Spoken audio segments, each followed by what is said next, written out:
A car suddenly drove up to the huge crowd, and reporters and security guards immediately ran towards it, tirelessly trying to scare them away. A man ran to the car door and, opening it, told President Du that the criminals had indeed kidnapped the young miss and were hiding her in an ancient tomb at that moment. Finally, a tall, clean-cut man appeared at the car door, his hair neatly combed back and his black tuxedo highlighting his athletic physique. The reporters, who could not be driven away from the car, just shouted that Du Hao's daughter had been kidnapped 3 days ago. The president, in turn, did not take their words into account and climbed the stairs. But the question of whether he believed that his daughter was alive made the husband turn around. He looked menacingly at the journalist who dared to ask, and sternly said that he was ready to do anything for the sake of his only daughter. He and his assistant stood in front of the tomb where Miss was supposed to be and wondered whether it was worth getting the bodyguards to take over the structure. But a second later, Du Hao said that the kidnappers were proficient in ancient martial arts, so an army of simple bodyguards was powerless against them. Hearing the sound of a helicopter in the distance, he added that he had found several ancient martial arts masters who could help. Finally, seeing the huge flying machine above his head, the president eagerly rejoiced, exclaiming that they had arrived. As soon as the helicopter landed, a gray figure wearing a red cape could be seen from its doors. After a few seconds, 4 masters began to emerge from there, whose clothes resembled those of monks. In the end, all 4 appeared before Du Hao and his assistant, 2 of whom were real masters, and the other 2 looked like ninjas. Du greeted and bowed deeply, adding that he would pay them $100 million in gratitude for saving his daughter. He invited the masters to follow him, and one of them added with a smile that no one had ever managed to break his vajra, which is why there was no point in being afraid of any kidnappers. Hearing such convincing words, Du Hao rejoiced deep in his heart, already imagining how soon he would see his daughter. A moment later, the whole group headed towards the entrance to the tomb, while Hao could not wait to save his girl. The white creature with red stripes on its face and pink hair smiled menacingly, saying sarcastically that Mr. Du must have had a very hard time in his soul right now. The creature sat on one of the huge stones and gloated, expressing its surprise that the man was able to find this place at all. Without waiting long, Du screamed, demanding to know where his daughter was, while one of the masters tried to calm him down. The monster pushed his terrible hand into one of the tombs and lifted the unconscious dark-haired girl from it, turning his eyes to Hao and asking if they were talking about her. The monk was not going to watch for a long time as the kidnapper looked at the poor girl, so he advised him to repent to Booty for everything he had done. But he did not back down, contentedly saying that he could not wait until tomorrow when he could taste her blood. He smiled creepily and laughed at people's attempts to take away the young lady he had been trying for so long to get into better shape. Suddenly, the second of the masters stepped forward, followed by 2 ninjas, after which he reproached the monster for his arrogance, because he was only 1 against 4. The chief monk rushed at the intimidating one, exclaiming that the scoundrel showed him all his capabilities. A bunch of orange inscriptions appeared around him, which flickered and glowed with bright fire, following the movements of the master. He touched his chest and ran his fingers along the golden ringing of the protection, adding that no one in the world could penetrate it. Finally, the fighter took a reciprocal pose, folding his arms across his chest and shining bright sunlight, inviting the monster to surrender. His terrible face again lit up with a terrifying smile from behind which his hefty living room cliques were visible. Straightening his pink locks, he smiled and twisted the monk's phrase that no one had ever defeated his bell of protection. The white-bodied one rushed at the master, growling menacingly his desire to become the first who would have such an opportunity to change the course of the history of the bell, after which he finally broke through the defense. Du Hao, eyes bulging, was petrified, unable to believe that the creature had actually broken the ringing of Master Huo's defense with his bare hands. The poor master, coughing up blood, fell helplessly to the floor, clutching his chest with his hand, and the magic around him quickly dissipated. The monster carefully licked the tips of his claws, which contained his blood, saying that he was going to fully deal with the monk. He smiled maliciously and lowered his eyes to the poor guy, happily saying that it was just a warm-up. Master Huo clenched his teeth, through which blood seeped, and thought that the bastard was indeed incredibly strong. However, this did not scare or stop him, which is why he called everyone else to come together and defeat him together. A moment later, the powerless ninja lay on the cold stone that covered the entire floor of the tomb, and around them the walls were scattered, crumbling from strong blows.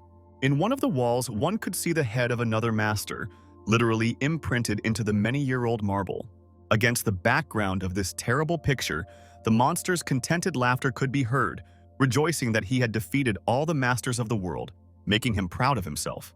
However, his narcissism continued until something heavy and cold crashed into his satisfied mug, preventing the hijacker from finishing his sentence about how strong he was. The pink-haired one was thrown back by a blow of such force that it caused dust to rise in the room and flames to appear. Among the heaps of stones scattered in all directions, a young man appeared, who distorted the narcissism of the white body and threateningly ordered him to shut up. Squinting his eyes, he measured him with his cold and angry gaze, advising his husband to run away from there as soon as possible. Without waiting for the pagan's answer, the guy began to quickly approach him, taking increasingly confident steps. Approaching the shelter and grabbing him by the collar, the guy furiously declared that he was the grandfather of the Belote Lova. A second later, the monster again felt the guy's stocky fist on his cheek, who loudly introduced himself by his own name, Lee Haifeng. Leaving numerous blows on the scoundrel's face, the guy said with a smile that he had finally found a great place to practice his martial arts. He beat the pagan and made him scream in fear, not holding back at all, thus mocking and scolding him a little. Behind him, Du Hao was jumping up and down cheerfully, cheering for Li Haifeng, while Master Hua seemed to be worried about something. The guy looked at him with curiosity and asked if he was the one who was so actively talked about from the outside, but the man only had thoughts in his head that this kid was strong. The pink-haired man, lying helplessly on the floor with his face swollen from bruises, barely audibly said for them to take the girl and leave from there. Everyone around finally began to fuss and hastened to save the young lady, and only Haifeng stood motionless, looking the pagan straight in the eyes.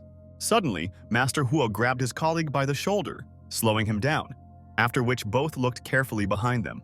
The guy standing behind, with a little concern in his words, said that the master had really had a bad time and his spiritual powers were damaged. He gave the monk some strange little jar and added that the medicines in it were supposed to help restore lost magic. Suddenly, Du Hao ran up to the guy with a business card in his hands and, bowing in front of him, began to say that he could ask him for anything. Handing the young man a business card, he talked about how he owned real estate and had his own business, without stopping to thank Hyphen. But the guy only coldly ordered him to leave the tomb and never return there again. As soon as they left the structure, Li Haifeng immediately rushed to one of the tombs, excitedly addressing the master. He ran to the stone box, and leaning over it saw there a beautiful girl, the owner of the Sunyuan Luosu tomb, who was Li Haifen's master. He viciously slammed his fist on the cold stone, muttering through his teeth that with just a little more, her soul could have been lost again to the scoundrel. The guy fell to his knees, saying that despite saving other people's lives, he had weakened her poor soul again. Sunyuan Luosu carefully wiped away his tears and said that she got what she deserved, so the young man shouldn't worry about her at all. She quietly said that the tomb would soon close, and her soul was ready for eternal sleep, so the student needed to leave the mountains and finally find a bride. Such conversations incredibly irritated Li Haifeng, and he did not hide it, but this did not stop Losa at all. Instantly, everything around the guy began to move, and stones fell from the ceiling, after which he realized that the tomb had begun to close, so he swore to the woman that he would find a way to save her and ran away. 3 days from that moment, the young man stood under a large glass building and tirelessly tried to get through the security guard, who considered him poor and did not allow him into the skyscraper. The guy was trying in every possible way to prove that he had come there to see his boss, when suddenly he heard a gentle female voice behind him, who asked about his intentions. Li Haifeng instantly turned around and saw an incredibly familiar girl behind him, who was wearing a yellow-green beret, and several guards stood behind her. The guy watched the beauty, who had already accidentally begun to take money out of her wallet, so he immediately assured her that he had not come for it. She did not pay attention to his words and handed him the money, advising him to buy something to eat, while the young man for some reason thought that the monster was still inside her. Forgetting about any etiquette, the guy grabbed her hand and, with worry in his voice, said that the girl should not have stayed there. The young lady immediately screamed in a voice that was not her own, and all the guards instantly came running to them, understanding the situation completely differently from how Haifeng had imagined it. They threw the poor guy to the floor, twisting his arms, while the guy tried to quit, assuring them that he was not a pagan. But the girl was more harsh, and therefore ordered the guards to catch him and hand him over to the police, which made the young man seriously upset because this really was a common misunderstanding. Trying to somehow save himself, he reminded the young lady that he was actually her savior, but she didn't believe him, called the guy a liar, and cast an incredulous look in his direction. The thought flashed through the guy's head that the women in the city were much more problematic than an angry and hungry tiger, so he again tried to grab the miss's hand. This time she couldn't get away, so he told her in a furious voice that she was in danger. Du-hao, meanwhile, was screaming loudly at someone on the phone, trying to figure out whether the kidnapper had really escaped from prison. Realizing that the information was reliable, he swore furiously and threw the phone on the table. The man put his hands on his head, not understanding how to act now, because a lot of time had passed since the abduction of his daughter, during which he eventually calmed down. Although the white-haired man was still handcuffed tightly around his wrist, he knew that Mr. Du and his daughter were not finished yet. He laughed, delighted at the thought that he would certainly get what he had craved for so long during these years. Hao's head was seething with thoughts that there probably still had to be masters left in the world who could help, especially since he was ready to pay at any cost to save his only daughter. His moment of thought was interrupted by the secretary, who, bursting into the office, announced that some stranger outside had tried to touch Miss, after which Du felt ants running down his spine at the thought that it could be a monster. But the out-of-breath secretary hastened to report that the poor man had already been detained by the Mrs.'s bodyguards, and she was completely safe. Du-hao exhaled with relief after catching his breath and thinking that it was not a monster at all. But a second later, he slammed his fist on the table, seething, because some weirdo dared to touch his daughter. Suddenly, in the corridor, the loud clicking of women's heels and a gentle girl's voice were heard calling her father. The outraged young lady burst into her parents' office, happy that she had finally found her dad, to which he asked in surprise what she was doing there. Remembering what happened, he immediately began to ask about the eccentric who pestered her on the street, but the girl said that he called himself his father's friend. Without holding back his emotions, he immediately cried out furiously that he had no friends among such moral scoundrels as him. But then the girl handed him Li Haifeng's business card and asked what she was doing with him. The man looked suspiciously at the card in her hands and realized that it was the business card he had once given to the young master in the tomb. Suddenly, someone's footsteps were heard again outside the door, followed by a man's voice addressing President Du. The bodyguards said with satisfaction that they had brought the guy who was picking on the young lady, but Du-hao was no longer as fierce as a few minutes ago, rather dumbfounded. He turned and saw between two big men in suits a guy whose face really seemed familiar to him, while Li Haifeng asked with a smile whether the master remembered him. But suddenly the president fell to his knees in front of the guy, which made everyone present seriously surprised, and the young lady screamed in fear. The husband began to sob, hugging the young man's leg and rejoicing that the master had finally arrived. Discouraged, Li Haifeng begged Mr. Du with all his guts to stop, but he didn't even think about it. Thoughts were spinning in the guy's head about digging the man, while he continued to sob and sob tirelessly. But after 10 minutes, the secretary and the young lady found themselves outside the door, which did not suit the girl at all, since she did not understand why she could not take part in the conversation between the eccentric and her father. Meanwhile, Du-hao kindly poured a cup of tea for the young man, inviting the guy to drink it. Taking the drink in their hands, they both simultaneously said that the thief had escaped from prison and the young lady's body was in danger. Realizing that they said literally the same thing, the guy screamed, seriously surprised. Du-hao, without waiting for the guy's answer, immediately bombarded him with questions about what was wrong with his daughter's body. Li Haifeng, in turn, did not listen to the man and began to wail, demanding to know the details of the pink-haired man's escape. But after a moment, they calmed down, and the guy was the first to speak, saying that he felt true chi energy when he touched the young lady. Not understanding what they were talking about, Du-hao said something stupid when he heard what kind of energy the guy was talking about, which made the guy sigh in disappointment. Therefore, Haifeng began to explain that the trail was left by that pagan. Hearing that, Hao immediately demanded that he protect his daughter, but it was not so simple. The young man began to further explain that the president's daughter was fascinated by that ghost, because a huge number of demons were trying to drink her blood in order to increase their strength and skills. The man angrily slammed his hands on the table, begging the young master to protect his daughter, for which he was ready to pay him any amount. The man fell to his knees again with prayers for help, and Li did nothing but try to force him to get up, because such sudden movements could harm due to his age. Finally, taking pity, the guy agreed and said that he would protect his daughter, after which the president immediately jumped up, sincerely delighted. Suddenly, an enraged girl appeared in front of Hyun, who ordered him not to approach her, since he was not smart enough to erect her, unlike her father. But he did not pay attention to her threats and, directing a pinch of magic at her, thought in his head that he would rather save lives than build a 7-story floating house. The girl looked in bewilderment at the guy's finger, on the tip of which a blue shimmer began to appear. Suddenly, when the flickering reached its maximum brightness, Lee Hai-feng carefully touched the young lady's chest with 2 fingers, which took her breath away. The young miss seemed to be on fire with rage as she screamed loudly and killed the guy with all her might. Calling him a pervert and driving him away, she turned away from everyone, after which Du tried to explain to her that the kidnapper had recently escaped from prison, and this guy was a martial arts master. The man added that the young man had arrived to protect her, but looking menacingly at the eccentric, the girl coldly barked that she would rather die than be under his protection. She turned around again and walked towards the exit, adding that she was completely able to protect herself without him, and she didn't like the fact that her father always did anything. In the middle of a huge lawn surrounded by trees, the hefty house of the Hao family stood, illuminated by the warm rays of the sun. Young Miss was furious, muttering something under her breath about how her father was going to ask that pervert to protect her without even asking her. The girl clicked her fingers on the screen of her smartphone, typing a text and complaining about the situation to Wei Wei, her best friend. Suddenly, the young lady heard a strange sound, from which she immediately exploded from the sofa on which she was lying. Surprised how Wei Wei could come so quickly. Wary, she carefully approached the front door and barely opened it, asking if it was really Wei Wei.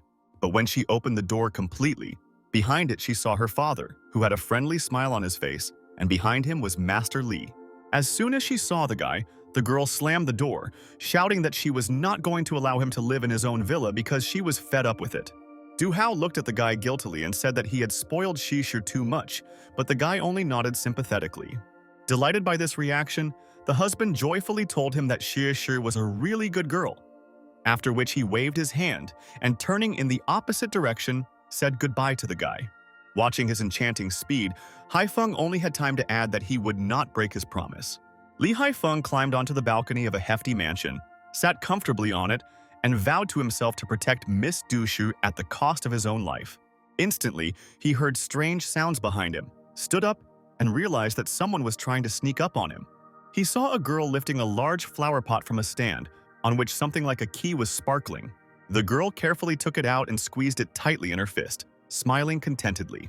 She went to the door, inserted the key into the opening, when suddenly she heard a man's voice behind her. Li Hai-feng attacked the stranger, grabbing her hand and threateningly asking her what she was doing and why she looked like a thief at us. Without waiting long for an answer, he took her other hand and squeezed it tightly, pulling her towards him.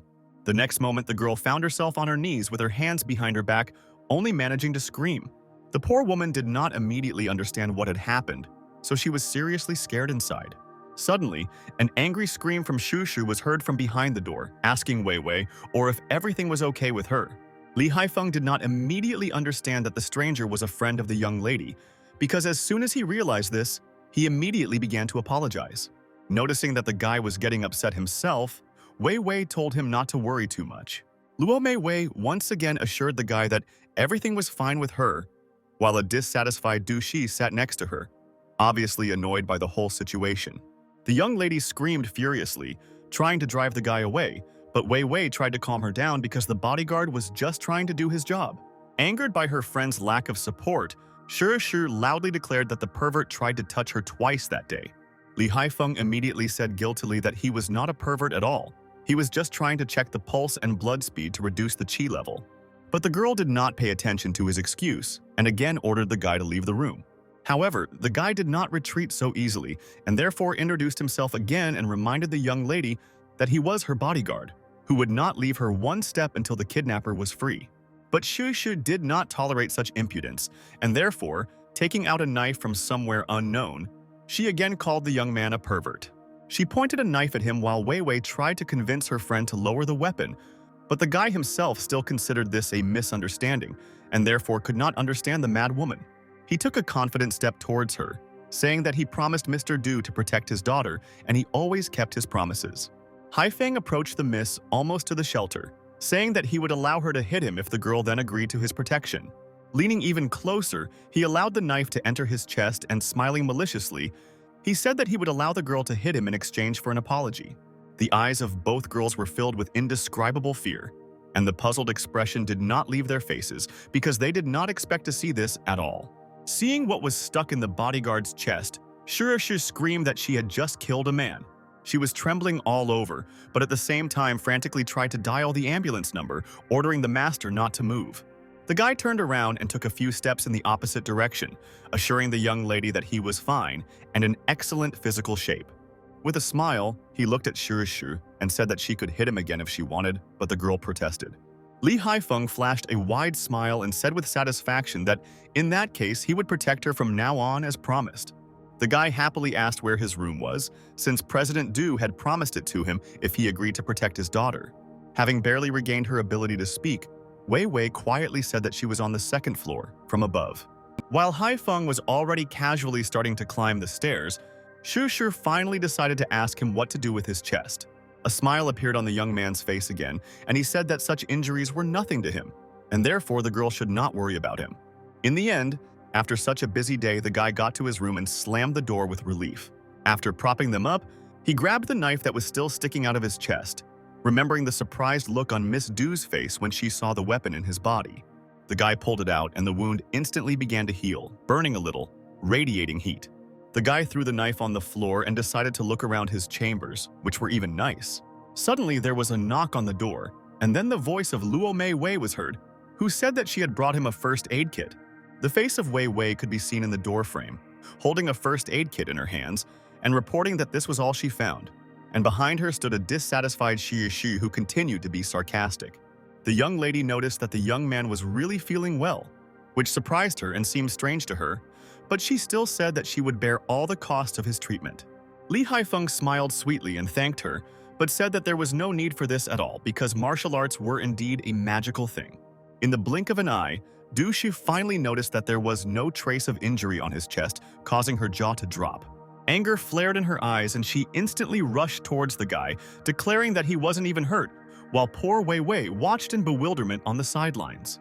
She grabbed him by the jacket, calling him a liar, because the guy dared to perform his gypsy tricks right in front of her eyes. The enraged young lady, with a sharp movement of her hand, split the young man's jacket and threw it to her friend, so that she could admire the empty place where the wound should have been. But Li snatched his jacket from her hands and declared that he possessed the magic of regeneration, which Shu did not believe at all, because the body could not recover so quickly. He did not pay attention to this and said with satisfaction that Miss had already made her promise, so he could not take back his words. Du Shi barked, calling the scoundrel a freak and adding that she would never go back on her words, after which she turned around and headed out of the room. Fury reigned on her face and in her heart, because the usual presence of a bodyguard irritated the girl incredibly, but she could not do anything about it. The girls were sitting in the back seat of the limousine behind sound-absorbing glass, and Shu was just telling Wei Wei that she was going to take revenge on the unexpected guest. She remembered her underboy from school, who would be incredibly jealous of Li Haifeng if he saw him nearby, after which he would not vouch for his actions. But Wei Wei didn't like this idea at all because Duan Chunmin was cruel and heartless. Du Shi smiled and reminded her friend that the bodyguard was skilled in magical martial arts, and therefore a guy like Duan should not scare him. The girl sarcastically said that she would just let the dog growl at the tiger, and at that same second their limousine stopped with a squeal of brakes. Li Haifeng emerged from the driver's seat, unable to hear an iota of their conversation through the sound-absorbing glass. The young man looked at St. Paul's High School, which was considered the best in the city, and therefore there was hope in him that he could find a way to save the master there. The guy walked around to the side of the car, walked to the passenger door, and invited Miss Du to get out of the car. When the girl began to get out of the limousine, he calmly told the young lady to be careful. Suddenly, the girl unexpectedly grabbed his hand, tenderly calling Li Haifeng a great gentleman, which he was seriously surprised by. He tried in every possible way to unstick the young lady from himself, but she grabbed his hand more and more, calling him affectionate words. There was an angry, satisfied grimace on the girl's face, who just needed someone to see it. Suddenly, a group of 3 guys appeared near them, led by Duan Chunmin, a karaoke blonde who obviously didn't like the fact that Haifeng was touching his girlfriend. Without hesitating for long, he immediately shouted to his friends to grab the scoundrel. 2 of his apostates rushed at the guy, and everyone else who was behind surrounded him, locking him in a circle. At this moment, it finally dawned on the guy that this was the work of Miss Du, who only wanted this. The young man seductively beckoned the boys with his finger and affectionately called the pseudo-school bullies. He smiled sweetly, adding that Brother Haifeng would definitely happily help them take the right path. Watching the guy's courage, Wei Wei's eyes glowed and the girl said that her friend's bodyguard was really cool. But Shushu was not going to watch this spectacular picture, so she grabbed her friend's hand and they headed in the other direction, leaving Li Haifeng alone with a problem. Duan's eyes flared with anger because no one had the right to humiliate him in front of his goddess. Gritting his teeth, he hissed at his apostates to kick the scoundrel's ass, after which the whole gang immediately descended on Hyun. Overestimating his strength, the fat man was the first to attack the guy, angrily shouting something abusive in his direction. But all that Shushu heard in the next second was the loud plop of her pseudo-boyfriend's 100-kilogram friend on the cold sidewalk. She turned her head and saw the poor fat man catching his breath and asking Brother Min to help him. Duan gnashed his teeth and cast an angry glance towards Li Haifeng, intending to teach him a lesson. He walked towards the young man, pushing all his friends who stood in his way with his feet. Several guys, still trying to defeat Hyun, rushed at him, screaming and heathering, hoping for victory. But all they got were tasty blows to the face, after which they flew several meters away, and the guy himself didn't even raise an eyebrow. Finally, it was Duan's turn, whom the guy knocked to the floor with one kick. He hit him again, sternly saying that the upstart needed to train and train. Wei Wei, who was standing next to Du Shi, happily watched the guy and was happy at how cool he was, but Miss Du didn't like this trend at all. She looked at the guys and thought that she should have hired fake kidnappers, and then her father would definitely destroy Hyun. Li Haifeng, proud of himself, turned around and walked away from the fat man's dives, while he grabbed Duan's leg and howled that he was in incredible pain. However, even after such a fascinating picture, Shaishu watched him and still considered him an ordinary poor man who was not able to hang around with her. After a while, they were sitting in their limousine again, and Wei Wei tried to start a conversation by asking her friend what she was thinking about. Shishi had been incredibly quiet since they left school, and Luo Mei didn't like it very much. Instantly, she realized what was cluttering her friend's thoughts, and therefore tried to support her, saying that the girl was complicating everything too much. But the young lady watched the happy Li Haifeng in the front seat and had a crush on him deep in her heart, which is why she had no intention of leaving things as they were. Suddenly, a call came from the car driver's phone, and an unknown number appeared on the screen. He picked up the phone and heard an order on the other side to do what he was told. Otherwise, he would regret it. The one who was on the other side of the phone, with a malicious smile, said that in case of disobedience, the bomb that was in the car would explode, after which the expression on the driver's face replaced fear. Li Haifeng did not immediately understand what happened, so he simply asked Gubo what happened. However, the unknown person at the other end of the phone ordered Gubo to turn sharply to the left, to which he immediately agreed, and the car began to slide into another car located on the left side.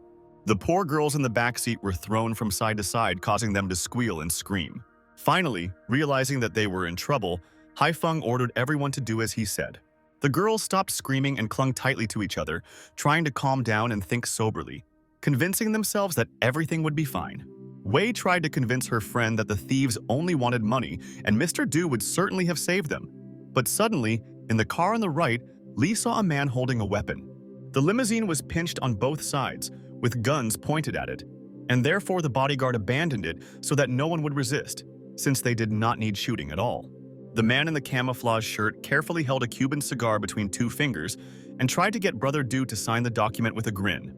But the president was not going to follow his leash, so he stood up abruptly, throwing the paper around and shouting that the man was not at all welcome in his company. The man in trouble smiled and asked Du how long he could stay afloat when his business was bursting at the seams. Finally, he said that the director needed his money to survive, but Du only angrily hit the table with his hands and said that he would rather die than sell his company to him. He pointed to the guest at the door that was behind him, but he, it would seem, had no intention of going anywhere. He ordered his assistant to bring him a laptop and immediately obediently completed the task. On the screen of a small laptop, Du Hao saw a frightened Du Shi wrapped in a pile of explosives and begging her father to save her. Fear gripped the poor father, and thoughts immediately appeared in his head about where Li Haifeng had gone and why he did not save his daughter. One floor above Xi Xu, who stood on the edge of an unfinished high-rise building, a drone was flying with a camera filming her. The stranger with a pistol in his hands loudly barked at the hostages to come closer to him, after which the frightened Wei Wei tried to ask him about his intentions. But Haifeng did not seem to be at all worried about the situation. On the contrary, the guy was mocking how scared the beautiful girls were, and therefore it was not worth urging them at all. Du Hao looked carefully at the laptop screen and thought that Li Haifeng should have had everything under control. His daughter, along with his bodyguard, who happily posed for the camera, were completely unharmed, and therefore Mai Xiaolong did not harm them. The man in camouflage slammed the lid of the laptop and, with a little anger in his eyes, ordered Mr. Du to sign the documents.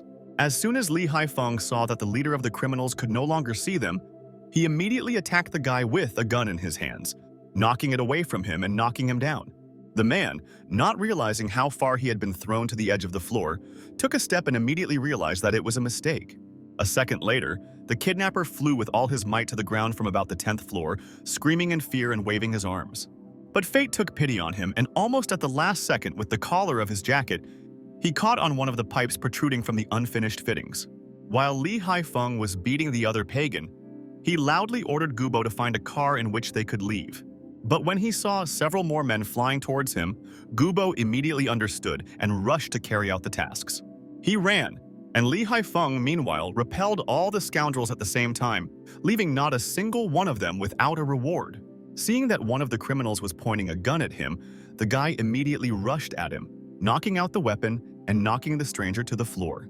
He slowly walked over to the gun and carefully lifted it from the floor, without any sudden movements. He clutched the weapon tightly in his hands and, looking menacingly at the scoundrels, pointed the gun at them.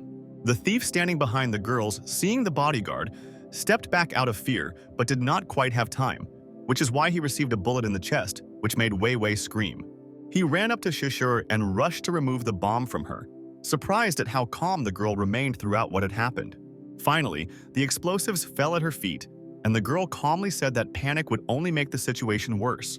Tucking her hair behind her ear, the young lady said that she didn't even try to worry since her bodyguard with a monthly salary of $100,000 was with her. Suddenly, someone ahead screamed, and Haifeng saw one of the pagans scratching along the frame of the building, probably surviving the fall. In the end, he climbed to the floor and said with satisfaction that, fortunately, he managed to grab onto the metal pipe of the fittings. Straightening up, he menacingly ordered Haifeng not to even try to run away when he, smiling, offered to kick him again. The man did not like this threat at all, so raising the red button in the air, he cursed the bodyguard and said that he would die with him. Frightened, Shishi stood behind the guy, to which he only grinned and said that from that moment his salary had increased several times.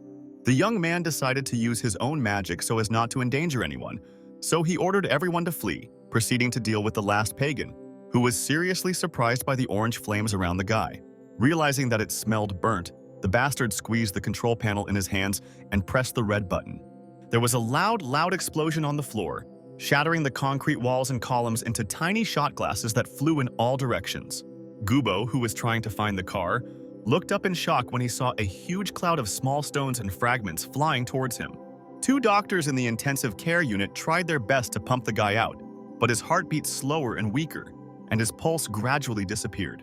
The guy almost couldn't breathe, and the bleeding still wouldn't stop, despite numerous attempts by doctors to compress the wound. A straight line suddenly appeared on the device that reflected his pulse, and it beeped loudly, after which the doctor shouted that they were losing the young man. After several additional artificial heart massages, the doctors finally retreated and removed the oxygen mask from the guy, bowing their heads sadly. Suddenly, Shishi finally opened her eyes, filled with unspeakable fear, and her heart was beating at an unspeakable speed. The girl screamed that she didn't want the guy to die and sat down on the sofa, where she probably fell asleep a few hours ago. Wei Wei immediately approached her, holding a tray with a glass of water in her hands and looking at her friend with interest, because she looked worried. A few tears fell from the girl's eyes, and she said that she had a terrible dream and then asked how Li Haifeng felt. Wei Wei began to approach her, wondering how such a huge dislike for the guy suddenly gave way to curiosity about his condition. She walked up to her friend and laughed, adding that Du Shu's face looked incredibly funny, because her cheeks were simply glowing. Shishi snorted irritably and said that Luo Mei was always more caring than her, to which the girl advised the young lady to at least thank the young man, because he was almost torn to pieces. Wei Wei put the glass of water on the table and distorted Haifeng, who asked Shushu to promise him something while she was in danger. The girl smiled and continued, saying that he wants to protect his friend, since no one else can do it better than him. Du Shi, a little embarrassed, raised a glass of water to her lips and agreed with the girl, because the guy was really her bodyguard. Instantly, the door to the room closed, but Wei Wei, without noticing this, continued to think about whether the guy really had no money at all, because he talked about 100,000 during the rescue. Lee Haifeng took a few steps towards the girls, smilingly asking what such wonderful ladies were talking about. Surprise appeared on Shushu's face, and she told her friend that she had just heard the guy's voice, to which she agreed. Dusha hesitantly turned his head towards the direction the voice came from, guessing that it was a ghost. But seeing a real guy there who was interested in why they were talking about his salary, the girls squealed in surprise. Ignoring the scream in the house, the guy continued down the stairs, declaring that he was not a ghost at all. He approached the young ladies, who were sitting fearfully on the sofa hugging each other, and said that he was completely fine. Smiling casually, Lee Haifeng lifted his t-shirt, saying that the beauties could see for themselves that everything was fine with him. Shisha saw that the guy's stomach was really fine, so she asked in surprise how exactly he managed to recover so quickly. But she quickly pulled away from him and said that the young man could ask her for any salary if he protected her as well as last night, which did not make the guy happy because he was waiting for money. Thinking that she was so worried about getting rid of him that she wouldn't even let the guy take the money, he protested.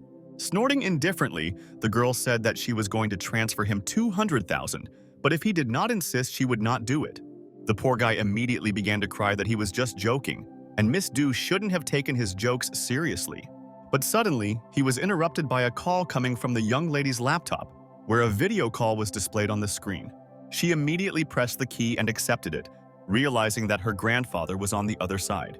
The image of an elegant elderly man immediately appeared on the screen, smiling sweetly and asking how Shushu was feeling. Wei Wei, in turn, returned to the bodyguard and said that she had never seen her friend's grandfather, to which the guy agreed and said that the man looked very powerful.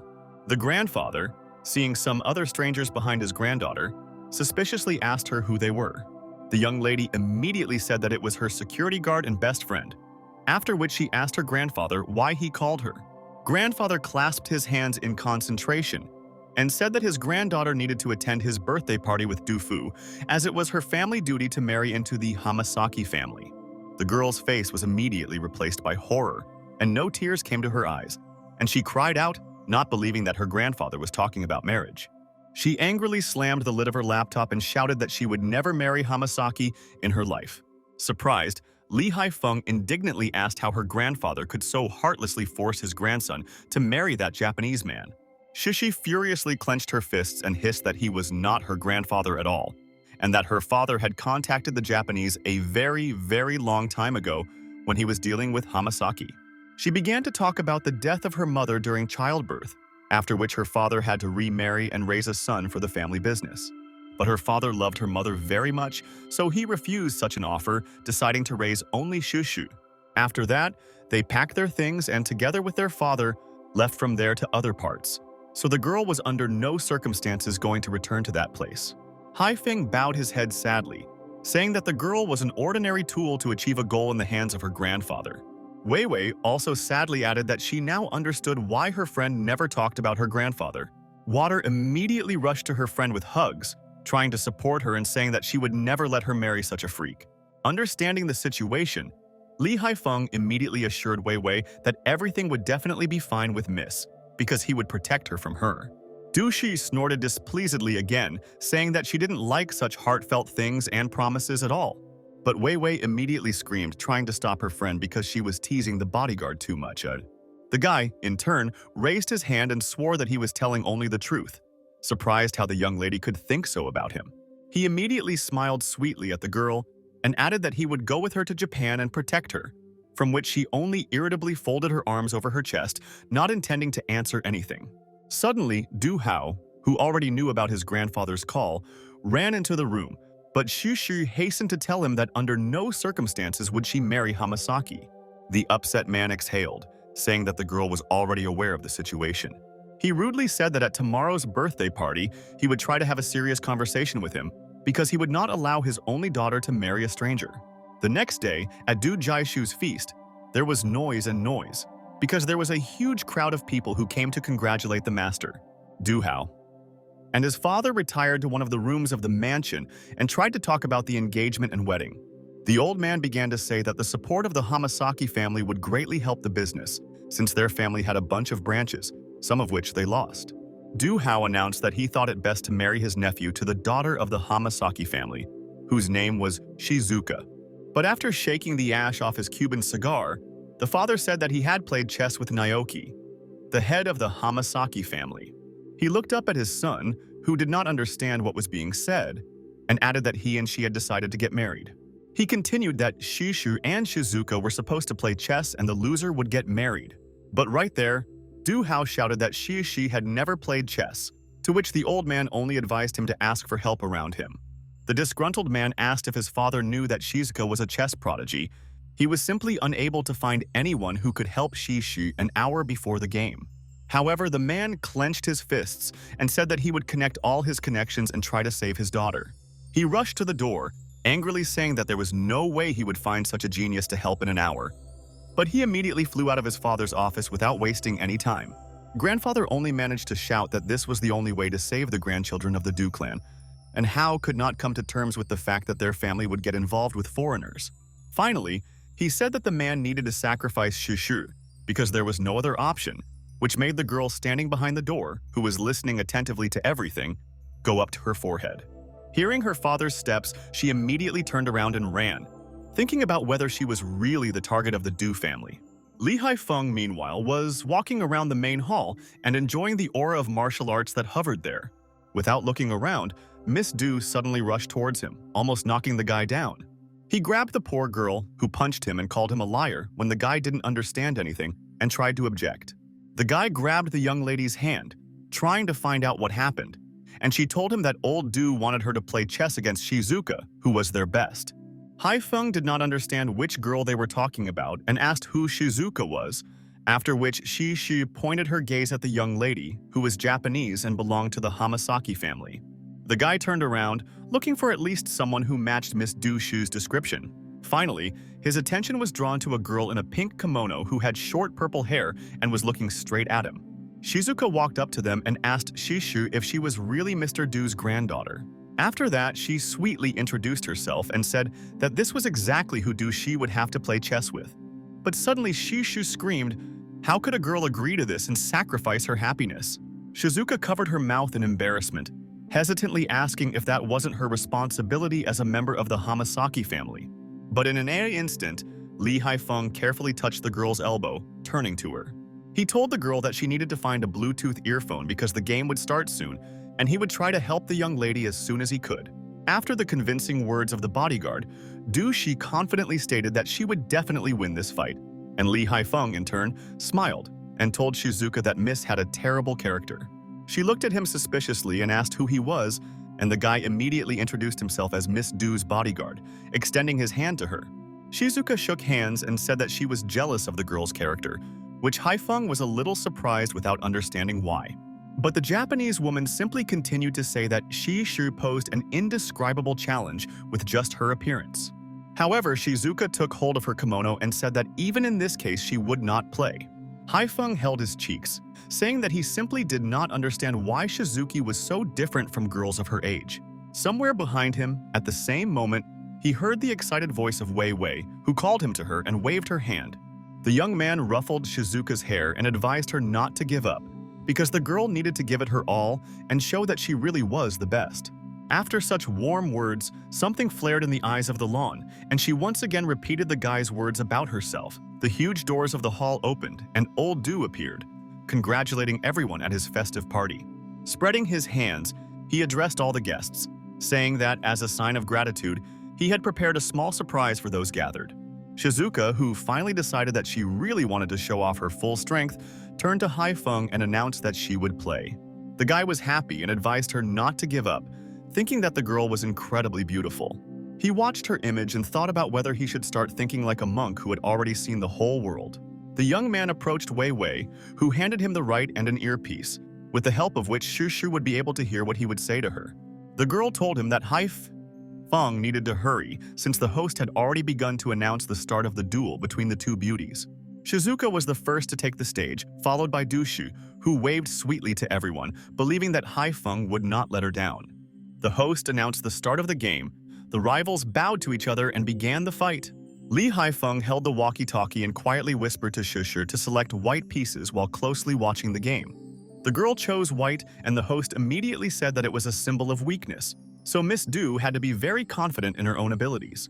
Such words unsettled the young lady a little, and she wondered if she had really done the right thing, but still decided to rely on Hyun.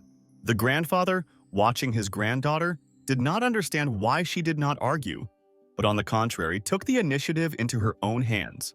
The rivals made their moves, and the host in the background escalated the situation, repeating that, in his opinion, Miss Du, unfortunately, would fail. The game continued and the players still remained calm and well-mannered among themselves, but this could not be said about the presenter. But despite this, his thoughts changed very quickly when he saw Shu's extravagant moves. Shizuka, who had not expected such a turn of events, stared in surprise at the figurine that Dushi had placed, praising its skills and asking why the girl had never played with it before. The young lady's moves caused a wave of flurry among the guests, who carefully watched the game and placed their bets.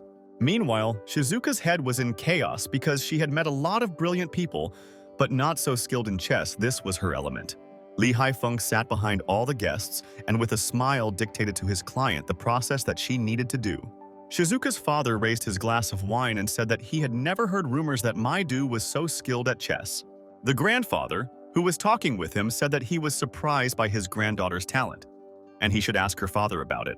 But Du Hao, in turn, only threw up his hands in confusion, saying that she sure did everything at her own discretion. The old man looked at him suspiciously, thinking that he needed to get acquainted with the genius that his son had found for his granddaughter, if this was really the case. He was watching the game and said that it seemed that Miss Hamasaki would not be able to resist Shu for long and the Du family could start preparing a wedding gift for the young lady. Shizuka looked at the board in front of her and tears appeared in her eyes because it seemed to the girl that she had lost.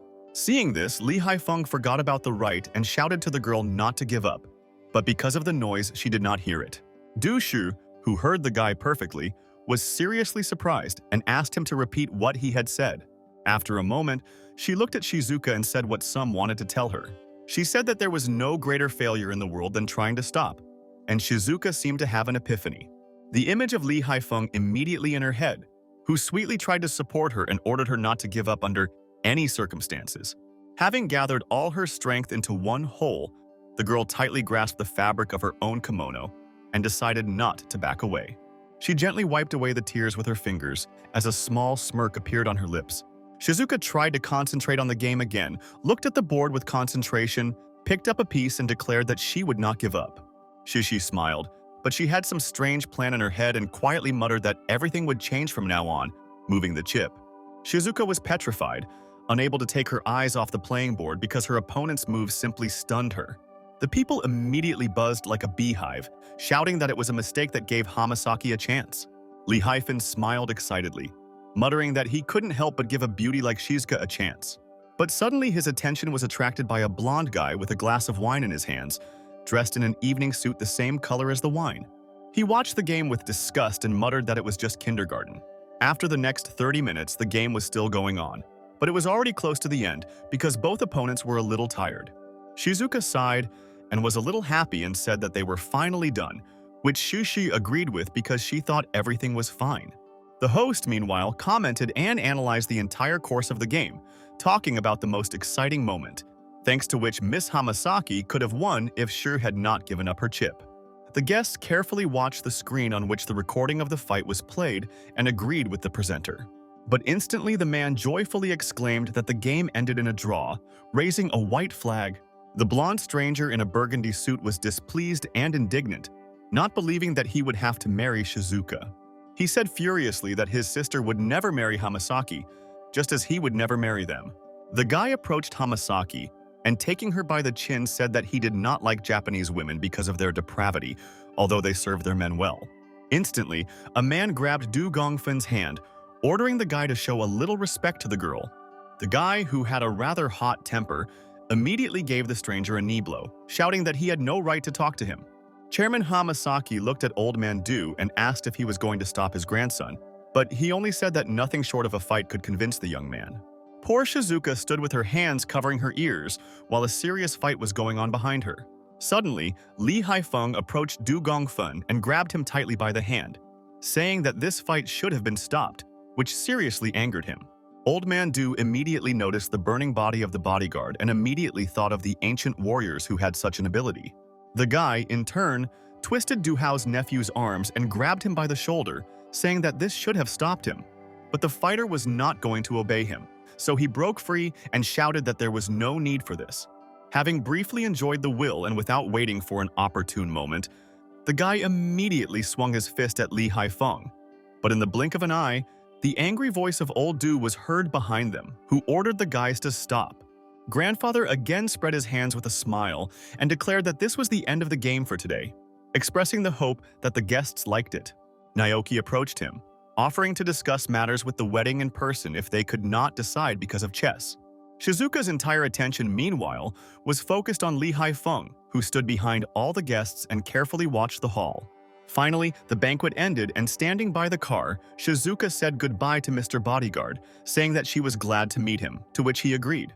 Finally, she asked with interest whether he really played chess with her, which made the guy pause a little and ask how she knew.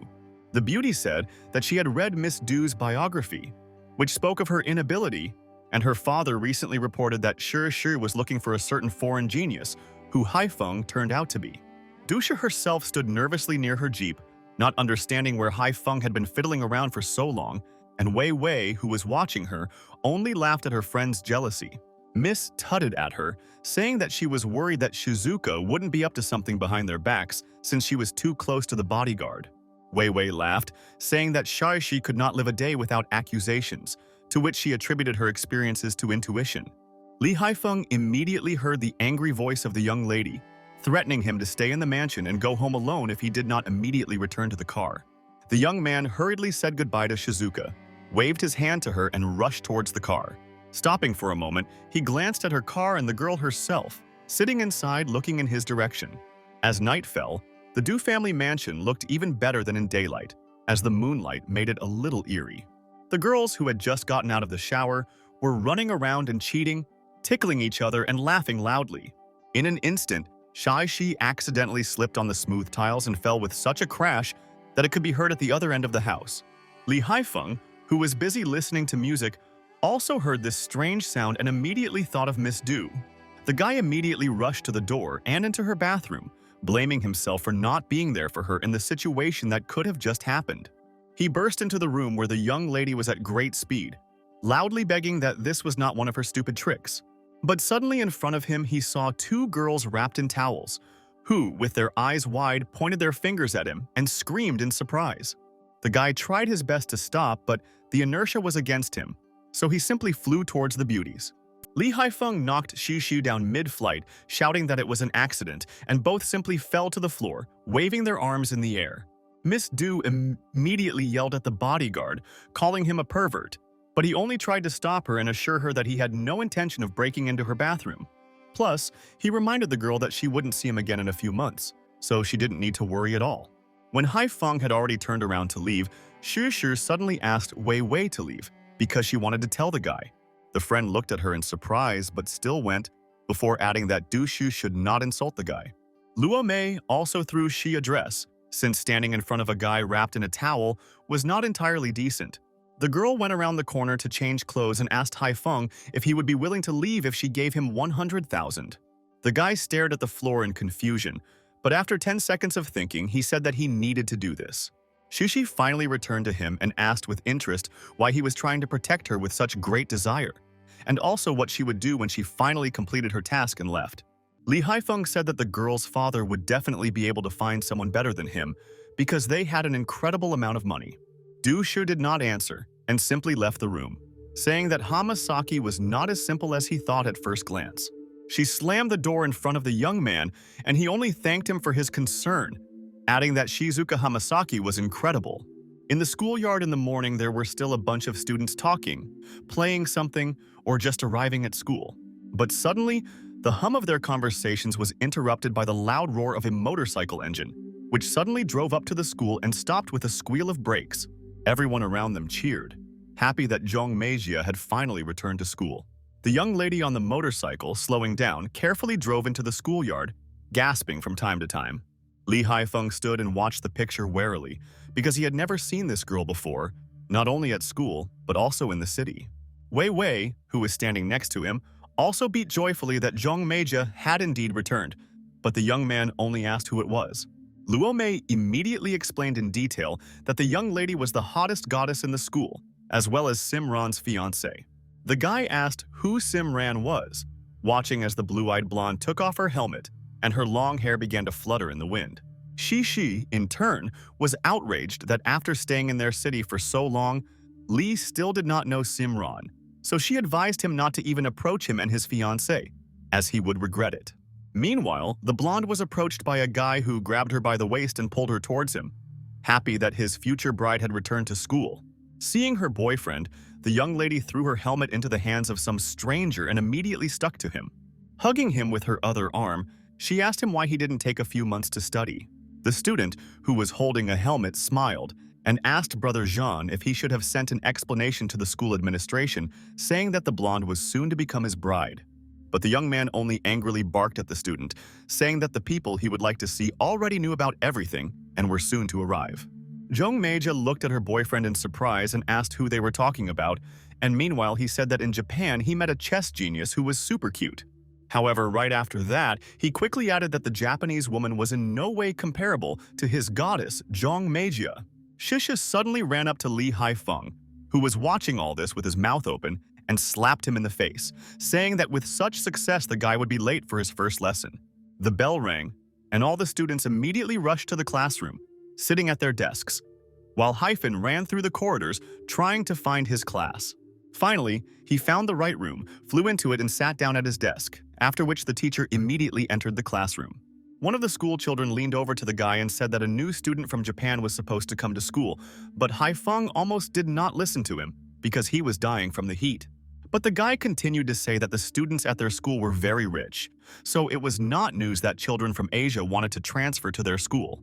Instantly, the deep voice of the teacher was heard, declaring that before the start of training, he would like to introduce to the class a new student who was a chess genius and had transferred from Japan itself. Lee Haifeng suddenly noticed that the teacher said something about a chess genius, and he only knew one such genius, a girl. Suddenly, Shizuka entered the classroom and was immediately showered with a flurry of compliments and offers to sit with someone. But the girl drew attention to Lee Haifeng, whose jaw dropped in surprise and was even speechless. The girl smiled friendly and introduced her name to the whole class, after which she bowed and asked everyone to treat her well. Puzzled, Lee Haifeng immediately thought about why she decided to join his class, because in this case the guy would not be able to just study in peace. The teacher, in turn, kindly invited Miss Hamasaki to choose any place in the class to sit and eventually begin the lesson. The young lady began to walk along the rows of the class, looking for a nice town to sit down and at the same time be closer to Haifeng. Suddenly, a guy who had previously been talking with Lee turned to her and affectionately invited the beautiful lady to sit next to him. But the girl smiled and refused, choosing an empty seat at Lee Haifeng's desk behind the young man, which made him even a little happy. Wei Wei watched them closely, with thoughts swirling in her head that Shizuka was absolutely plotting something against Haifeng. An annoyed Shi was also watching them, but she tried to convince herself that if the young man had not been her family's bodyguard, he would not have had a chance to meet Shizuka at all. Suddenly, the teacher, who had already received Hyphen's conversations with Shizuka, threateningly asked the guy to turn his face in the direction of the board and not distract Miss Hamasaki. Looking sternly at the guy, he hissed that during his time as a teacher, he had seen a bunch of guys just like him. Haifeng did not like this statement at all and tried to object to the teacher, saying that he did not distract the new girl at all. To save the situation and prevent a scandal, one of the students decided to ask a question about the winter period and whether everything would be the same. The teacher smiled and said that nothing would change thanks to the support of the Sima family, who supplied the school with many supplies for the winter. Dushu, who was still irritated by Shizuka, muttered under her breath about how her people had seen a bunch of Japanese women who were prettier than her. Suddenly, one of the pens she was holding in her hands flew out and hit Lee Haifeng right on the back of his head, causing him to scream. He returned and roared menacingly, trying to figure out who decided to make fun of him by throwing a pen at him. His gaze fell on Miss Du, who folded her arms across her chest contentedly and glanced towards the young man.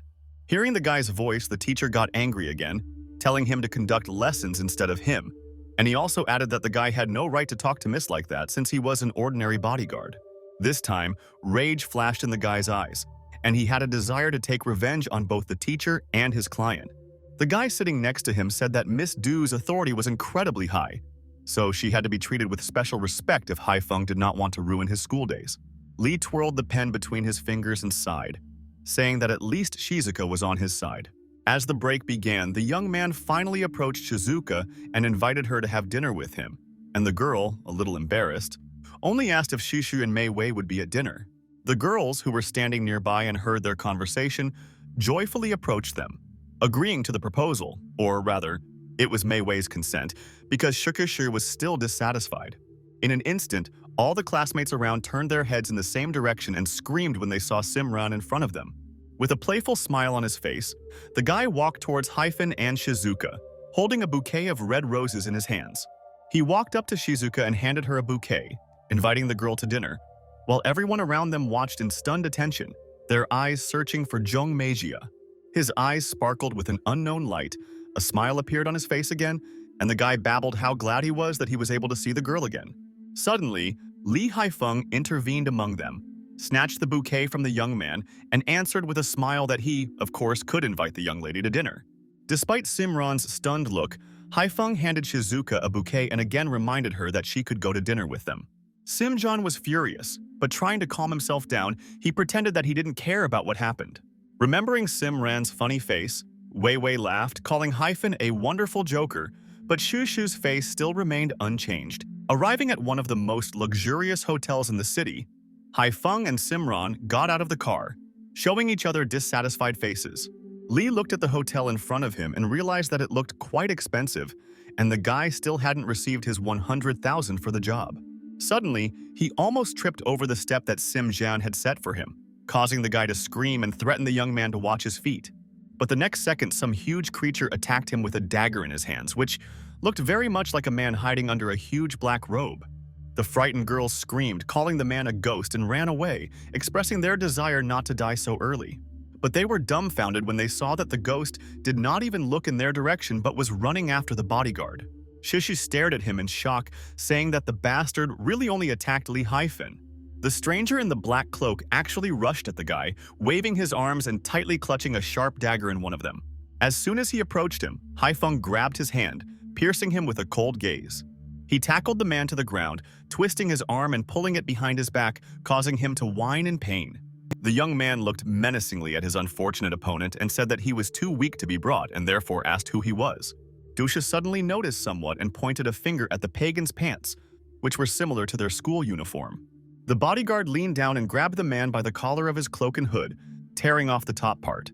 The sunlight illuminated Duan Chanming's face as he shouted to his sister that it was him. After a while, they all stood in front of a guy who was sitting on the hood of his Bentley and seemed to be talking to Lee Haifeng. Duan said that at a holiday party, his bodyguard humiliated him, so the guy decided to make sure to take revenge and say a few kind words. The girls looked at him with contempt, and suddenly Wei Wei said that there was nothing humiliating for her brother in Hyphen's greater strength. Sunjan, in turn, did not miss the opportunity to hit on Shizuka, so he approached the girl and, hugging her a little, offered to have dinner next time, since the girl was scared. But she didn't even listen to him, and immediately broke out of the hug, going up to Lee and asking if he would take her home.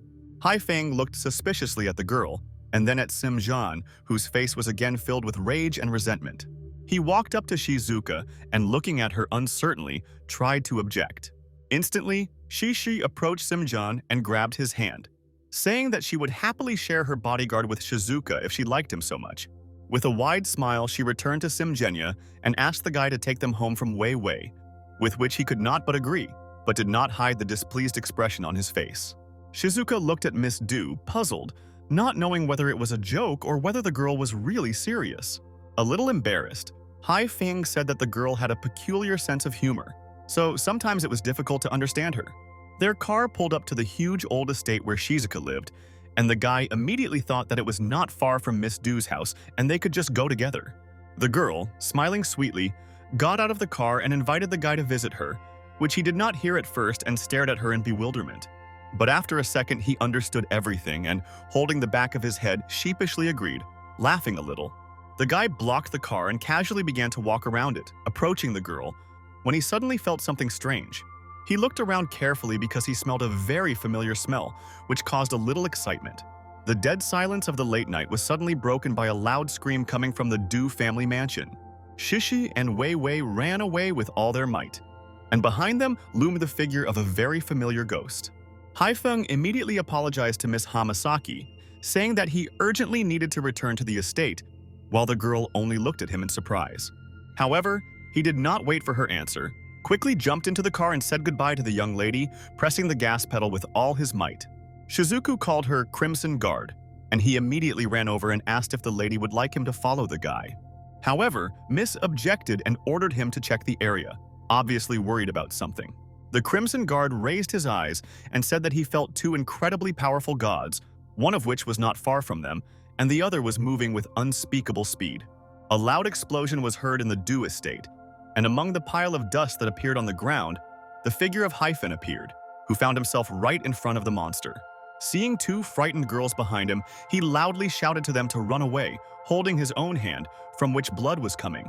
But Shishi only shouted loudly that the monster could kill the guy with one blow if it really was that strong. Lee angrily shouted at her to tell the girl to get out, but she stood her ground, continuing that the guy couldn't handle it on his own. He roared furiously that Miss was only hindering him and certainly wasn't helping him in any way, but in her presence he could simply die faster. The ladies were frightened by such terrible words about death, so they were dumbfounded and petrified, allowing the fear in their eyes to increase several times.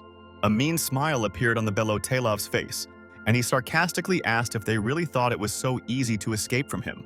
Having pushed off, the monster flew towards Hyun with all its strength, shouting that they would all soon die, and he would be the first. Suddenly, a red Maserati suddenly pulled up to the Du family mansion and suddenly braked when it saw the plumes of smoke around the house. Shizuka came out of it along with a crimson bodyguard who told the young lady that the terrible powers he was experiencing were emanating from the estate. The next second, Dushi and Mei Wei ran out of the huge house, screaming in fear and begging for help. Suddenly, Shishi raised her eyes and saw Shizuka in front of her, which made her seriously surprised, because she did not at all expect to see the girl at home. The young lady, realizing that the situation smelled like something was burning, immediately exclaimed where Hyun was. The girls turned their heads towards the house, in the backyard of which something was burning and rumbled, indicating the approximate direction of the guy's location. The Crimson Guard looked sternly at the house and said that he did not feel one of the sources of energy that brought them. The fear that reigned on the faces of the girls was instantly replaced by something else, which is why both of their hearts began to beat faster at the thought that something could happen to Hyun. Shizuka immediately rushed towards the loud sounds, ordering the Crimson Guard to take care of the frightened girls left behind her. Loud explosions, crashes, and a man's scream, which was getting closer to Shizuka, continued to be heard from the house. Lee Haifeng beat the pink-haired one with all the strength he had, and the monster, in turn, flew from time to time throughout the healthy hall of the living room. Suddenly, noticing that the white-bodied man was completely powerless, the guy grabbed him by the throat and lifted him in the air, tightly squeezing his hand. The Shizuka who came inside tried to get through the columns of dust and smoke as quickly as possible, and finally saw a familiar figure in front of her. In front of her was a breathless Haifeng, who was walking towards her, dragging the monster along the ground behind him, grabbing him by the terrifying cloak. The guy had a huge gash on his head and blood was flowing from it, but with a small smile he tried to assure the girl that he had never lost. Tears filled the poor woman's eyes so much that she could not see clearly and simply screamed, running towards him. The exhausted guy also moved towards the girl, breathing heavily and barely moving his legs. Finally reaching her, he fell into her arms, powerlessly burying his head in the girl's chest. Fortunately, the hospital in their city admitted critical patients around the clock, so even at this late hour, half of its windows were still lit. Feeling an indescribable cold, the guy woke up and tried to open his eyes, seeing a strange device on his middle finger. Realizing that he was in the hospital, the guy immediately opened his eyes and grabbed the oxygen mask that was on his face. He immediately began to remove the heart rate monitor from his finger, thinking that the doctors could not find out the destructive power that he possessed because they would turn him into a guinea pig. He jumped out of bed, knowing that he had to run, but suddenly he felt that there was someone else in the room besides him. The guy slowly looked behind himself, looking around the room and looking for someone else with his eyes. Instantly, his gaze fell on the nurse, sitting modestly on the edge of the sofa, resting her face on her hand and dozing. Realizing that she was sleeping, Haifeng jumped up on his toes and quietly tried to run away because he would not be able to live a quiet life if anyone knew his secret. The guy walked up to the door, grabbed the handle, and turned his attention to the note hanging from above, mentally cursing that the tongue was his enemy. The nurse left a note saying that she knew his secret and asked to wake her up when the guy woke up. So the guy had no choice but to approach her and disturb her sleep. Lee Haifeng carefully touched the girl's shoulder, trying not to scare her and prevent the woman from squealing. The young lady slowly opened her eyes and looked at the guy, realizing that the patient had finally woken up. She immediately jumped up with joy, inviting the guy to check how things were going with his regeneration, but he was so surprised that he didn't even know how to answer. The nurse unbuttoned his shirt and said that when the guy was brought in, she thought the paramedics had confused the morgue with intensive care. But Miss Du was right when she talked about his incredible recovery skills. The guy grabbed his shirt from her hands and closed the door, asking the girl not to do that and asking her what secret she was talking about. The girl confirmed this and added that she even knew that the guy played chess with Miss Hamasaki because she saw it all with her own eyes. The young man smiled and swallowed his saliva excitedly, asking the nurse if she was going to tell anyone about this. But the girl only came closer to him and asked him to promise something, in which case she would keep his secrets. After listening to her conditions, the young man frowned and said that he would never buy such a provocation in his life. But the nurse gently touched his chin, once again asking Haifeng to let her examine his body. Remembering how weak he looked on the intensive care bed, the guy sighed, saying that it would be better if he just sold himself. Suddenly, the silence in the ward was interrupted by a phone call, after which the girl took out her mobile phone and said that someone had called Haifeng. The young man snatched the phone from her hands and immediately answered the call without even looking to see who was there. He assented to his interlocutor, saying that he would arrive soon, since he also had something to tell. The nurse, who was still respectfully watching her patient, thought that the guy was really very interesting, and maybe more interesting than she thought. The girl took hold of her robe and carefully straightened it, while the young man spontaneously contemplated her actions, which seemed suspicious to him. However, despite the tense situation, the nurse was indeed beautiful, so Haifeng simply could not convince himself otherwise. He was so carried away by the girl in front of him that he stopped hearing his interlocutor, who was already screaming on the other side trying to understand whether the guy had heard him. Catching his gaze on her, the girl snorted displeasedly, ordering the young man to roll his lip. The young lady turned around and headed out of the room, saying that she would take the guy in her car to meet Uncle Du, after which he was convinced that the nurse was still a rich lady. A red Porsche nurse brought the young man to the Hamasaki family mansion, which stood out in the middle of the dark night. The girl started her car again, blinding the guy with the bright light of the headlights, which made him even cover his eyes with his hand. The nurse smiled, saying that she would be glad to meet again, but next time under different circumstances. But the young man only snorted under his breath that she only needed him for experiments, so such a meeting did not interest him. In one of the rooms of the estate, Du Hao, Shizuka, and Mei Wei were sitting at a huge square table along with Shi Shu, and behind them stood one of the servants. Shizuka turned to him and asked the guy to leave the room and not return until she called him, to which he agreed, bowing seriously to the lady. Haifeng entered the room and the girl immediately ran up to him, looking at the guy with concern and asking if everything was okay with him. He gently put his hand on her head and ordered her not to follow him next time, but the girl only said that they were incredibly worried about him. Her eyes were filled with sadness and Miss Hamasaki asked him if he should comfort her in that case. The young man pretended not to hear her question and turned to Mr. Du, saying that from that day on he wanted to leave his post as a bodyguard. The man was incredibly surprised by such an unexpected statement, which caused a varied range of emotions to appear on his face and tried to find out the reason. Without waiting for Lee Haifeng's explanation, Shushu suddenly exploded from her seat and menacingly asked the guy why he decided that way. She screamed offendedly, demanding the guy to tell him whether he was afraid of yesterday's battle or whether her father did not pay him enough. But Haifeng calmly said that Miss Du herself wanted him to leave her quickly, which is what he was going to do in the end. The girl sat back and said that she was only worried about the bio-body freak who could harm her, but Lee assured her that he was finished and the girl was safe. The girl looked at him with a fierce look and hissed that that bastard was still alive. Haifeng cried out very puzzledly that this was simply impossible because yesterday he personally tore him into tiny pieces. Shizuka immediately approached the guy and said that the Crimson Guard checked the place of the fight and, in his opinion, the ghost disappeared, using some kind of magic that helped him pretend to be dead. Haifeng's face showed excitement, and he said that she was the monster's last hope, so he would do anything to find her and use her. Wei Wei's eyes began to fill with tears because she was afraid for her friend, and Du Shu, in turn, refused to leave her home. But Haifeng only smiled suspiciously and said that the girl would still have to leave home and go, but to a place that she would completely like. Du Hao, realizing that the bodyguard was going to use his daughter as bait, immediately protested, saying that it was too dangerous. But the guy, in turn, only said that it was for her own safety, and in that place that freak could have died in his worst torment. Poor Shishi didn't even know what to do.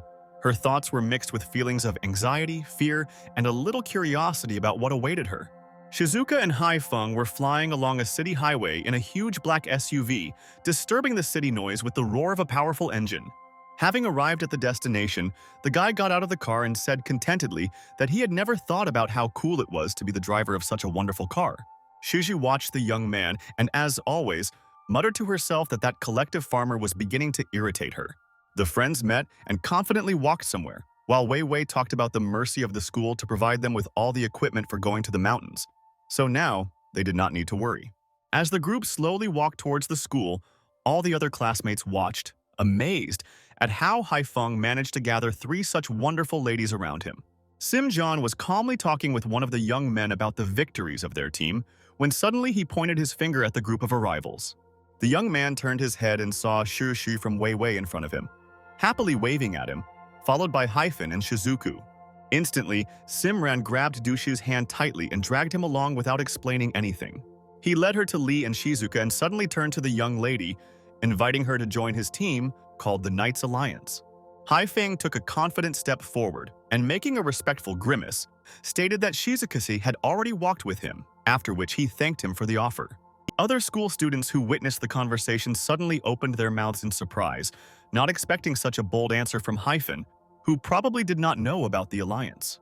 The bespectacled boy who had previously talked to Haifeng asked Mei Wei, stunned, if she was also planning to join the guy. The girl, in turn, stood behind the guy and told Sharishu that she always wanted to work with him on the same team. No grinning.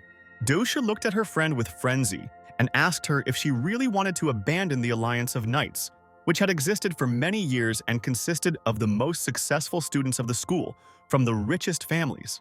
Wei Wei immediately began to object, saying that it was only for one time, while Haifeng looked sternly at Shi and reminded her of their conversation yesterday, and the danger the young lady was in. Dissatisfied, Miss Du glanced at the guy and stated that Simran was also proficient in ancient martial arts, and his peaceful methods of battle were much better than the wild tricks of the bodyguard. Simran, in turn, again tried to lure Shizuka to his side, but she only clung to Li Haifeng tighter, refusing his offer. Having decided to join, the bespectacled man ran up to Haifeng and asked if he could also join his team, to which he happily agreed, and was even delighted at such an initiative. Shishi and Sim Jan contemptuously ridiculed the awkward company of opponents who looked, in their opinion, like a bunch of clowns, which included 2 beauties. The bodyguard looked irritated at his client and hissed, in her opinion, he should have protected her if she was not around. The girl looked displeasedly in his direction and said that it was only his concern because he had to protect her under any conditions.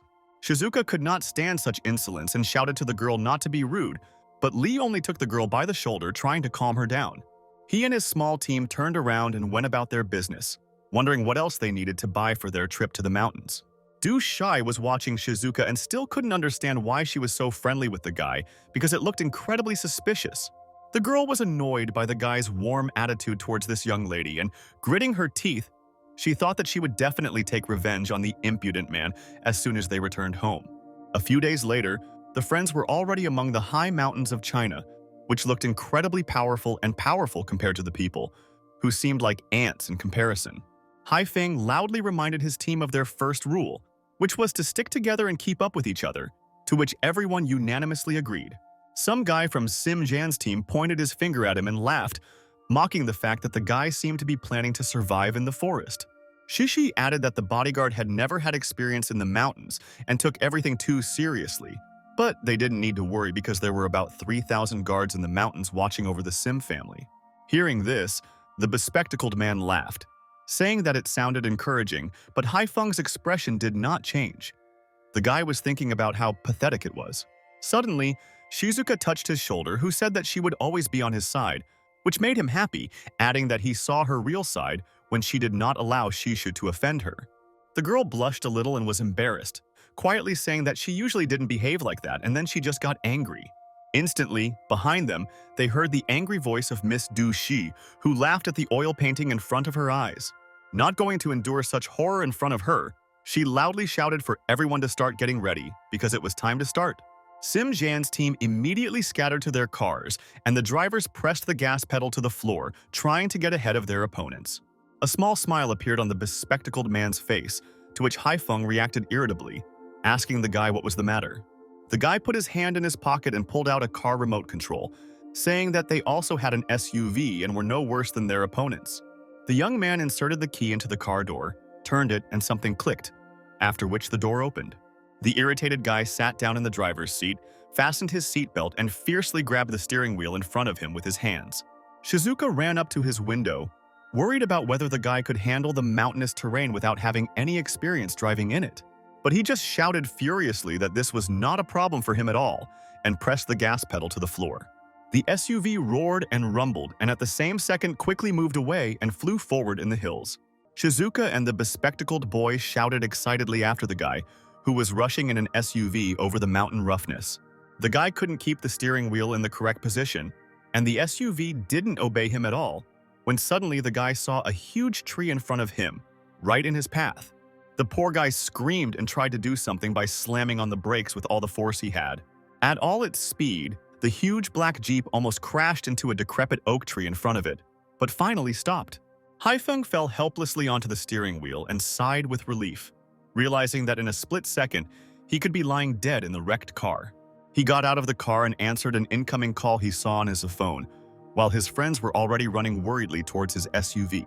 Poor, frightened Shizuka rushed to the guy, trying to find out if everything was okay with him. The guy looked up from the phone call and said with a smile that he felt great. Suddenly, he decided to do something, so he reached for Shizuka's binoculars and borrowed them. The young man looked through it carefully at the white SUV parked on the other hill, trying to see who was in it. In the binoculars, he saw Sim Jan, who was waving his hand and shouting on the phone to Shizuka to come over to his side and not mess with someone like Hyphen. The guy lowered the binoculars and raised the phone to the girl who refused, adding that Li Haifeng was excellent at driving an SUV. An irritated Sim Jan said that he didn't understand at all what was so good the girl saw in that rogue, and then hung up. The girl turned around and heading towards the Jeep, ordered everyone to follow her, because she no longer had the desire to communicate with people like Sim. Realizing that he had been rejected, Simran accidentally released his binoculars from the rage that had gathered in his hands. He clenched his fists angrily, hissing that someday Haifeng would pay for everything he had done to him, and would definitely crawl on his knees in front of him. Li Haifeng, meanwhile, with his entire team confidently flew along the mountain highway without even braking on sharp turns. Suddenly, the guy asked the bespectacled man if there were any stops nearby, since he urgently needed to go to the toilet, to which the guy said that a few kilometers from there was a restaurant where he could stop. The guy pressed the gas pedal to the floor, shouting that he couldn't stand it for so long, and the Jeep flew away with even greater speed. Everyone in the cabin screamed in fear, except for Wei Wei, who incredibly loved speed because she was the only one who liked the feeling of weightlessness. The SUV, picking up speed, loudly overtook the white Jeep of Sim Jan's team, jumping onto the track ahead of him. John's friend, who was driving, shouted excitedly that it was Haifeng, after which the leader immediately contorted with anger. Shusha looked at the black Jeep in front of her and thought out loud about how the guy could overtake them so quickly since they left first. Simran clenched his teeth and growled that the guy was unspeakably getting on his nerves more and more every second. When his boiling point reached its peak, he shouted to his friend to get in the back and let him drive. Li Haifeng's Jeep, without slowing down, flew along the mountain highway, gradually disappearing from the sight of its opponents. The bespectacled man was following the navigator, and Wei Wei was already tired of the speed and needed to slow down a little because the girl was thrown in different directions in the cabin due to sharp turns. Suddenly, Sim Jan's white SUV, honking its horn demonstratively, rushed ahead of Hyphen's team, flashing its headlights mockingly. Shushi watched the road with concern and restrained herself so as not to reproach Sim Janya for the races that he decided to organize. The girl began to feel sick, but the guy didn't even pay attention to it because he was only worried about Haifeng and the fact that the impudent guy had overtaken him several times for the first time behind the wheel. The young lady asked him what Sim was doing, but he only ordered her to ask her bodyguard. Suddenly, Hyphen's SUV appeared in front of their car again and once again easily overtook them, taking advantage of the smooth turn.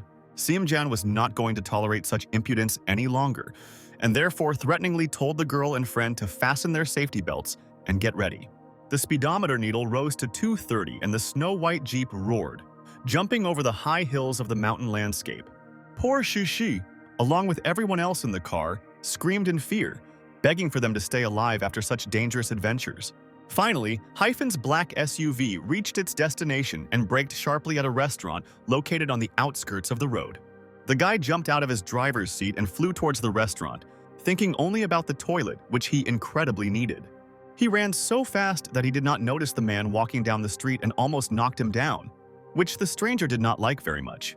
Wei Wei with the bespectacled man and Shizuka fell helplessly out of the car, gasping for air and trying to get themselves in order after such a terrible trip. A few minutes later, Simjan's Jeep drove up to them and sharply braked at Hyphen's team, deliberately driving through a huge puddle. Wei Wei and the bespectacled man were doused from head to toe in cold and dirty mud, causing them to scream in confusion. Simran angrily got out of the car, slamming the door loudly, shouting Hyphen, and behind him, a guy from his team looked out of the car window, incredibly sick after such a race. Mei Wei and the Cheech Karik looked at each other wearily, realizing that there would be a scandal now because Simran demanded a conversation with Hai Feng. He approached Shizuka and menacingly asked where her friend was, who dared to compete with him in the races. Li Haifeng himself eventually came out of the restaurant and asked the guy, puzzled, what kind of race they were talking about.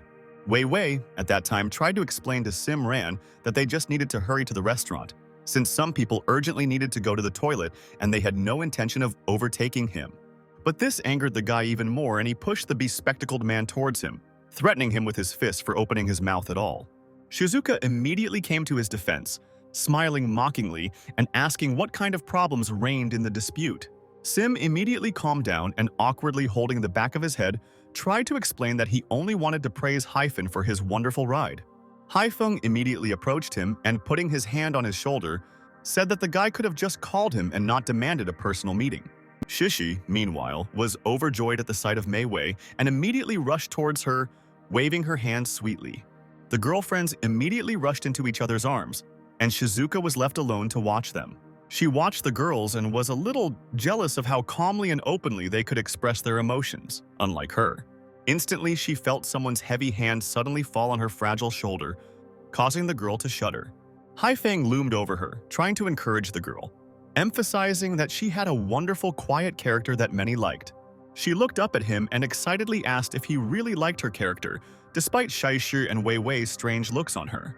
Mei Wei asked her friend why she didn't leave with them to distract her from what was happening, but this had no effect on Dushi and she screamed at the lovebirds to stop their caresses. She immediately turned around proudly and said that she was not going to be on the same team as Haifeng. Li, in turn, watched the girl in surprise, not understanding what had come over her. Shishi irritably ordered Simran to go, after which she added that she would not vouch for herself if she looked at Li Haifeng again. On the way, Simjan tried to find out from the young lady why she was so sad after talking with the bodyguard. He said that it was the first time he had seen such a scoundrel in their environment, and the girl only confirmed it, adding that he was not even worth her anger. Finally, Simjan said that he would definitely find someone who could get to the guy if he couldn't do it on his own, but Shusher didn't understand what it was for. The young man looked at the girl with interest, mockingly asking if it bothered her because her face had changed. Doshir turned away from his question, saying that the guy shouldn't even have wasted his energy on someone like Haifeng. One of the guys sitting behind said that he would think of something, since his status made him the most welcome guest in town. Lots of laughter poured out of the car and the friends continued rushing along the road to their destination. Huizu was not a large enough city, but it was highly popular among wealthy people. Li Haifeng and his team walked through its streets and joyfully shouted to the city to welcome them. He suggested that his friends speed up because they all needed a good snack before moving on. Shishi watched the guy incomprehensibly and could not understand what was so fun in this small, poor town. Zhan suggested that the girl go and have coffee, and his friend, meanwhile, asked the guy if he was going to find someone to take revenge on the bodyguard. Sim looked at his side with displeasure and hissed that he had not forgotten about his words. He did not want to harm Shizukai, who was next to that scoundrel, and therefore was in no hurry to make a decision. A few minutes later, their group was already sitting in a local cafe, drinking hot coffee and enjoying the warmth. Du-shi, who was peering at her phone, suddenly snorted with displeasure, and Sim-jun asked the girl what the problem was.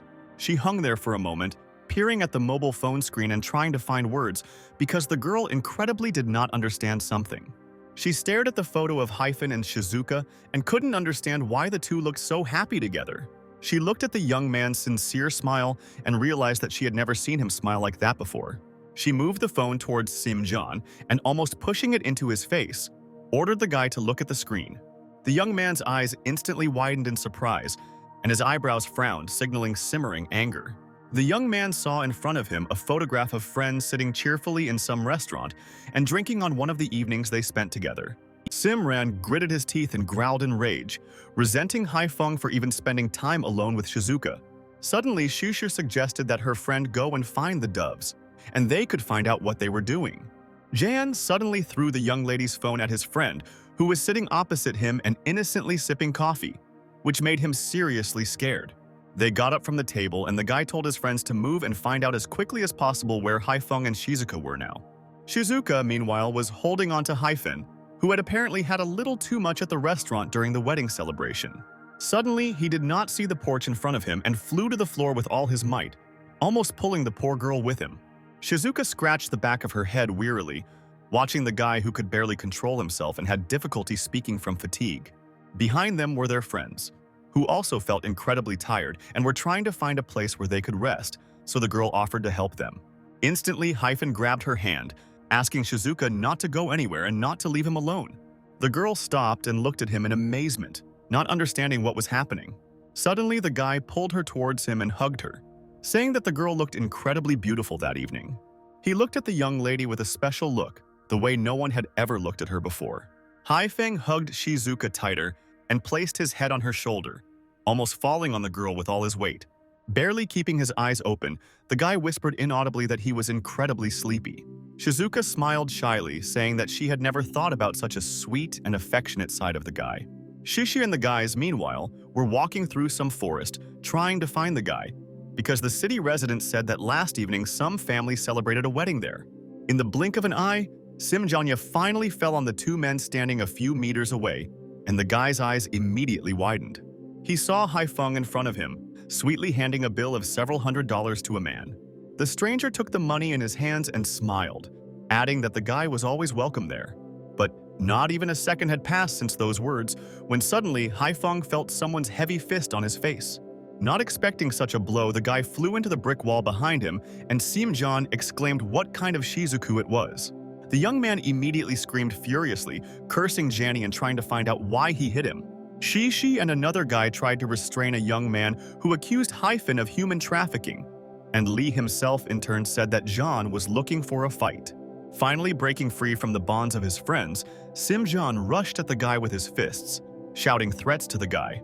But this time he didn't take Haifeng by surprise, so he immediately received a strong kick to the stomach. The poor guy curled up and panted in pain, clutching his chest, but he had no intention of stopping. Haifeng threw him to the floor when suddenly he heard the voices of Shizuka and Wei ahead of him, who were wondering what was the matter. The girls, who had just woken up, yawned and asked the man with the money why the guys were fighting, and he said that there was a misunderstanding, because Lee was just helping him with selling groceries.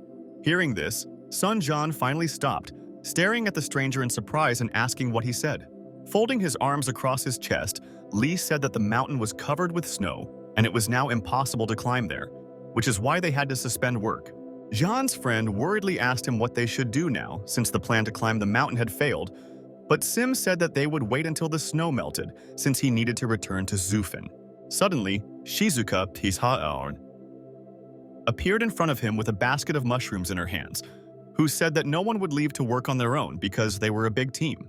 Shishi smiled happily, supporting her, and added that she would also go to help her friends.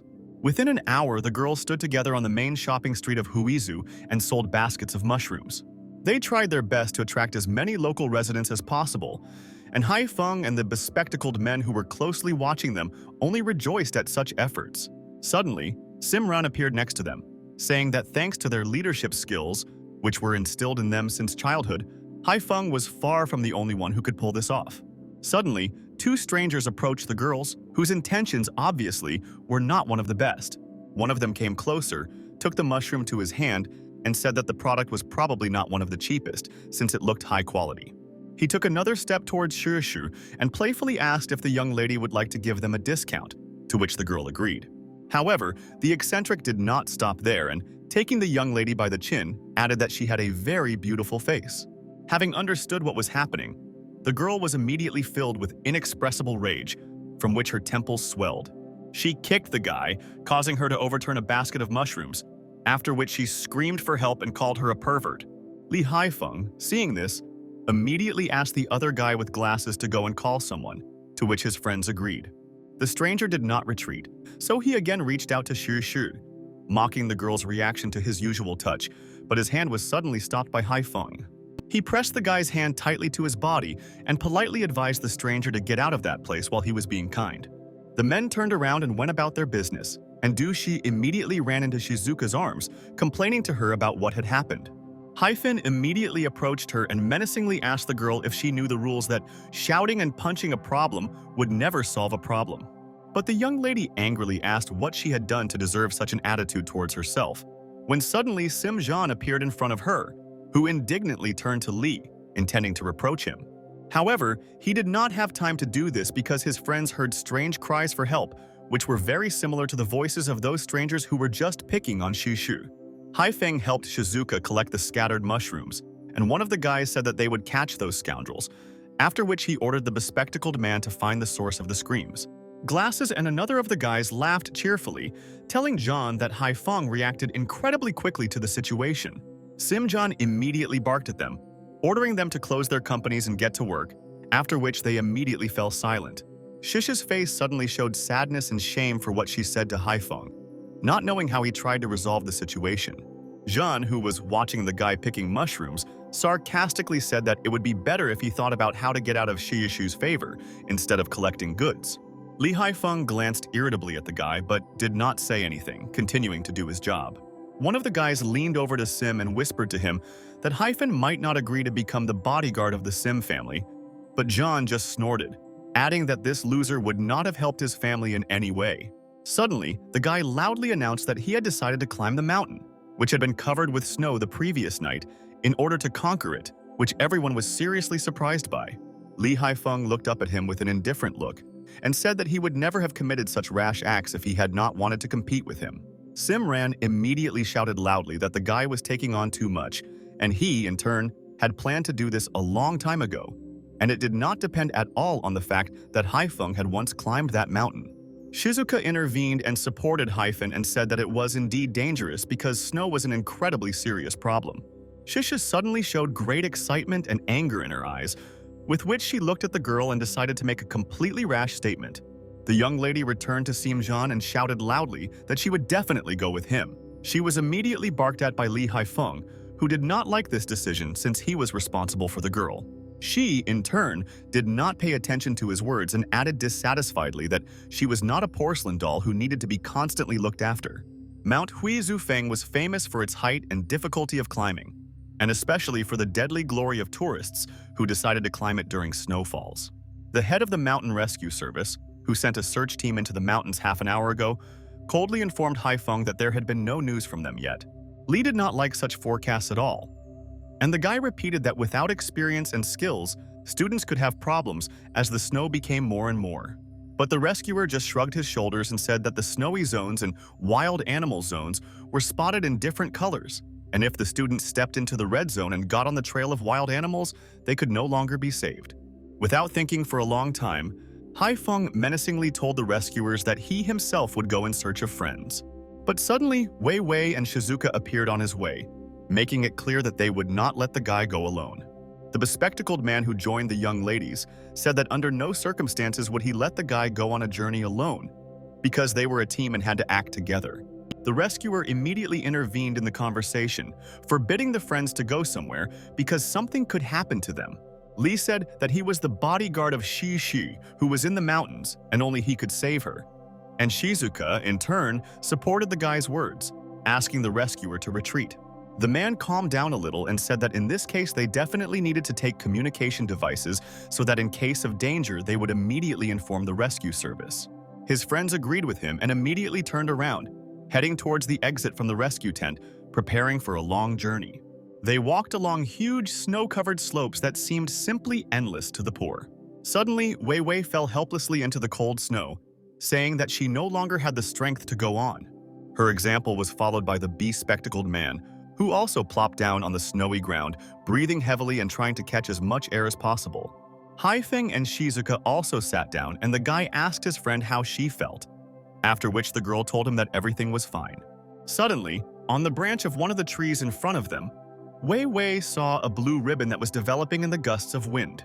Haifeng said that the blue color meant a snowy area and therefore they would not be able to go further, which is why the friends needed to change their route. The friends heard a strange roar, immediately thinking that there should not have been any predatory animals in the place where they were. Suddenly, a huge bear appeared from behind the trees and in a rage attacked Simjan, knocking the guy onto the snow. The animal was huge, angry, and probably very hungry because the bear did not look friendly or safe at all. Poor Simjan squealed in fear, begging the predator not to approach him and covering his face with his hands. But Haifeng decided not to observe the situation for a long time and immediately attacked the animal, trying to throw the bear off the guy. The bear roared even louder and stood on its two hind legs, unsuccessfully trying to maintain its balance, while John quickly got up and ran away. Mei Wei and Shizuka immediately rushed towards Shishu, who was nearby and looked incredibly scared. The bespectacled boy approached Simjan and excitedly asked the guy what happened, but he simply remained silent. Hyphen, meanwhile, was still struggling with the bear, kicking it as hard as he could, trying to defeat the animal and get rid of the threat. Simjan loudly shouted to everyone that they did not have any weapons, so they quickly needed to run away, but one of the guys excitedly asked him what to do with Hyphen. The guy ignored his words and ordered Shishu to follow him, but the girl also stayed behind, worried about the bodyguard. Hyphen, who was still trying to defeat the beast, loudly shouted to his friends to give him a strong rope. Glasses took out the rope he found in his backpack and quickly threw the second one. Li Haifeng caught it and immediately wrapped a noose around the neck of the angry bear, who resisted in every possible way. The guy grabbed the two ends of the rope and pulled them, walking in the opposite direction so that the noose tightened. Although the bear was incredibly strong, he was unable to meet the guy of that day because he growled loudly and almost succumbed to the rope. However, at the last moment, the bear sharply pulled the rope, growling even more furiously because he definitely didn't like the guy's actions. Not expecting that the animal would still resist, the guy could not resist and fell off the rope, flying down the slope, while the bear ran after him. Shizuka and Wei Wei squealed in fear as they watched the guy fly lower and lower, capsizing and twisting like a block of snow. One of the guys finally shouted that he had taken a pistol with him just in case, and, in his opinion, this case had just come. Shizuka is indignant with her fist at him. Why didn't he tell about this earlier? Because Haifeng risked his life to save all of them. Suddenly, their conversation was interrupted by Shishu, who ordered everyone to turn their heads and look at Li Haifeng. The guy wrapped his legs around the bear's neck and grabbed its face with his hands, shouting that the animal would die at his hands. Simjan, who watched the terrible sight, finally gave up and decided that he would go home, because he was not going to die from the clutches of a predatory beast at such a young age. He snatched the pistol from the guy's hands and walked towards the dangerous beast, even despite the bespectacled man's attempts to stop him, because the young man could have hit Hyphen. Jean, without thinking for a long time, swung his hand and kicked the poor man, ordering him to shut up, after which the guy simply fell into the snow. Seeing this, Haifeng, who was still hanging on the animal's neck, shouted indignantly at Simjan, who dared to raise his hand against his friend while he was saving them from the bear. Mei Wei and Shizuka attacked Simjan with threats so that he would not think about shooting, because he just wanted to take revenge on the guy. However, suddenly, a young man from John's team stopped Wei Wei, saying that the girls just needed to trust Simjan. The leader of the team pointed the gun at the bear, which stood on its two legs and tried to take aim so as not to hit Hyphen. Gritting his teeth and gathering all his courage into a fist, Simran fired, exclaiming that he did it for everyone's sake. All the friends stared at the bear and Haifeng and saw that none of them were moving, which made them afraid that Jean might actually miss the target. Li, who had almost tied up the bear, barked angrily, not understanding why Jean shot, after which he added that the guy had pissed him off as much as possible. Haifeng abandoned the messenger bear and confidently walked up the mountain, with the only goal of repaying Simjan because he still missed. Shizuka, who was carefully watching the guy, suddenly saw a large red spot on his chest and screamed loudly that the bullet had hit Hyphen. The guy himself, meanwhile, with all his fury, flew at Simjan, who still had a pistol in his hands, but he did not move, staring petrified at the guy. Haifeng hit the young man with such force that he flew several meters away and dropped the pistol from his hands. He plopped down on the cold snow and a huge red bruise immediately appeared on his face, which made the guy wince. Lee loomed over him, threatening him with bad consequences if he didn't leave immediately, but John looked at the guy innocently, not understanding why, because he wasn't aiming at the guy and everything was fine with him. A bespectacled man intervened in their fight and attacked the young man, saying that human life meant nothing to him. However, surprisingly, Lee Haifeng was not only furious because of his little mistake. Sim bared his teeth and asked if the guy wanted him to gag him with bills if money was the problem. Such insolence inflamed the rage in Hyphen's heart even more, and he attacked the scoundrel with a new wave of blows, shouting that he dared to offend his friends. A guy from Simjan's team tried to stop them by shouting some words, but it didn't really help. Suddenly, he ran up to the guys and grabbed Lee Haifeng, reproaching him for treating Simjan like that. Meanwhile, tears were visible in the eyes of the bespectacled man because the guy was touched by the fact that for the first time in his life, someone stood up for him. Lee, in turn, rejected the apostate John and said that he did not care about school rules. They meant nothing to him. Sim, who until now had the strength to make Lee Haifeng nervous, again added gasoline to the fire, calling the guy a non-entity and a master of lies. Lee instantly heard the worried voice of Wei Wei, who noticed that the guy had already lost a lot of blood. He left John and told the girl that everything was fine with him, since the bullet just scratched him and he was much stronger than she thought. Sim stood up and said that the guy's rudeness was unforgivable and Shaishu supported him, reproaching Miss Hamasaki for contacting him with a bodyguard in the first place. Shizuka lowered her eyes, trying to calm down and not continue the conflict, because she was already fed up with quarrels. Haifeng instantly approached her, who secured the clamp on the rope wrapped around her waist for safety, after which he added that the young lady should not be afraid. He reminded the girls that he would never abandon his team members and that they could feel completely safe with him. Shizuka cheered up and looked up at him, saying that he really was a good person, but she would be much calmer if the young man thought a little about himself. The guy himself also calmed down a little, but his eyes worsened because the girl's words melted his cold and stern heart. However, suddenly the ground beneath them began to tremble and suffocate, after which the friends heard a terrifying noise coming from the mountains in front of them. Shishi and Simjan screamed, not understanding what was happening and thinking that it was an earthquake. But the irritated Hyphen exclaimed that it was just an avalanche, restraining himself as much as possible so as not to curse his opponents. Jean's friend frightenedly attacked his neck with requests to save him because he did not want to die so young.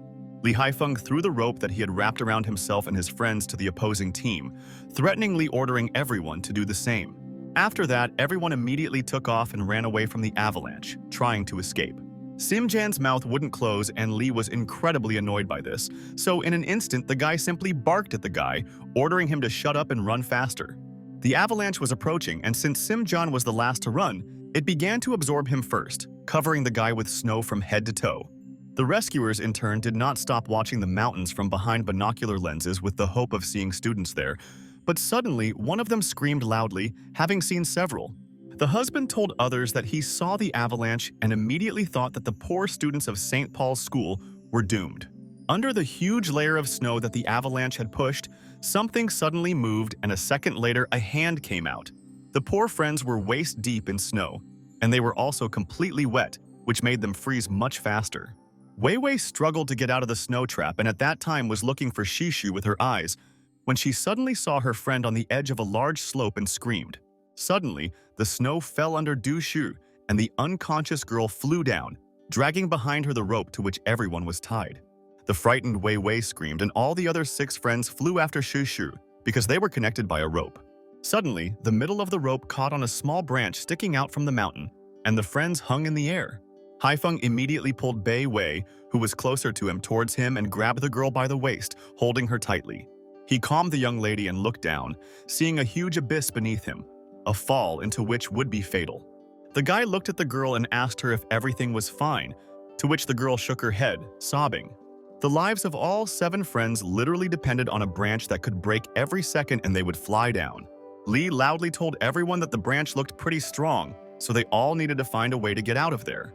However, as soon as the guy finished speaking the sentence, the branch crackled and began to move, hinting that the fortress was not so good. Lee Haifeng realized that she would not be able to withstand 7 souls for a long time, and therefore she had to act quickly. Sim asked concernedly what they were supposed to do, because no one wanted to just hang and wait for their death. Haifeng smiled and told the guy that there was nothing wrong with turning into a sausage after hanging on the mountain for a month. Simran twitched, ordering Hyphen not to joke like that and stop scaring him.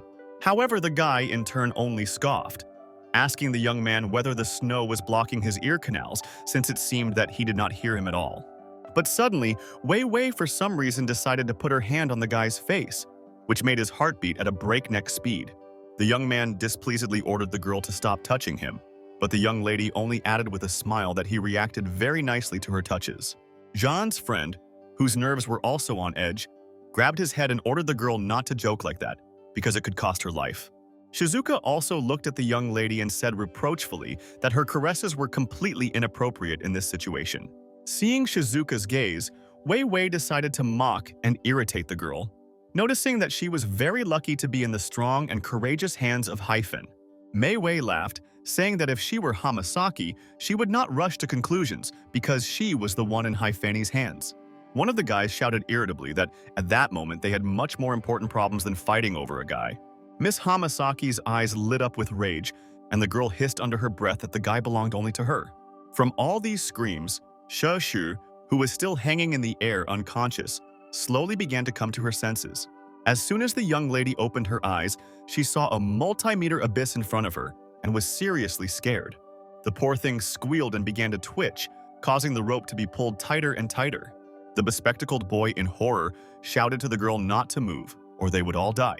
The branch, which had given them little hope anymore, creaked and creaked again, tearing itself almost completely out of the rock. The guy from Sim Jan's team cried and howled that he didn't want to write a suicide note at all. Haifeng shouted to Shishi not to move or they would all fall down, when suddenly Mei Wei told the guy that she suddenly felt ill. The guy touched her forehead and immediately realized that the girl had a high fever, which is why she looked so tired. Suddenly, several birds flew before his eyes, making the young man think about something. The guy shouted that somewhere nearby, there had to be a hole in which these birds lived, and so he immediately tried to find it by using magic and drawing a circle in front of him. He looked around carefully and finally saw a small hole in the rock in front of him. Li Haifeng grabbed the other end of the rope, swung it, and threw it at the huge stone that was in the hole. He grabbed the rope tightly, pulled it a couple of times to check the structure was secure, and began to climb. As soon as they reached the hole, the branch on which the drog was hanging creaked again and eventually broke free of the rock, flying down. The poor bespectacled man screamed with all his might, begging the Almighty to save him. All 5 gradually fell down, screaming in fear and begging Hyphen to save them. The guy immediately grabbed the rope sharply and, ordering Wei Wei not to approach, pulled on it with all his might, trying to pull out the others. The young lady sitting behind him excitedly watched the guy and his friends, who were still screaming terribly somewhere below. She looked around at his broad back and manly shoulders, from which strong, handsome arms emerged. The girl seemed to be in a fog, and all she thought about was how beautiful Haifeng was. A few tens of minutes later, in the middle of the small cave in which they found themselves, a small fire was already crackling. Shishi had recovered from her fall and was already carefully examining the area, while Haifeng was trying in every possible way to help Wei Wei, who was lying motionless on the floor with a small pillow under her head. The girl was sweating due to the high fever, and the guy decided to check if all her bones were intact, because he did not understand the cause of the illness. He carefully felt her chest, trying to find a fracture, and finally found it, adding that fortunately, the bone did not injure the internal organs. The guy said that Mei Wei needed to be bandaged, and Shizuka, hearing this, decided to go to their friends and help. However, as soon as she got closer, she noticed the red spot from the guy's wound, which became significantly smaller. The guy took off his sweater and said that he made it himself, but he was completely fine. Shishi suddenly noticed a knife in his hands, which seriously surprised her, so the girl asked the bodyguard what he was going to do. But the young man was not going to answer, and therefore in the next second he simply stabbed him straight into his chest. Shizuka screamed in fear, not understanding what was happening and why he did it. Even Sim Jun, who was sitting calmly by the fire, returned to them from the loud girl's scream. He shouted irritably at Lee Hai-feng, exclaiming that even in such a situation, the guy turned all the attention to himself. The young man, meanwhile, calmly put on his jacket and behaved as if nothing had happened, while under his feet lay a knife and next to it the bullet that Sim-jan had put into him. An enraged Shizuka turned towards the guy and shouted at him menacingly that this happened precisely because of him, but he seemed to be indifferent to her reproaches. In Sim-ran's eyes, there was nothing but indifference and hatred towards Lee Hai-feng, who always turned out to be the main character, which incredibly irritated the guy. Hai-feng, in turn, ordered the bespectacled man to collect food for everyone and cook it, to which he obediently agreed. He added that he hoped that people, especially of blue blood, would be able to do this, looking at everyone present with a keen gaze. After a while, the bespectacled man stood with a bunch of food in his hands right in front of Sim-jan's friend, while everyone else sat around the fire. The guy noticed how everyone else was looking at the food that was in the hands of the bespectacled man and said that it was all just before him, after which he asked how they should sleep without even having tents. Hai-feng looked at the young man with displeasure, asking why they did not take their sleeping bags, but he said that they had lost them during a skirmish with a bear.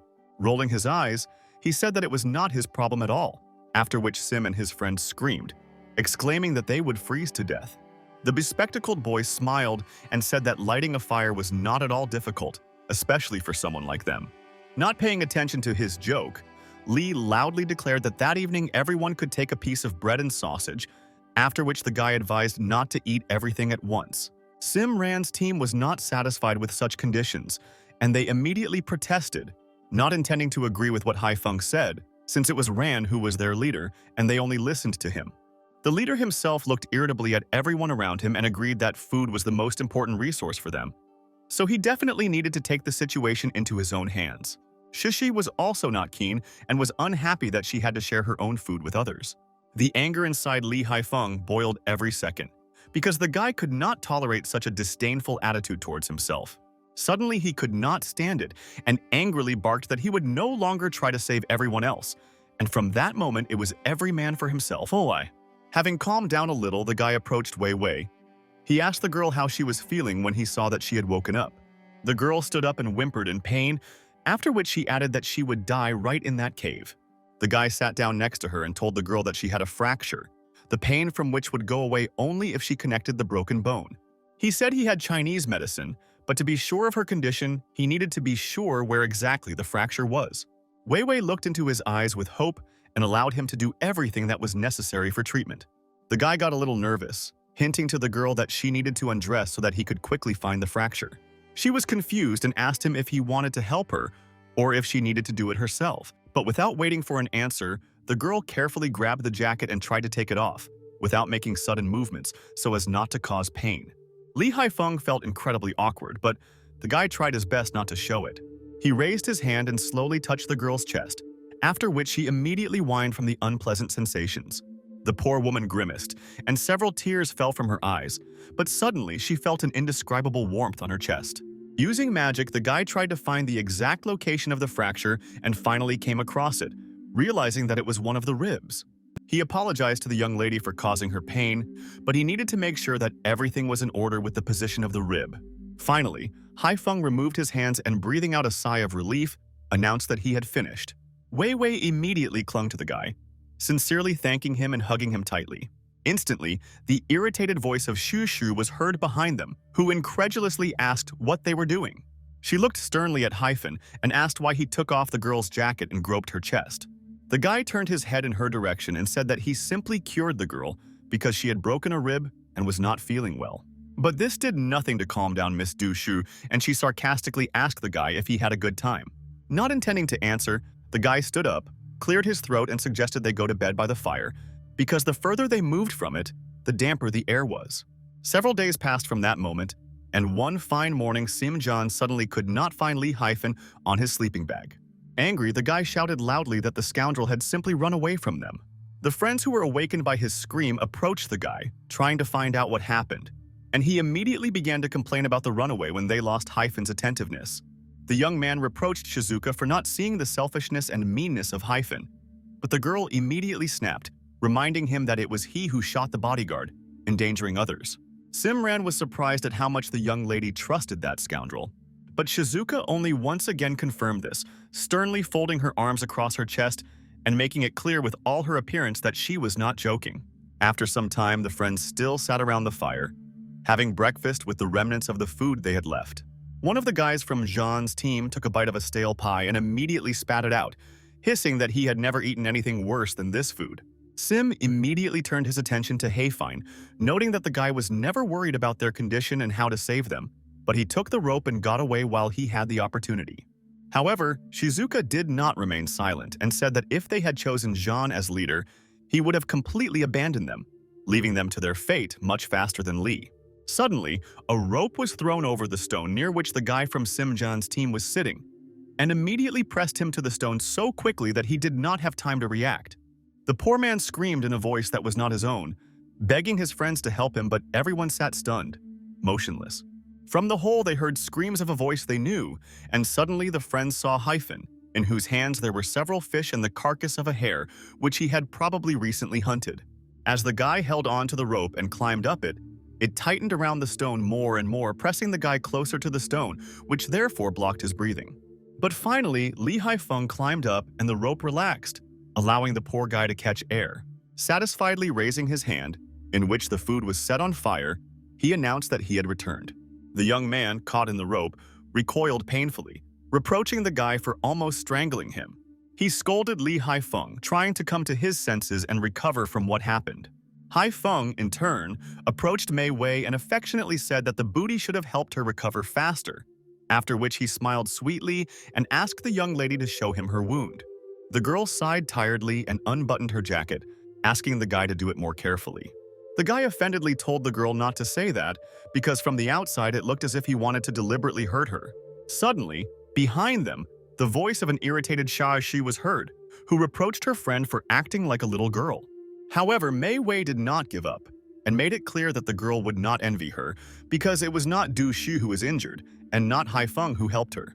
Days, hours, and minutes passed, and the students were still not visible, and the rescuers gradually ran out of patience. The head of the mountain detachment pointed with a stick at the portraits of 7 children and explained to his unit that they definitely needed to be saved because they were from very rich families. One of the rescuers added that the leader of the group of children was Sim John, the younger brother of Sim Ping, who had once successfully conquered the top of the mountain, and therefore Jean's unhealthy desire was justified. The team leader said that no matter who the leader was, they still needed to rescue the children trapped in the snow. He said that the children's families were incredibly worried, and only the Du clan managed to calm them down by telling them that there was a guy with the children named Lee Haifeng. The deputy chief leafed through the bodyguard's personal file and said that during the avalanche, the guy might have gotten confused and not been able to cope with the situation because he was from a poor family. Instantly, the door to the tent opened and a woman appeared, sternly objecting to the deputy's words. A tall, slender lady with ocean blue eyes and hair of the same color appeared before the men. She looked at everyone present and hissed menacingly that only a bodyguard would be able to remain cool and organized during an avalanche, which would increase the children's chances of survival. The head of the mountain detachment looked at the woman with displeasure and suspicion, asking Jing how she ended up there. The young lady said that of all the families, only the Du family made efforts to somehow help the children in this disaster, and therefore she definitely had to join the operation. Without waiting for her superior's response, Jing loudly ordered the rescuers to expand their search to include the area where the avalanche occurred. The children, meanwhile, were sitting together around the fire, on which something similar to soup was boiling, probably from the loot that Haifeng had brought in the morning. Wei Wei was nervously watching Simran when she suddenly asked how the guy could calmly eat fish that was caught by the one the guy accused of running away.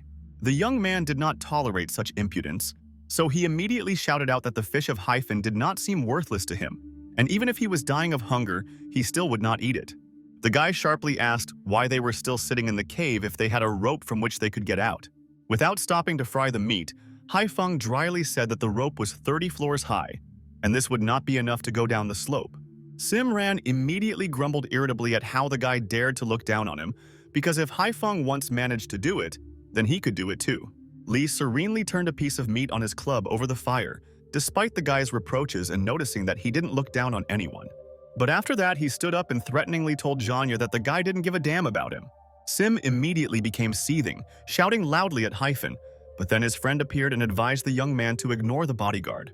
Shisha, who was watching all this, suddenly turned to Haifeng and said that the guy had not eaten anything at all, and therefore she had saved something for him. Noticing such actions on Dushu's part, Wei Wei wasted no time and suddenly screamed. Li Haifeng immediately rushed to the girl with concern, bombarding her with a bunch of questions and trying to find out what was wrong with her. The guy immediately put the poor girl on the ground and asked her to undress so that he could use magic and ease her pain, but the girl only moaned and screamed here and there. Suddenly, she looked up at the young man with her big puppy eyes and, modestly folding her arms on her chest, asked the young man why he was so kind to her. Haifeng coldly replied that the young lady was injured, after which he added that a man who did not know how to protect a woman was simply a non-entity. The girl's eyes instantly became even more meek and round, and the young lady herself seemed about to explode from the emotions that overwhelmed her. Luo Wei pounced on the guy, hugging him tightly and saying that he was incredibly sweet and kind. But he immediately broke away from her embrace and, clearing his throat in embarrassment, said that he would go in search of food since their food supplies were running low. The young man grabbed the rope and tied it around the stone, making several strong knots. He grabbed it and jumped into the abyss, calling out to his friends as he went to wait for him, because he would return soon. Zhan made it clear that there was nothing difficult about jumping off the cliff, but his friend immediately added that such jumps were much more dangerous than those that the guys were doing, so the chance of death was indeed greater. Shizuka intervened in the conversation, who reproached the young men for not being able to admit that, in some aspects, Haifeng was better, thanks to which they were still alive at all. Simran turned around and walked towards the young lady, saying that she was too fascinated by his beauty to see the real side of the scoundrel. As soon as the guy from Zhan's team said that they first needed to get out of the mountains, the rope immediately attacked him again. This time, the young man was not afraid, and when the rope tightened around his body, he only asked in surprise how Hyphen could return so quickly. However, the friends were instantly surprised by the puzzled expression on Shizuka's face as she looked at the guy, and they also returned to look at the guest. Behind the young man, they saw a white-bodied man who smiled evilly, turning to Dushu and saying that they had not seen each other for a long time. The poor girl screamed in fear when they saw the monster, not believing her eyes and trying to convince herself that it was just a dream. But this did not stop the pink-haired one or even frighten him, so he, delighted that he had finally found the girl, rushed headlong in her direction. He grabbed Shi tightly with his claws, and the young lady only had time to scream for help, begging Li Haifeng to save her. Fortunately, the guy, who had not yet managed to descend to the very foot of the cliff, heard a loud female scream that alerted him. The guy looked at the hole where his friends were and immediately thought about the white-bodied one who could somehow find them. He immediately rushed back headlong, shouting for Miss Du not to worry, because he would never let anything happen to the girl. The guy jumped into the cave and immediately ran into the white-bodied one, exclaiming in rage that it was he who was his opponent, and not poor defenseless Du Shu. The terrible bespectacled man, who saw the monster for the first time, literally petrified at the exit of the cave, unable to even move. Simran looked at the bastard and growled at Hyphen, demanding that he tell him who the pink-haired man was. However, the guy did not take their questions into account but continued to fight the ghost, laughing at the fact that after his victory, it would be possible to consider that the guy sent the monster to hell twice. This time the scoundrel seemed to be stronger, because he was not afraid of Hyphen's threats and responded to him with the same blows as he gave to him. The monster's battle tactics had obviously changed, because now he didn't attack the guy thoughtlessly, but thought through his every step.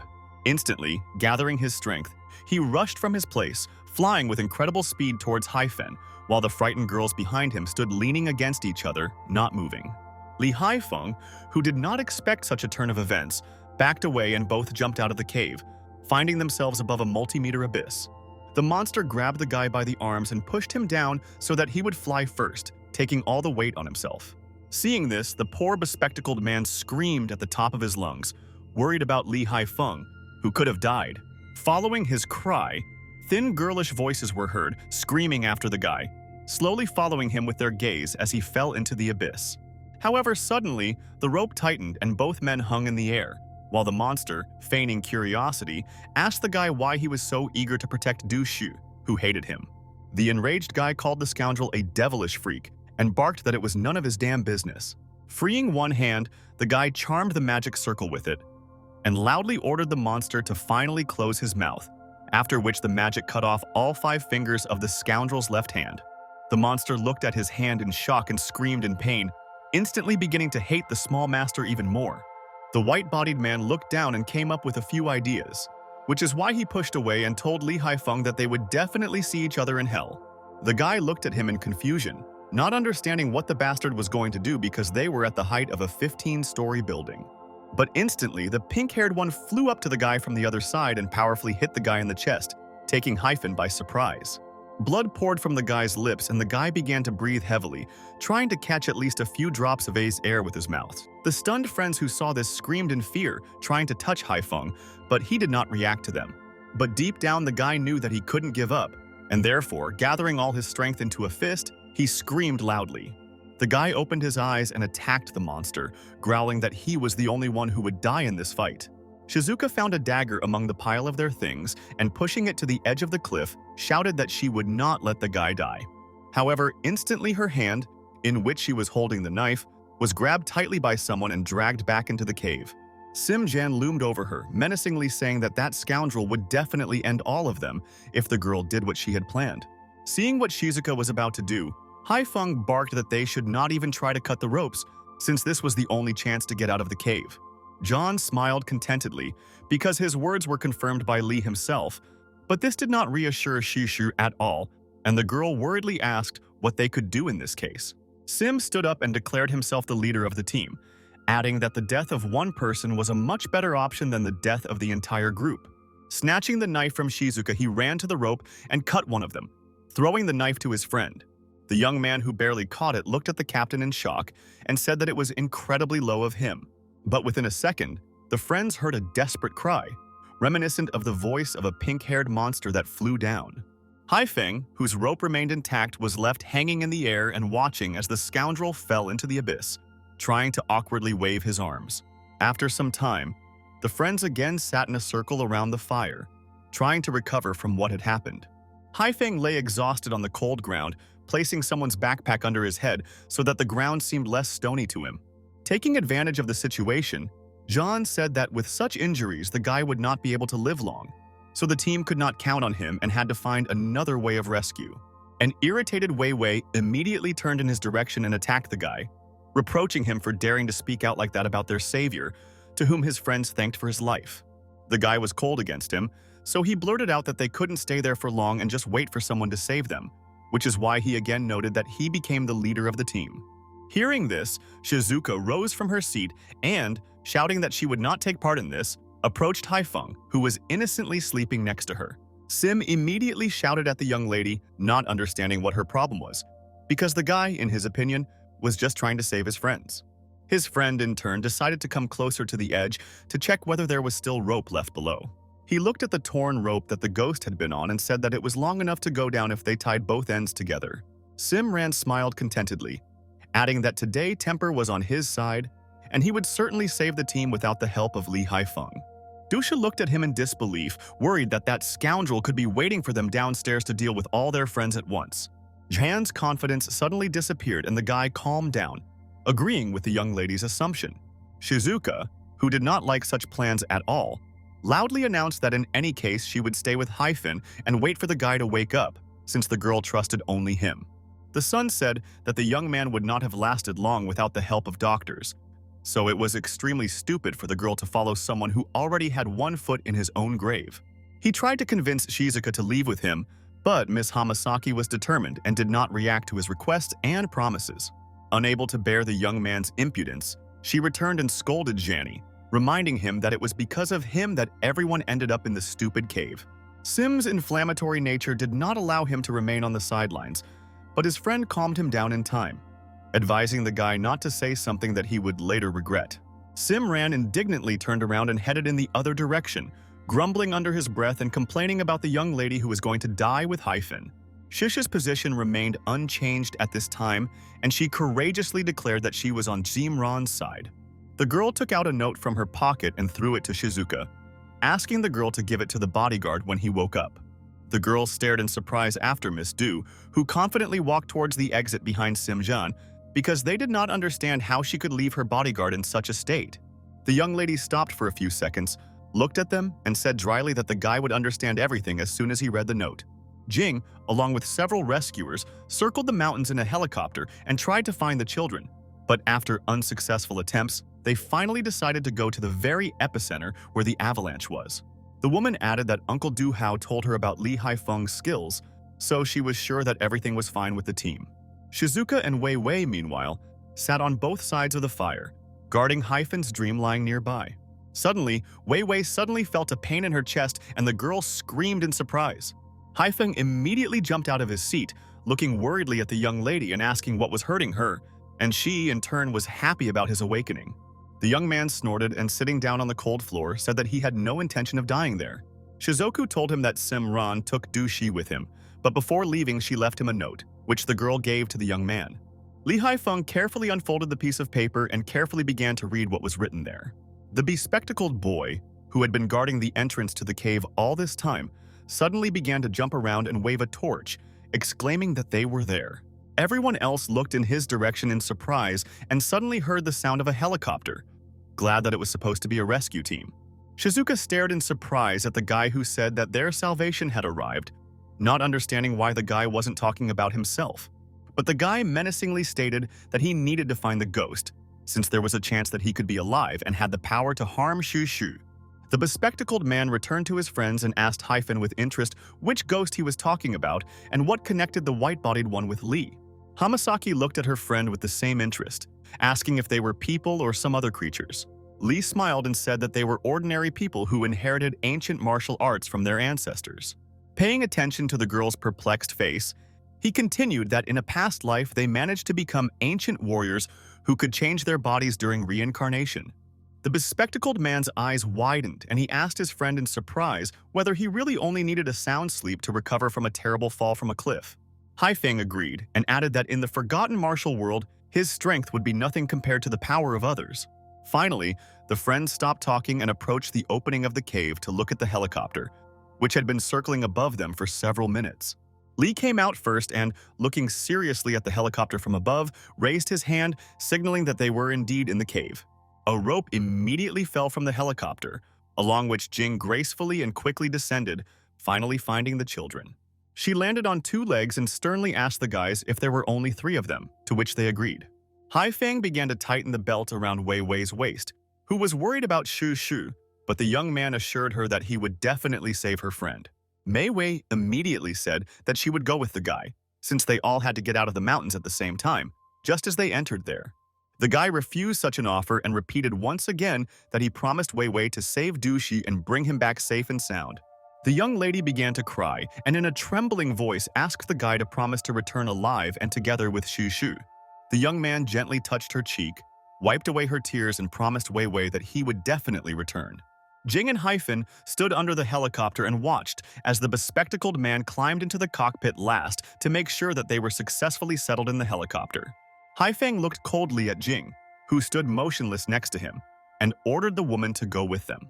But she sat down on a stone to which a rope was tied, folded her hand on her chest, and looking sternly at the young man, declared that she would go with him. He stared at her in surprise, not understanding what Jing was talking about since it really sounded meaningless. But it seemed the woman didn't even hear him, because she stood up and calmly tied the rope around her waist, tying it tightly, and then walked to the edge. Lee tried to stop her again, reminding her that it was incredibly dangerous and he didn't need her help, but Jing didn't listen. She pushed off and flew into the abyss, shouting that the children could not wait for salvation for very long, after which she advised the guy to stop talking and jump after him. Rolling his eyes, Haifeng took a breath and looked after the girl, trying to take it calmly, because he could only come to terms with it. Having descended from the cliff, they walked across the snow-white expanses and plains of the mountains, holding a torch in their hands. Jing noticed somewhat and, having looked more closely, told the guy that the footprints looming in the snow signaled problems that the children might have. Suddenly, a loud wolf was heard behind them, which seemed to be very nearby. Simran stood in the middle of the snowy plain and looked at the huge pack of wolves in front of him, trying to wave the torch in his hands, scaring away the animals. But such sudden movements irritated the wolves more and more, which is why they growled more aggressively, baring their teeth and preparing to attack. Frightened, Jean waved the torch chaotically, shouting and ordering the animals to stay away from him. Instantly, one of the wolves, who seemed the most furious, growled menacingly at the guy, flashing his fierce glass eyes. Without even waiting for the right moment, he attacked the guy, despite the torch with which he tried to defend himself. Simran screamed in fear, begging for help and hoping that someone would hear him. But unexpectedly, another torch hit the bravest wolf in the face, the trajectory of which was much more successful than that of Simjan. Lee Haifeng courageously appeared in front of the pack of wolves, looking at them menacingly and preparing for a fierce battle. Ran stared in puzzlement at the guy in Jing, who was standing next to him, after which he asked the guy who this woman was and she snapped, calling herself his savior. Forgetting any gratitude and manners, Sim exclaimed why they came so late, because he was almost torn to shreds. Jing looked annoyed at the impudent man and said that it was because of his arrogance that Haifeng now had to deal with wolves. The young man in turn smiled, telling the woman that only she had a gun, so all hopes were pinned on Jing. But the woman was noticeably worried, because she had never seen such a huge pack of wolves in her life, which is why she suggested that the guy develop a strategy. Haifeng was not taken aback and carefully took a few steps towards the woman, standing behind her and taking her hands, after which he quietly said that he would definitely protect Jing. He looked up at the wolves and ordered his partner to kill the leader of the pack, as this would incapacitate everyone else. Jing pointed the gun at the wolf, who really looked like a leader, because he was the bravest and most arrogant of all. The beast, realizing that he was in danger, rushed at the young lady when suddenly the girl seemed to switch. She could not move or utter a word. Haifeng, noticing that something was wrong, loudly shouted at her to shoot, and eventually a shot was fired. She hit him in flight, so the wolf fell like a stone right at Simjan's feet, causing him to flinch. The entire other pack immediately ran away, seeing how their leader had just been brutally contained. Li put his hand on Jing's shoulder and said that in his childhood, when he lived in the mountains, such wolves were the hounds on his father's farm. However, Simjan intervened in their conversation, without expressing an iota of gratitude, and menacingly shouted for the two to get out of there. Haifeng turned in his direction and asked in a cold tone how Du Shu was doing, whom the guy took with him. There was a look of fear on his face, and the guy said hesitantly that he had no idea where the girl had gone because she had run away from him. He immediately threw himself on Jing's neck, begging the woman to take him away from there because the young man incredibly wanted to go home. While Jing was trying to peel the impudent man off of her, he shouted out that it was him, the ghost who had come again. Haifeng immediately started running, leaving Jing to take the young man back while he pursued the monster. The woman shouted menacingly after him to tell Li to be careful, since the white-bodied man had become stronger since the last meeting. Suddenly, the guy stopped and returned to her, asking in surprise how the young lady knew who he was, unless she was following him. But without waiting for an answer, Haifeng saw a white-bodied man ahead, on whose shoulder Shushu was unconscious, and immediately began to run after him, shouting to the monster to stop. Suddenly, the ghost really stopped. He threw the poor young lady into the cold snow, saying that he no longer wanted to play catch-up with the guy, which he was quite surprised by. Li looked at Miss Du Shu, who was lying motionless on the snow, and saw marks of clicks on her hand, from which the girl's blood could be seen. He realized that the monster had sucked the blood out of the unfortunate woman, but the scoundrel only stated that the guy simply did not understand how powerful it was to be and how magnificent the Kingdom of Souls was. Remembering their last battle, Hyphen recalled that the ghost remained an indifferent freak even when his soul was abandoned and weakened. The monster did not like such statements at all, and he immediately angrily whispered a spell, after which magic began to rage around the guy, which did not promise anything good. Li Haifeng didn't even have time to react when the guy immediately felt sick, and blood poured out of his mouth. The pink-haired man smiled meanly, saying that the young man had given him a whole fee, including the fear of death, and now it was his turn to feel it. But Haifeng did not give up, but provoked the ghost even more, forcing him to come closer and show what he was capable of. Whitebody extended his hand in front of him and cast a spell, finally ordering the evil spirits to open it. Suddenly, a magic circle appeared around Hyphen, and the guy was shaken so much that he fell off his feet, falling into the cold snow. The monster stood over him and stared at the guy, because he didn't understand why he tried for the sake of a clumsy young lady from a rich family. Hanging right over the guy and stomping his feet, he loudly shouted that he was unsuccessful in trying to be a hero.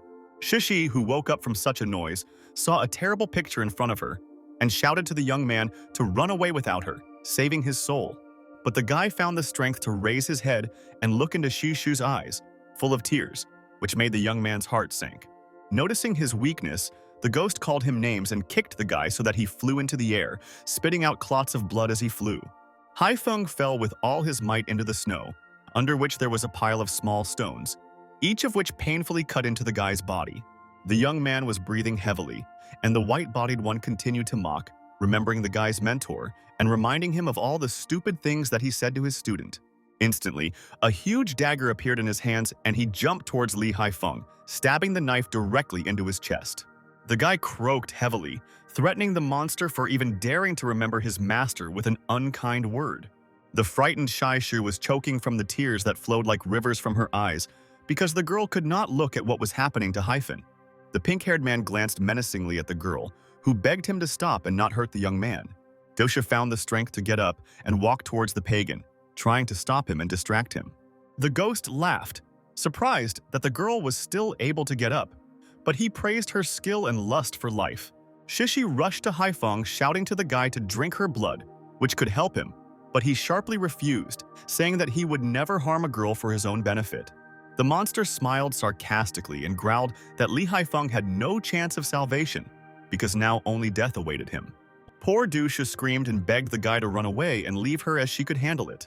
But all the bastard did was laugh at the young lady, who believed that she could save Hyun but could not even save herself, and finally, leaving the girl alone, he again approached the guy and pointed a dagger at the poor fellow, saying that the young man would never leave that mountain again. Shisha screamed hopelessly, ordering the monster to move away from the young man and begging Hyun to forgive her for everything she had done to him. Belotelius grabbed the guy by the collar and lifted him up, pulling him towards him, but he only rasped and couldn't move. The ghost swung his dagger and loudly shouted to the guy that he would die, despite Shishu's screams behind him. Lee Hyun's life flashed before his eyes in a matter of seconds, but deep down the guy knew that he was not ready to die, and therefore had to do something. Instantly, something sparkled inside him and lit up with such a bright light that he had never felt or seen before. Gritting his teeth, the guy grabbed the monster's hand, trying not to reckon with his own pain, and squeezed it tightly. His eyes filled with determination, and his courage and bravery returned to their place, after which the guy smiled and asked the pink-haired apology before dealing with him. He felt his strength returning and filling him from head to toe, so the guy realized that he had finally cultivated. The joy on the white-bodied man's face was replaced by concern, because the monster was amazed at how the guy managed to cultivate, considering that he was a soul catcher. But the young man immediately rejected the scoundrel, mockingly asking him if he knew how to learn from his own mistakes. The monster fell heavily onto the ice cover of the ground, creaking in pain and spitting blood in all directions. Shishi was petrified and watched what was happening, trying to believe what she had just seen. The ghost looked at the guy in fear, not understanding how he cultivated after just a few minutes ago he was lying dying. The guy sternly said that he was not at all like a ghost, but now all he could do was give the scoundrel a lesson in etiquette and manners. The white-bodied man still couldn't believe what had happened, so he shouted out incomprehensible things, trying to weave words together. Lee Hyun immediately rushed at him, expanding the huge magic ball in his hand and incredibly wanted to break free. He ran up to the pink-haired one and swung his fist at him, to which the frightened monster only managed to shout out a plea to the guy to stop. Within a second, the scoundrel rose several tens of meters up, feeling all the strength and rage of Lee Hyun, which he had been collecting for years. The ghost instantly felt all his strength suddenly leave his body, and he was left helpless and helpless. Shishi and Hyun stood and watched the body of the scoundrel, who lay and did not move, showing no signs of life. This was the first time the girl had witnessed such a fascinating spectacle, and therefore they tried to understand and comprehend what they had just seen. But instantly, the white-bodied man stood up, begging Lee Hyun to let him go and promising that he would never approach Shishu again in his life. Hyun pretended that he did not hear the ghost, equating his words to a worthless midge that buzzed and irritated everyone with its sounds. The monster attacked him, shouting that the guy knew what he was signing up for, but Hyun somehow didn't pay much attention to this. He just wanted to find out which of them would die here and now. The guy said that a master of ancient martial arts should always improve his skills for the sake of self-improvement, but the white-bodied one, in turn, was only capable of rat actions. Out of rage, the ghost tore the terrible clothes on himself and screamed menacingly, reproaching and threatening the guy for calling him a rat. The pink-haired man raised his finger to his lips, on which the remnants of Shishu's blood remained, and instantly felt an indescribable surge of strength, thanks to which he became several times more powerful. Lee handed the young lady a signal pistol and ordered her to run away, saying that the scoundrel wanted to blow himself up and at the same time take the guy with him. Shishai immediately protested, saying that she would not go anywhere since she was not going to let the guy die so easily. Haifeng decided not to waste time on this and, throwing the girl back, ordered her not to approach the monster and not let him touch her. The white-bodied one immediately jumped up and smashed a huge block of stone that was between him and the guy to demonstrate his unearthly strength. He looked at the guy with his stone and glass gaze, coldly hissing that he would take him with him to hell. Lee stood up and shouted to Du Shi for the girl to throw him a flare gun. Thinking something interesting in his head, the young lady immediately reacted and threw the bodyguard the pistol that he had given her earlier. The young man pointed the gun at the pink-haired man and mockingly said goodbye to him, waving his hand goodbye. Without hesitation, the guy pulled the trigger and a flare flew out of the barrel of the pistol, which immediately hit the monster. The white-bodied one flared up and screamed in an inhuman voice from the flames that engulfed his body. Despite the fact that his carcass was on fire, he rushed towards Hyun, shouting that he would definitely take the guy with him. Lee did not quite expect this turn of events and froze for several seconds, not understanding what to do. Several seconds of his thoughts dragged on, and the guy did not notice how, together with the ghost, he was already flying straight into the icy water of the North Sea, which was behind them. Shishi immediately ran with them, trying to stop at the edge of the cliff and see where exactly Haifeng and the pagan fell. She stared at the dark blue water, trying to call the guy and searching for him with her eyes. But the pink-haired one pulled the poor guy into the depths, not intending to let him go and give the guy a chance at life. Dushu was still looking with hope at the place from which circles spread across the water due to the huge fall of the men. Instantly, the girl began to undress, looking resolutely into the water and repeating that under no circumstances would she allow Haifeng to die. Shishu, without hesitation, immediately jumped into the icy water, trying to drive away fear and other feelings that made her turn to stone. But a second before plunging into the water, the girl saw the head of Li Haifeng, who had just emerged from the water right in front of her. The poor were shaking from the cold so much that their teeth were chattering, but they did not stop and walked further through the icy mountain deserts. Li asked the girl why she lowered the water, and she replied that she wanted to save the guy, after which they asked how they were going to get back. Instantly, Haifeng's legs gave way and the guy fell onto the snow, frightening the young lady, who immediately rushed to him. They walked the other part of the road holding each other, because Haifeng was too exhausted to cope with the long path on its own. Realizing that they were tired enough, the friends decided to make a pass and light a fire to warm up. Such an important mission was drunk by Shishu, who was not quite able to skillfully handle the fire, which is why the girl remembered the bodyguard who did it incredibly easily with a wave of one hand. Lee, meanwhile, was sitting nearby and shaking from the cold, because all their clothes were still wet from the jump into the icy sea. Instantly, the guy's eyes closed and he fell to the cold ground next to the fire, causing Du Shu to scream, incredibly scared for the bodyguard. But he quickly rose back, curling up even more tightly and diving from the cold that was taking the young man straight to his bones. Shushi touched the guy and realized that he had a fever, because due to the wet clothes that the guy was still wearing, he caught a cold. Dushi sighed and said that now it was her turn to worry about the guy, because she couldn't watch him slowly die. She carefully took off her jacket and, leaning against Hyun, covered them both to make it warmer. The poor man clung to the young lady and hugged her tenderly, barely saying that the girl was incredibly warm. Shishu did not like such kindness and tenderness, but the girl had no choice but to accept it, because they were really worried about the bodyguard. She allowed the guy to hug her tighter and said that this time she would make one exception to the rule. The next morning, Dushi was the first to open her eyes, after which she immediately hit the young man with her elbow, ordering him to wake up. She looked at her friend worriedly, trying to see if he was feeling better, but he still looked exhausted and powerless. Suddenly, Shisha saw blood pour out like a river from the guy's nose, flowing down onto his face and then onto the ground. The girl immediately exploded, angry and shouting at the guy to wake up and get to his feet at that very second. Li Haifeng sat down on the floor and laughed, and Du Shu muttered dissatisfiedly that he did not have the conscience to pretend to be asleep when he was in such a state. The friends were sitting in the middle of a small cave trying to warm up when they suddenly felt a breeze pass their backs. Li Haifeng was overjoyed, thinking that it was the wind flowing from the rotors of the helicopter that had finally arrived to save them. A moment later, he heard Jing's menacing voice shouting to the rescuers that the children's trail ended very close and they had to be very close. Suddenly, Wei Wei shouted, pointing her finger at the cave where Haifeng was with Shu Shu, and Shizuka and Jing smiled comfortingly. Dusha actually came out of the cave, and with her Haifeng, cheerfully waving his hand at the helicopter, signaling that they were there. Finally, after 3 days of a long journey, Shu Shu ran cheerfully towards her estate, rejoicing that she had finally reached home.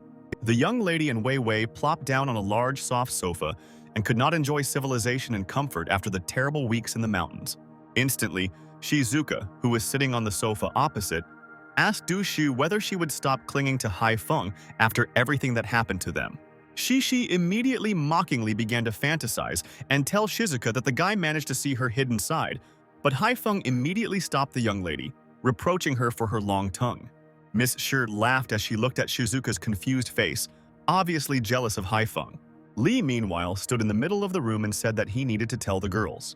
The guy said that since the ghost was dead a long time ago, he needed to leave the bodyguard profession. Shishi here had already exploded from the sofa, saying that the guy couldn't leave her like that, and then asked why he made such an unexpected decision.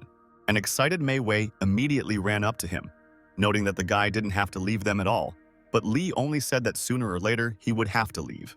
The young man gently ran his hand through the lady's soft hair and said that he still had important matters that he had to solve.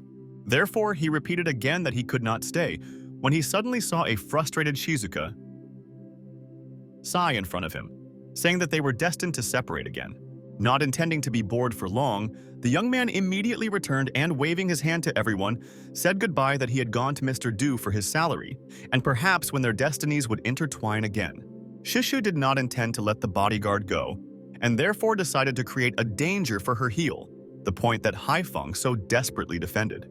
Shizuka, seeing that the girl was up to something, whispered to her to be careful and not overdo it. But Dusha smiled contentedly, saying that the performance was organized perfectly and the robbers who were supposed to kidnap them should not have offended the girls. Mei Wei did not like such machinations, and she reminded her friend of the latter when she deceived Hyphen, and they all almost died. One of the potential robbers' apostates approached his boss and asked him if they should not have attracted more people, since their last mission had been a failure. The man dryly said that their target was Du Shu, whom he had been watching since the expedition to the mountain, and thanks to whom they could force Du Hao to sell the company to them.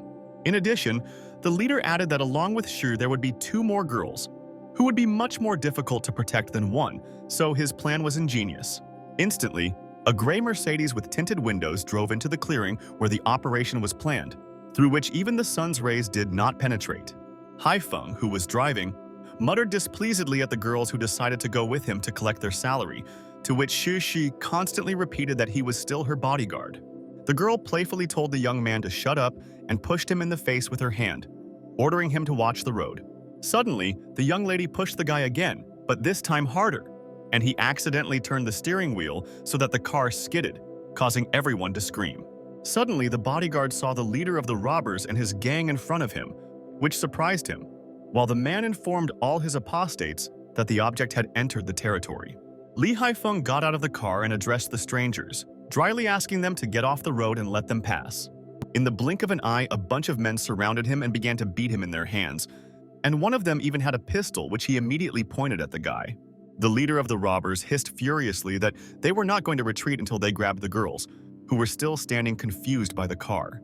Mei Wei, who was observing the situation, was surprised at such a believable performance of the actors, but suddenly Shi Shu said that it did not look like what she ordered, because there should not have been any weapons in the kidnapping.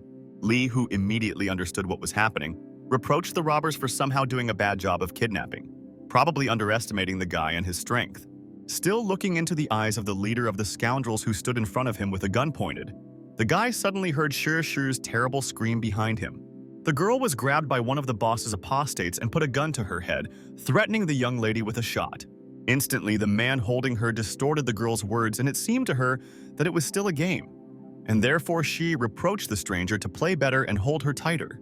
The young man accidentally heard the young lady's words that all this was the foundation, and therefore, sighing tiredly, he mentally asked the earth to stop so that he could ascend. A few seconds later, one of the villains standing behind Li Haifeng was lying on the floor, counting the helicopters flying in front of his eyes. A few seconds later, the majority of the pack of robbers were in the same state, whom Haifeng mocked and joked about, surprised at what that was all, what they were capable of. The boss immediately shouted to his apostates that it was time for them to run away. But Lee had just started playing, and he was not at all interested in letting his test rabbits go. The robbers immediately got into their cars and rushed wherever their eyes could see, while the confused Shay screamed at them to come back and finish what they had promised. Lee Haifeng approached her, understanding that the young lady did not want to let him go, but he asked the girl what this whole circus was for. Suddenly, another gray Mercedes drove up to them and suddenly braked right at the very feet of their friends. Dusha looked at the car in surprise and, seeing Uncle Suzaki, asked him what was the matter. However, a middle-aged man in an exquisite vest standing in front of the car asked the girl to get into the car because old Du would like to observe her chess skills, which were supposed to improve. Suddenly, the girl pretended to lose consciousness and almost fell on Lee Haifeng, although he managed to catch her. She quietly whispered in the guy's ear that he had to save her, because grandfather could not find out that they were playing dishonestly. Wei Wei, in turn, told Shizuka that Grandpa Du shouldn't have been nervous, since they definitely couldn't get by with a bunch of thugs. On the day of the tournament, a huge crowd of people gathered in front of old Du's estate, which grew larger and larger with every second. She stood and displeasedly watched the spectacle, not understanding why there was such a show out of an ordinary tournament, because of the scale of which the guy would not be able to help her the same way as last time because there were too many people. Wei Wei quietly approached the young lady, who gently took her hand and ordered her not to give up without a fight, because the girl believed in her. Shishi confidently agreed and still went inside, taking her friend with her and calling Hyphen and Shizukas behind them. In the huge hall, there were a bunch of square tables, around which people were fidgeting and carefully examining something, laughing and talking. As soon as the guests of the estate saw Lee Haifeng, they immediately greeted the guy with a standing ovation, knowing that he was the #1 player at St. Paul's School, and even at such a young age.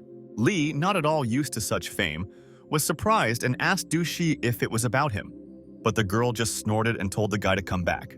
Haifeng turned around and saw Sim Ran behind him in a formal tuxedo, who approached the guy and asked what he was doing there. Lee mockingly put his hands on the young man's shoulders and asked how Sim felt after his heroic ascent, despite the fact that Jean was irritated by such actions.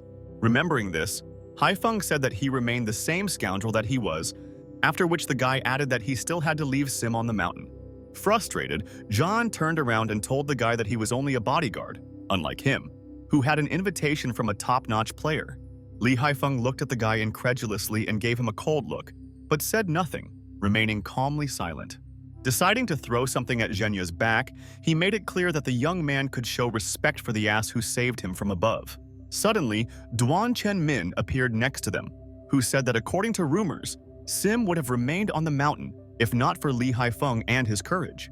But the arrogant one only coldly replied that he was a brave man who dared to conquer a snowy mountain, which is why he did not need the protection of some eccentric. One of Sim Jan's subjects, that is, his friends, obediently asked the boss if he should have taken the bodyguard outside, to which John agreed.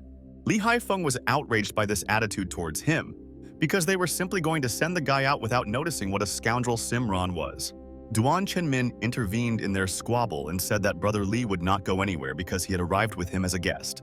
Shishi gave her cousin a nasty look and asked if he was first in line to kick Haifeng's ass, but Duan smiled, calling his sister's friend his friend. Suddenly, Jean heard a very familiar voice behind him, calling him to him and making him feel the ants running down his back. The young man turned towards the voice and looked at his brother in surprise, asking him what the guy was doing at the chess tournament. The guy said that he came to sign an agreement with Mr. Du, who was sitting opposite him and waiting for the stranger to give him the Snow Mountain Crimson Growth Pill. Duan stared at them in shock, not understanding what kind of pill they were talking about, but Haifeng immediately calmly explained that it only raised the level of ancient warriors to the next one. The seller took the pill in his hands and announced that it would become his bet because the Du family had always been distinguished by its talents, unlike his heir Duan, who could not become an ancient warrior. Duan Chenmin gnashed his teeth in irritation, unable to hold back the displeased expression on his face that screamed at everyone around him. Old Du looked at the guy suspiciously, asking him what he wanted and what he was making such an important bet on. The guy looked up at him with a cold gaze and said that he wanted Shaishu to marry the heir of the powerful Wang family, namely Wang Zichen. Dushu immediately laughed, saying that this would never happen while the girl was alive. The head of the Du family sadly said that the girl left the family nest as a child, because he did not give her such important love, but now she devoted herself entirely to the family, and therefore he had to refuse the offer. Du Gonfin immediately exclaimed furiously that he was against his sister's future being compared to some kind of pill. However, the young man didn't even pay attention to his words and continued dryly, reminding old Du that even his family's famous talents couldn't help him become an ancient warrior. But this time the head of the family was not going to give up so easily and offered to bet on something other than his grandchildren. He looked menacingly at the young man in front of him and said that he was ready to bet Taya Ken. Everyone gathered except Hyun gasped in surprise, since this sword was a family heirloom of the Du family, which they valued very much. Shishi looked up at her grandfather, puzzled, and quietly said that even she had never seen this sword due to the fact that it was kept in a secret place. Old Du did not take into account the wide-eyed public who did not expect such a decision from him, so he called his assistant to him, who carefully handed him a wooden box. He took a sword out of the box and stated that it was stronger than steel, which is why it was considered one of a kind and belonged specifically to the Du family.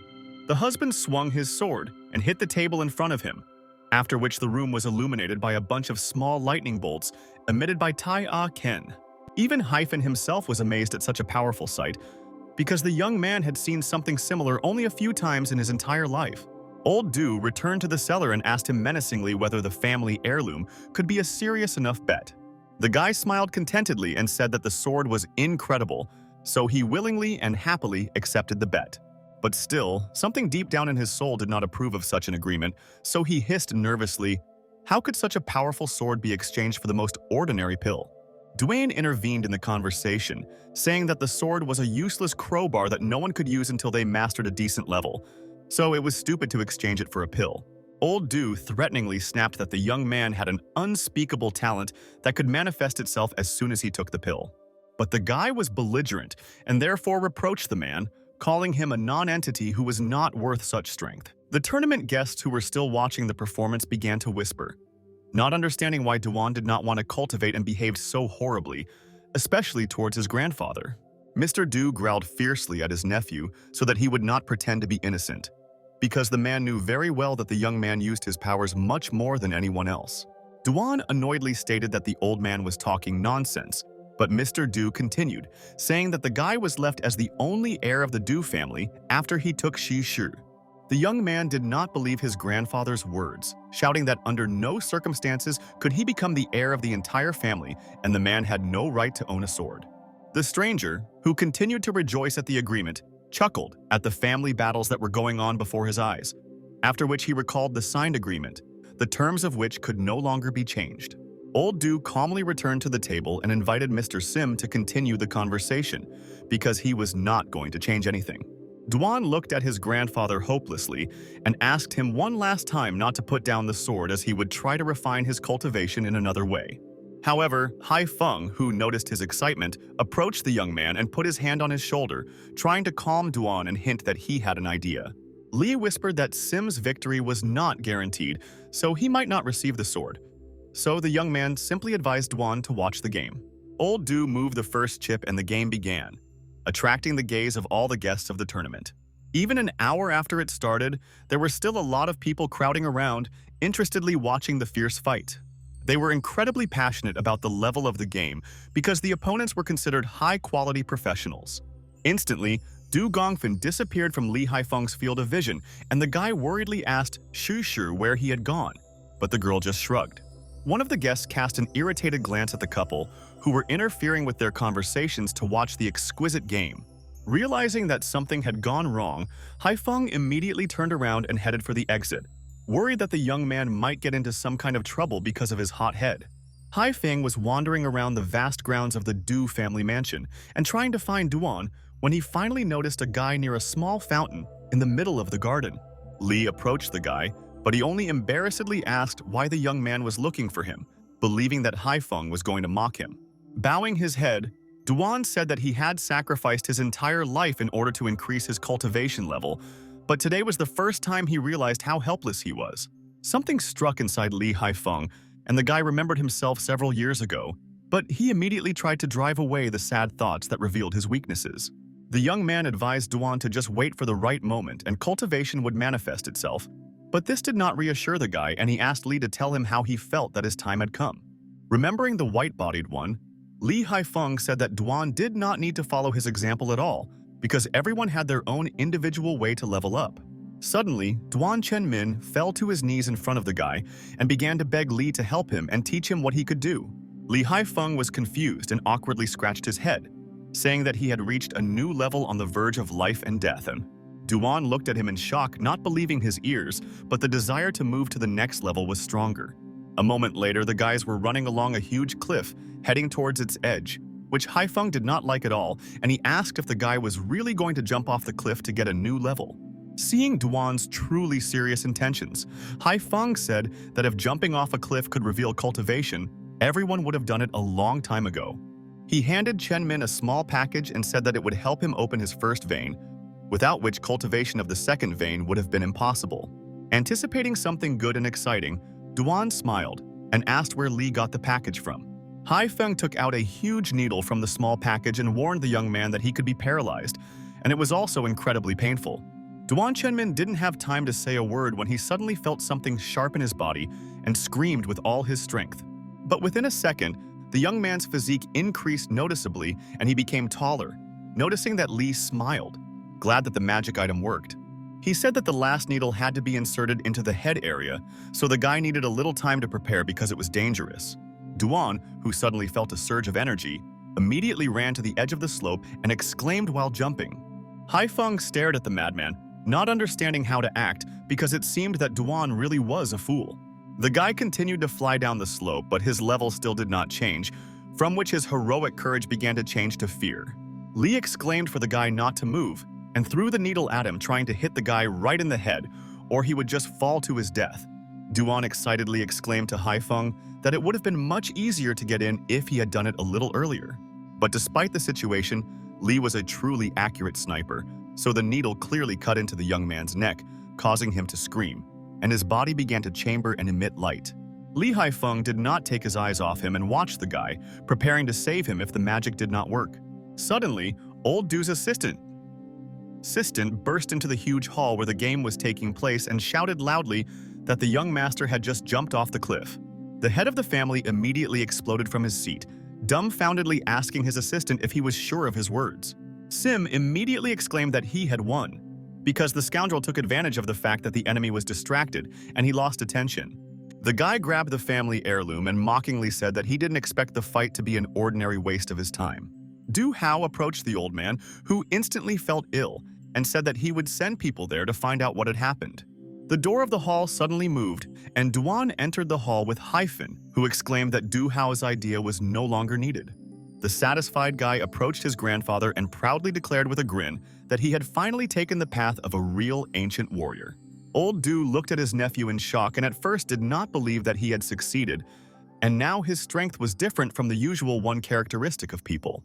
But the duel was lost, and therefore Sim took the sword with him and hypocritically congratulated the old man on such a wonderful event. Du Hao immediately barked at him, saying that they no longer needed his pill, and old Du had not yet admitted his defeat, but his father stopped him, calming Hao down and saying that he accepted defeat. Sim threw out that the Du family still owned a bunch of precious relics, and his primary target was Shu Shu, not the sword that Du offered. Duan barked at the scoundrel because he was provoking a conflict and running into trouble, but Haifeng immediately stopped him, since a fight in front of a crowd of people was completely inappropriate. Old Du said that Sim was indeed wise and brave, as they said about him, and therefore he hoped that in his hands the sword would become even more powerful. Sim smiled arrogantly and snapped, saying that senile insanity caught up with Mr. Du much earlier than he thought. Du Hao reproached the insolent guy for stooping incredibly low, insulting the one who gave him such a valuable gift.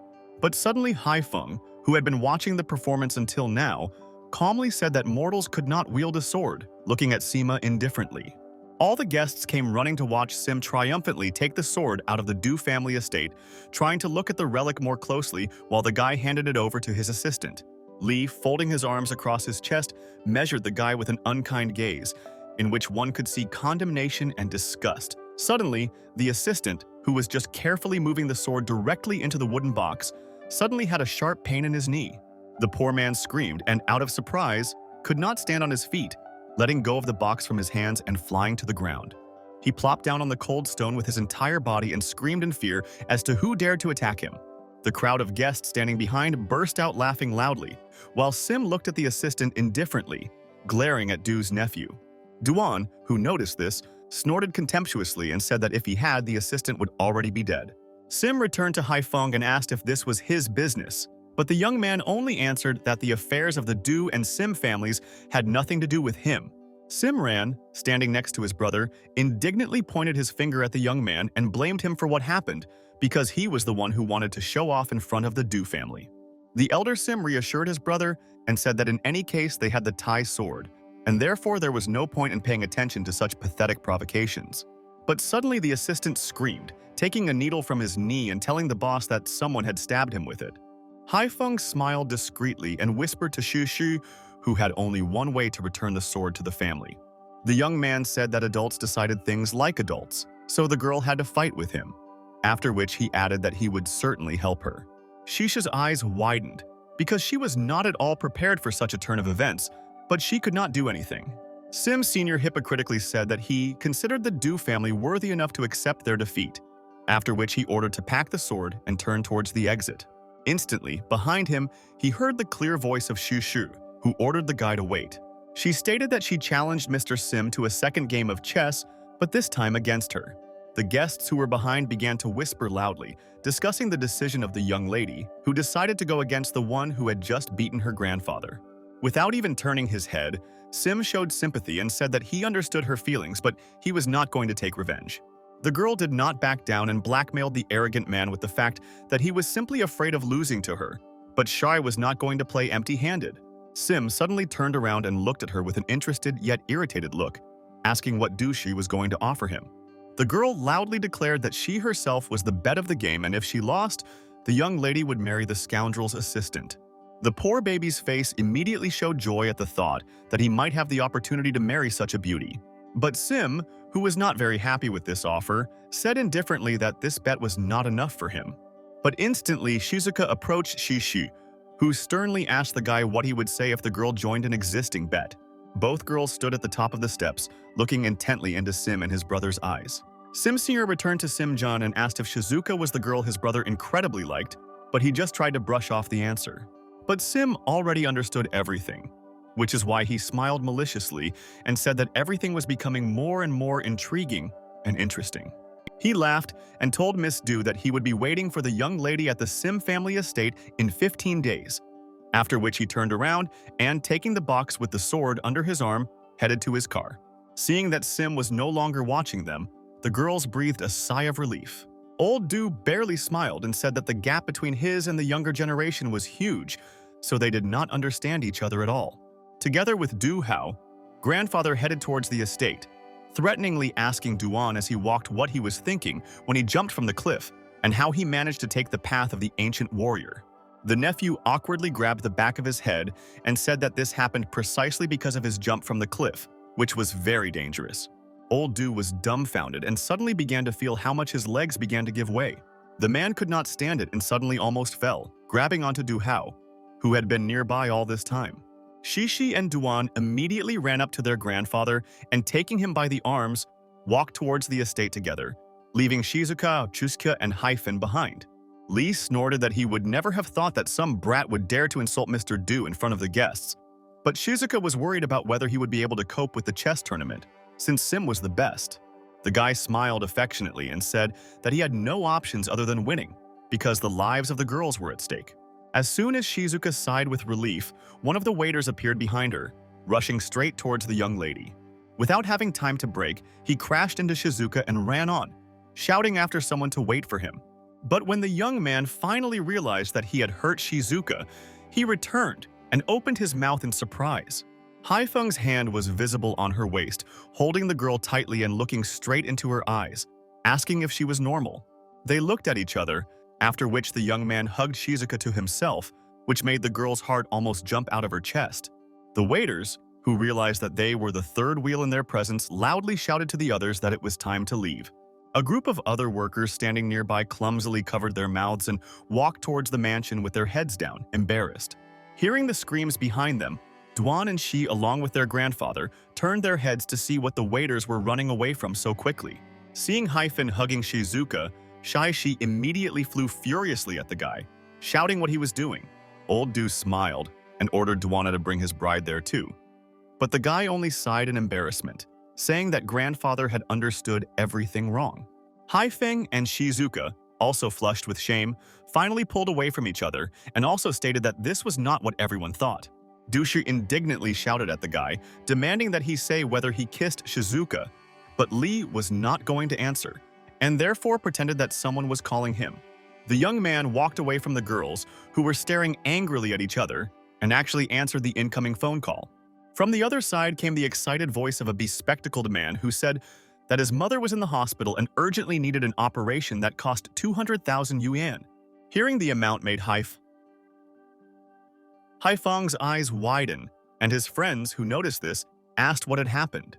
Lee sighed and said that Zhao Xiaotan's mother was in the hospital and about 200,000 yuan had to be found for her treatment.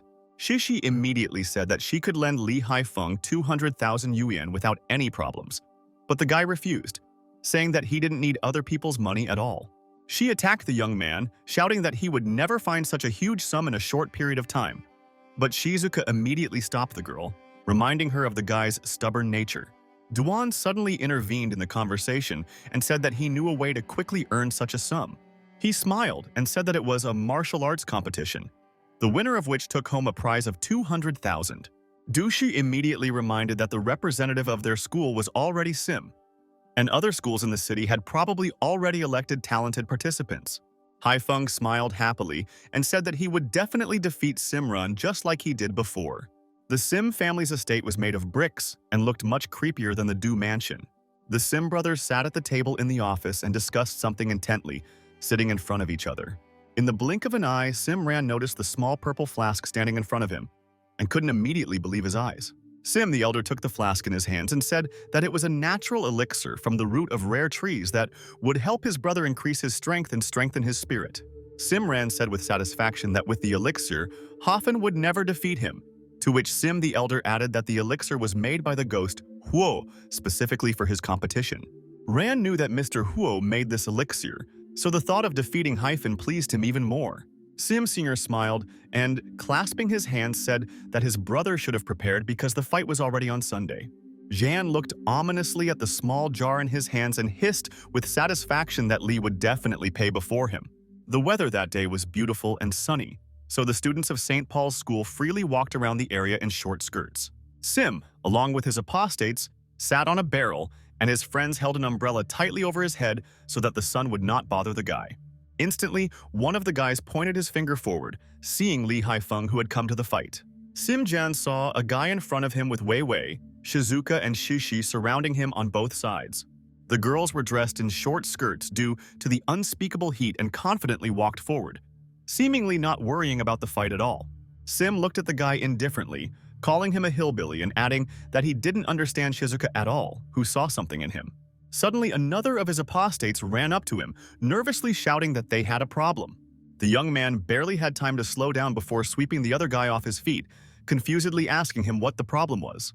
Rubbing the huge lump on his head, he clapped that Haifeng also wanted to participate in martial arts matches. Sim immediately attacked the guy and barked at him to repeat his words, but he only said in fear that two candidates had been nominated for the competition, Sim John and Li Haifeng.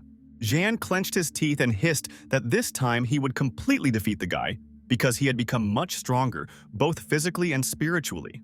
One of his gang smiled and handed the boss the phone, showing that all the votes were cast for Sim John. So by enlisting the school's support, his victory was guaranteed. But this was not enough for him, and he told his friend to force absolutely everyone to vote for his candidacy and to severely punish those who vote for Hyphen.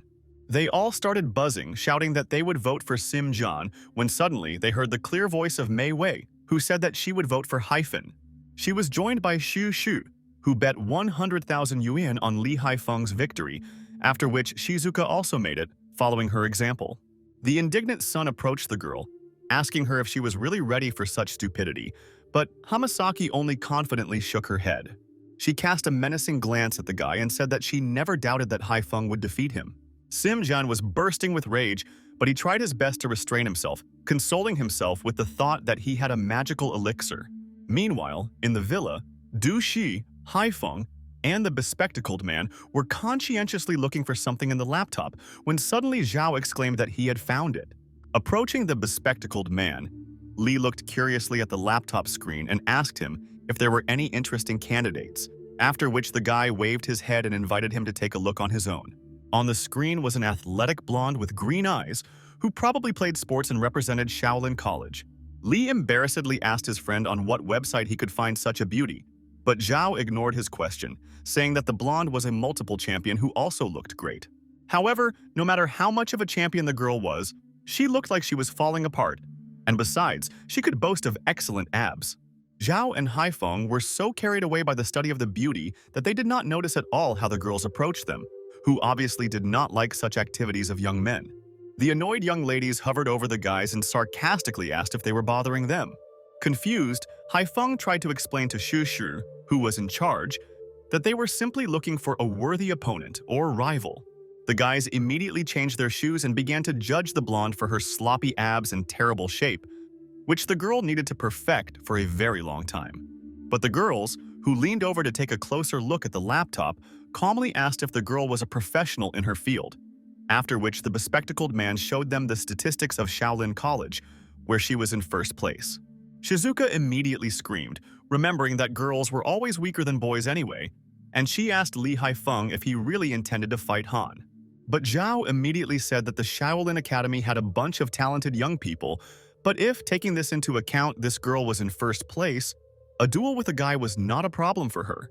After carefully reading her biography, he also added that Hafen needed to beware of some of her techniques, since they were her secret tactics with which the girl unsettled her opponent.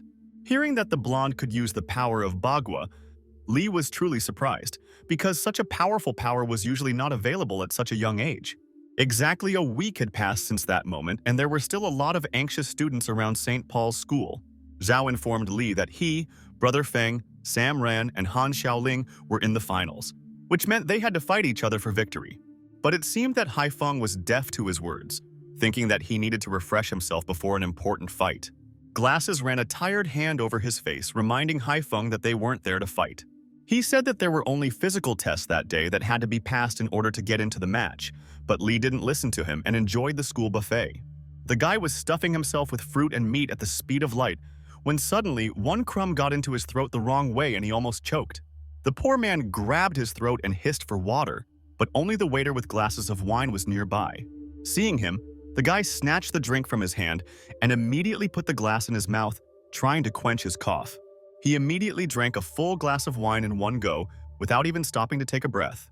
But in the blink of an eye, the waiter suddenly began to play mad and he whispered that a drop of laxative would make the guy lose his grip. Satisfied, Haifeng put the glass back and exhaled with relief, stopping coughing in the hall when he suddenly heard shouts that Master Chi-Hai himself would arrive for the duel. Suddenly, the door opened and the master himself appeared in it, having never gone out in public since the moment he was severely wounded during the last fight. Hyphen looked at the man in admiration, thinking that he was one of the most powerful masters because he was able to recover so quickly. The elder Sim bowed to Chi-Hao and asked him for permission to enlighten his younger brother, who was also planning to take part in the duel, with which the master joyfully agreed. Sim Ran looked at Li Haifeng suspiciously, obviously knowing that he drank unusual wine, since thoughts were raging in the guy's head that the scoundrel was not worth standing on the same level with him. Catching Master Chi-Hao's gaze, he bowed deeply and said that the competition was about to begin, so he had to leave. The bespectacled boy told Li that Master Chi-Hai was a long-time Shua-level warrior who was considered the greatest, which is why it would also be good for them to meet such a powerful person. But Haifeng did not take him into account by eating away. But suddenly, something growled and made noise in the guy's stomach, after which the poor man's stomach immediately twisted. The guy immediately felt a fever, after which he awkwardly grabbed his heart and barely restrained the nausea that was getting closer and closer to his throat. Realizing that something was wrong, the poor thing rushed to find the toilet, trying to beg the waiters where the ladies' room was, while Master Chi was closely watching him. Noticing that the laxative had finally begun to take effect, Simran smiled contentedly and followed Haifeng with his eyes until he disappeared behind the door of the room. Suddenly, Chi-Hao finally understood why this guy seemed so familiar to him, and the puzzle in his head fell together. He backed away, his eyes running around the room in confusion, realizing that the guy was his heir, the only and best. Simran, who noticed the master's embarrassment, suggested that if Haifeng was Hao's disciple, his cultivation must be incredible. But immediately realizing that this Haifeng could not lie, Sim friendlily invited the master to go to the site where the duel would take place. Li Haifeng sat relaxed on the toilet and felt the happiest in the world, feeling that such moments were worth living for. When someone knocked loudly on the door that was in front of his face, causing the parabok to ask who was there. On the other side of the courtyards, he heard the voice of the master, who said he also recognized the guy who had saved him from the ghost in this ill-fated cave. Li smiled and thought to himself that if these families knew that Shua Buddha stood in front of them, their jaws would be on the floor. But remembering that he needed to respond to the words of the master, Hyun said that he would prefer to keep his identity a secret, and therefore suggested that the Buddha pretend that they did not know each other. The master only said that he could not sit idly by while the young man participated in the duel, since all the families had to know what power he possessed. Haifeng immediately shouted, forbidding the man to say anything about his unearthly power, which he did not prefer to share. Taking a breath, a little calmer, he told the master to go and support Simjan, since the duel was about to begin. The master sighed dejectedly and said that this time he would listen to the guy, if it was his will. Hearing this, Li Haifeng exhaled a sigh of relief and smiled, realizing that he had just saved his reputation. But the Buddha's curiosity did not stop, and he asked the master why he could not help him go straight to the final battle and not waste time on the priority. Haifeng asked the man in surprise whether this was even possible, because it seemed to him that the families of rich children would not agree to this. Master Chi Hao was delighted and said that he would take care of it, and Master Li would definitely become a great warrior when his time came. Finally leaving the toilet, Haifeng walked down the corridor, realizing that due to his weakness, the chances of his victory had been reduced, but he did not give up. Instantly, the guy felt some strange energy that was seething right behind him, and turning around, he saw a tangle of white clouds right above the ground. He looked warily at the strange phenomenon and shouted loudly, asking who was there and was hiding from him. Suddenly, in front of him, he saw the master, an incredibly attractive woman whom the guy tried to save in the tomb during the first battle with the white-bodied one. Feeling a little happy to see the woman, Haifeng energetically asked her why she came down from the mountain. But suddenly, the poor girl fell into his arms and said that she had spent too much energy to find the guy, but he did not like such tricks, and Li reminded the woman that she and her soul could completely disappear. The master lovingly looked into the boy's eyes and ran her hand over his face, saying that it never affected the fact that she was worried about the young man. But Haifeng clenched his teeth and ordered the woman to stop, or he would have to inject truth serum into her. But without backing down, she asked him in a quiet voice if he still wanted to participate in the duel. Li picked up the poor girl in his arms and said that her soul was his priority now, so the opinions of others did not bother him at all. The loudspeakers above the bout announced that Haifeng would not participate in the opening bout, but would enter the arena during the final bout. Hearing the good news, the audience roared and cheered, cheering and clapping their hands. Shishi and Miss Hamasaki looked at each other in amazement, not understanding why the guy refused the initial fight. But the bespectacled man immediately explained to them that a laxative had somehow gotten into his drink and the guy felt bad. But suddenly, someone's mocking cry was heard behind them, who asked Zhao why he didn't report that Haifeng was afraid of his Simjan. Shizuka returned and menacingly declared that Haifeng would never in his life be afraid of such an idol as his brother. The eccentric artist's eyes narrowed and he growled at the young lady, asking who she thought she was if she allowed herself to disgrace his brother, whose forces had recently grown incredibly and were more powerful than Hyphen. But instantly, an angry Dushi approached their table, threw her leg on the table, and slammed it loudly. The girl sternly said that Li Haifeng would absolutely defeat Simran, or she herself would drink the whole bottle of wine that was on the table in front of the guys. Mei Wei and Shizuka, in turn, supported their friend, adding that they would help her finish the wine if she couldn't handle it. Zhanya's brother smiled sarcastically and put another identical bottle of wine on the table. He cast a strange glance at the girls and hissed that the capacity of their stomachs would be revealed after Simjan's victory. Sim Sr. suddenly walked up to Master Qi Hao and asked how well the man knew Haifeng. Without batting an eye, the Buddha dryly said that he hardly knew the guy, but he respected him incredibly. The son smiled maliciously and asked how someone like Li Haifeng could be worth the respect of Qi Hao himself. Simjan, who was irritated by Hyphen's closeness to the master, was waiting with all his guts for the moment when he could finally kick the scoundrel's ass and take revenge. Han Xiaoling in turn suspiciously asked Simran who this guy was, since he had an incredibly powerful support group. Zhan pointed her finger at Haifeng, who was barely walking towards the ring and looked terrible. The girl was surprised that the one whom Master Qi praised so much turned out to be an ordinary guy who did not look like a master of ancient arts, and besides, he did not even have a whiff of strength. But suddenly Buddha, seeing the exhausted guy, was immediately dumbfounded, not understanding how this was possible. The young man entered the ring, and the loudspeakers immediately filled with announcements from the host, who asked the guy with interest about the surprises he had prepared for the public. Simran and Han Xiaoling stood and looked at the guy with cold and dry eyes, not radiating even a shred of goodwill. The blonde, who perceived Hyphen as a habitual amateur, loudly exclaimed that she would fight first. The guy, who really looked terrible, said quietly that he really didn't feel well, convincing the young lady of his weakness. Before he could blink an eye, he heard an indescribable whistle in his ear, followed by a powerful blow to the face. At the last second, the young man dodged Han Xiaoling's deadly move and absorbed from the young lady she almost hit. The girl threw an irritated look at him and mentally cursed the guy, demanding that he fight for real. Instantly, Hyphen was behind her and grabbed the girl by the blouse, declaring that he had caught up with her. But as soon as the girl rushed forward to escape, he immediately let her go, which is why she almost fell into the ring. The cheerful voice of the host was immediately heard from the loudspeakers, suggesting that the opponents were flirting, which is why Han's rage began to boil more intensely every second.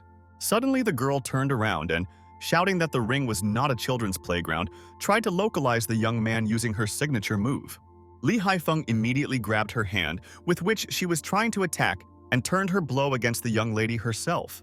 The guy grabbed her by the neck, pressing her to him and putting his other hand behind her back, firmly fixing the girl so that she could not move. He leaned towards her ear and quietly whispered that now she had no chance of winning at all. While Han was trying to take revenge on the scoundrel for his impudence, Sim Sr. took the phone and began to step aside. After retiring, he called Sim Ron and asked about the laxative idea, adding that such a dose could not possibly affect Hai Feng due to his incredible cultivation. But since Zim Ran was a narcissist, he still considered himself stronger in strengthening his body by 2 whole levels. Sim Sr. hissed in irritation that Li was simply mocking Han Xiaoling and considered duels with academy students to be an ordinary game. Without taking his eyes off the fight, John politely asked his brother what he should have done, because the guy did not want to lose in front of everyone. Seven Sr. smiled sarcastically and said that he had a plan, ordering his brother to do what he told him to do. Shishi, who was watching the guy who was really clever at teasing the blonde, was annoyed that he was even touching the stranger. Shizuka sternly stated that Han Xiaoling was not Haifeng's level, but he didn't want her to lose to him so brazenly, so he forced the girl to surrender herself. Instantly, Wei Wei, who had been closely watching the fierce fight, loudly shouted to her friends to watch. Han Xiaoling jumped up and, swinging in the air, flew towards Haifeng, who was directly below her and just staring. Reacting quickly, the guy managed to concentrate all his magic in his palm and respond to the girl's blow. He extended his palm forward so that their hands touched at the very moment that was required, after which a powerful explosion was heard. Han Xiaoling's eyes filled with horror, and the girl was speechless for a second, unable to believe that she had just been blatantly beaten. The force of Haifeng's counterpunch was so powerful that the girl simply flew out of the ring, landing a few meters away from him. The poor thing fell straight onto a stand with sharp spears, which were prepared for one of the next rounds. Haifeng, who was the first to see this, screamed loudly and rushed to the blonde's aid. Master Qi Hai loudly ordered everyone around to call for help because the girl could easily die if she made an unnecessary movement. Only Sim Sr. stood motionless and looked at the guy, knowing that as soon as he left the ring, he would automatically lose. Haifeng ran up to the blonde and grabbed her hand tightly, lifting her up and shouting that he was holding her. He lifted the girl towards him when he suddenly realized that they were simply hanging above the ground in a pile of sharp spears. Having lost attention, Haifeng and the girl flew straight to the ground, unable to do anything. Du Shu, who saw what happened, screamed in fear throughout the entire hall, while her eyes quickly filled with tears. The guy lay motionless on Shizuka's lap, surrounded by girls, and Shu, who was dumbfoundedly covering her lips with her hands, complaining about what happened to the young man. After a detailed examination, the doctor who immediately arrived on the scene stated that the guy's ribs were seriously damaged and needed urgent surgical intervention. Meanwhile, there was an imperceptible smile on Sim John's face, because the guy was glad that his brother recognized Hyphen's weak point so quickly. Tears immediately appeared in Hamasaki's eyes, and the girl began to sob, realizing that they would no longer be able to participate in the duel, and their plan had failed. Instantly, Jean approached his friends and mockingly reproached Hyphen for hiding behind a woman's skirt. On the huge screen, one could see a picture from the camera that Hyphen was filming, which the presenter commented in a stunned way, saying that he himself could not believe what had happened. However, the audience seemed to be on the side of Jean's family, as they were much more powerful and wealthy, and also had their own family traditions. When suddenly some little girl, who came with her mother to watch the fight, exclaimed to her mother to look at the screen. The girl's eyes shone with happiness and innocence, and she said that the brother with the wounds finally got up. Hyphen, meanwhile, had actually gathered all his strength, stood up and, staggering back, tried to take a few steps. He looked menacingly towards Sim Jean and said that small scratches would never stop him from kicking the pagan's ass. Fear ran across Sim John's face, and he screamed that Hyfeng behaved exactly the same as he did then on the mountain. But quickly hiding his true emotions, the guy snorted and told the guy to get it over with, offering him a head start, which Hyfeng successfully brushed off, mocking Jean. Shizuka stared at the guy in fear and did not understand how with such wounds he could still fight, when suddenly she ordered the guy not to do this, since that scoundrel was not worth his energy. But the host, who was only interested in the show, immediately loudly declared that Hyfeng decided to fight on, despite his injuries. Simran and Li Haifeng measured each other with fierce and cruel glances, preparing for a fierce battle that was decisive. Han Shaoling was staring at the guys, not understanding whether they really wanted to kill each other so much, when suddenly the voice of a bespectacled man was heard behind her, who told the girl about their last fight on the mountain. Before the start of the fight, a new member of the jury, Uncle Zhang Meijia, entered the ring and said that despite any contradictions, friendship has always reigned over all kinds of competitions. After a short pause, the man shouted loudly and announced the beginning of a fierce battle. The opponents immediately rushed at each other, focusing all their strength, rage, and power on their opponent. Hyfeng swung first, aiming straight at Jean's face and eager to humiliate the scoundrel publicly in front of everyone. But the guy managed to dodge his blow, after which he jumped back and swung at Hyphen in response, wishing for death. Spectators watched without taking their eyes off the huge screens on which the fight was broadcast, because both rivals were indeed quite strong. Suddenly catching the moment when Lee was distracted, Sim swung his hand and kicked the guy in the chest so that the poor thing flew away and began to breathe blood. Han Shaoling sharply shouted at Ran, scolding him and reproaching him for the fact that the scoundrel was hitting Haifeng's already wounded and weak point.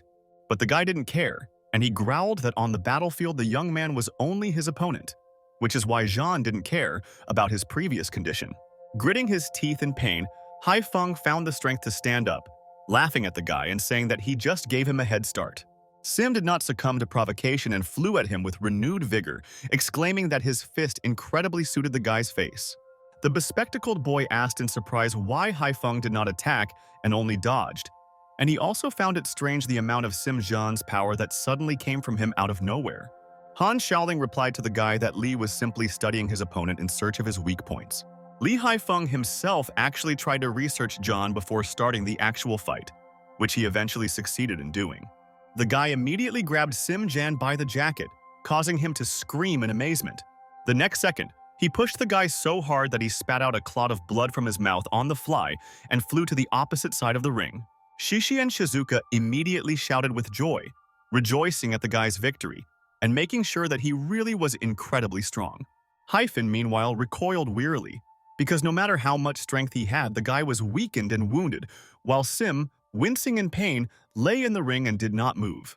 Uncle Zhao Meizi, who was a new member of the jury, finally said that he was ready to announce the results of the fight. But upon hearing this, Simran immediately stood up, yelling loudly and showing that he was still ready to fight. It is unclear from where, the guy took out something that looked like a tiny bead and looked angrily at Hyphen, whispering that this was far from the end. He looked around the ring with a fierce look and put the strange bead into his mouth, immediately swallowing it. Hyphen, who realized what it was, shouted that the guy was using doping, but the judge calmly said that the pill was made from Chinese herbs and therefore was not considered prohibited. Some strange girls shouted loudly from the stands that the Sim family was famous for its outstanding alchemists and researchers, which obviously turned out to be true. The stands exploded with support from the spectators, directed towards Simjan and encouraging the guy to deal with Hyun. Shishu, who was rooting for Haifeng the most, loudly ordered everyone to watch the guy and watch him kick the scoundrel's ass. Instantly, anxiety appeared on Han Xiaoling's face, and the girl said that Li Haifeng had lost at least 2 levels of his cultivation. Shu, who heard this, asked with concern what this meant since she understood that the pill that Simran took was not a Chinese herb at all. Meanwhile, Zhan really looked much more powerful and stronger, which is why the guy more actively provoked Hyun and repeated that the young man would very soon be at his feet, where he would beg for mercy. Having finished his short but cruel speech, Sim pushed off and flew towards Hyun with all his might, clenching his fist tightly. But the young man defended himself by crossing his arms and parrying the scoundrel's blow, giving him a menacing look.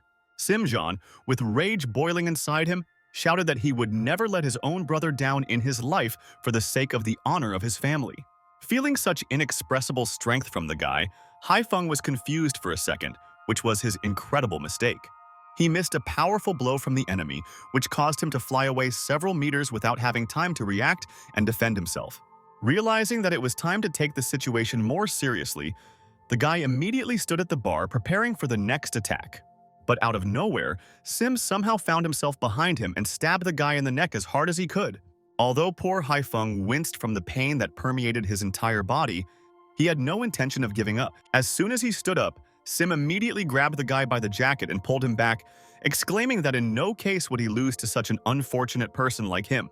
Dubbing himself the Divine Resurrection, Zhan hit Haifeng again, throwing him to the other side of the ring and shouting that he would die by his hand. Li lay in the ring, spitting out blood clots from his lungs and trying to catch air, but it became increasingly difficult for the guy to do this. Najahan Hamasaki and Shishi cried out in confusion as they watched their friend suffer. Han Xiaoling, in turn, shouted that Sim was under the influence of doping, which was completely against the rules. But the stands shouted Simjan's name, supporting and cheering for the guy and proud of his unspeakable strength. Shizuka and Du Shi rushed to Li Haifeng, shouting for help from the doctor because the guy lay almost indestructible. Uncle Zheng Meijia again tried to finally announce the winner of the fight, but then he heard a quiet cry that silenced him. As loudly as he could, Haifeng declared that the fight was not over yet and Simran was not finished. He stood up and growled menacingly that he would never lose to that scoundrel as long as his soul was carried by Mother Earth. He sarcastically congratulated Zhan on his new power, but reproached him for the fact that the guy had no idea how to control it, since the path of the ancient warrior was incredibly difficult. The stands roared with displeasure, cursing Hyun and ordering the guy to leave the ring because he had lost the fight. But the guy immediately took a stance and prepared for a new stage of the battle, which was to be decisive because Sim was gradually losing control of himself. The enraged guy rushed at Haifeng and missed as the guy, who started to think coldly, dodged his intended moves. Simran S. emotively swung his leg, shouting and ordering Haifeng to close his mouth, but once again missed, being exposed to emotions, just as Li thought. Having defended himself from Zhan's next blow, Haifeng realized that all his movements were actually chaotic, and the guy had no control over them at all. Du Shi exclaimed in puzzlement and told Haifeng to attack, but Han Xiaoling stopped her, explaining that he was waiting for Sim to open himself to strike. Zhan once again missed Hyun, completely losing control of himself, and it was at that moment that Li noticed an open space for a follow-up strike. The guy looked coldly at his opponent, realizing that this was the very turning point when his success went down the drain. Rejoicing at such a long-awaited moment, Li Haifeng concentrated all his strength and kicked the guy right in the jaw. The scoundrel immediately groaned in pain and spat out a clot of blood, after which he flew powerlessly to the ground. The fans' stands immediately fell silent, not expecting such a sharp turn in the score in favor of Hyun. Simjan plopped down on the hard surface of the ring, and Haifeng immediately rushed towards him, wanting to deliver a few more blows in order to properly teach the pagan a lesson. The elder Sim was overcome with sadness, followed by shame, because even with everything he needed, his brother managed to lose. Master Qi, seeing that the guy turned around and went the other way, said that the results of the battle were still unknown, but Sim said that for him the situation was clear and understandable. The stands shouted, begging Simran to rise up and strike back at Haifeng, but it seemed that the guy had truly lost the fight.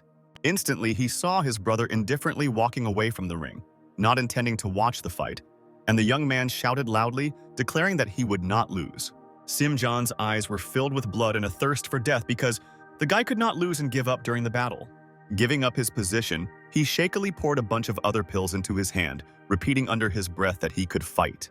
Haifeng stood and calmly watched as the scoundrel gradually went crazy, trying to do at least something and not disgrace his family. The guy threw a dozen pills into his mouth and, in despair, said that it was all Haifeng's fault, after which the stand supported him, blaming Lee for Sima's condition.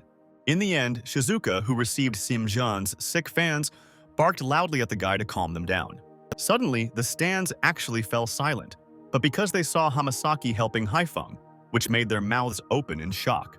Sim-jan was trembling all over, trying to connect at least 2 words, but the guy couldn't do anything, and he silently opened his mouth, looking blankly at Haifeng. Instantly, a bunch of pills that he took effect, and the young man was literally bursting with strength that filled him and covered him from head to toe.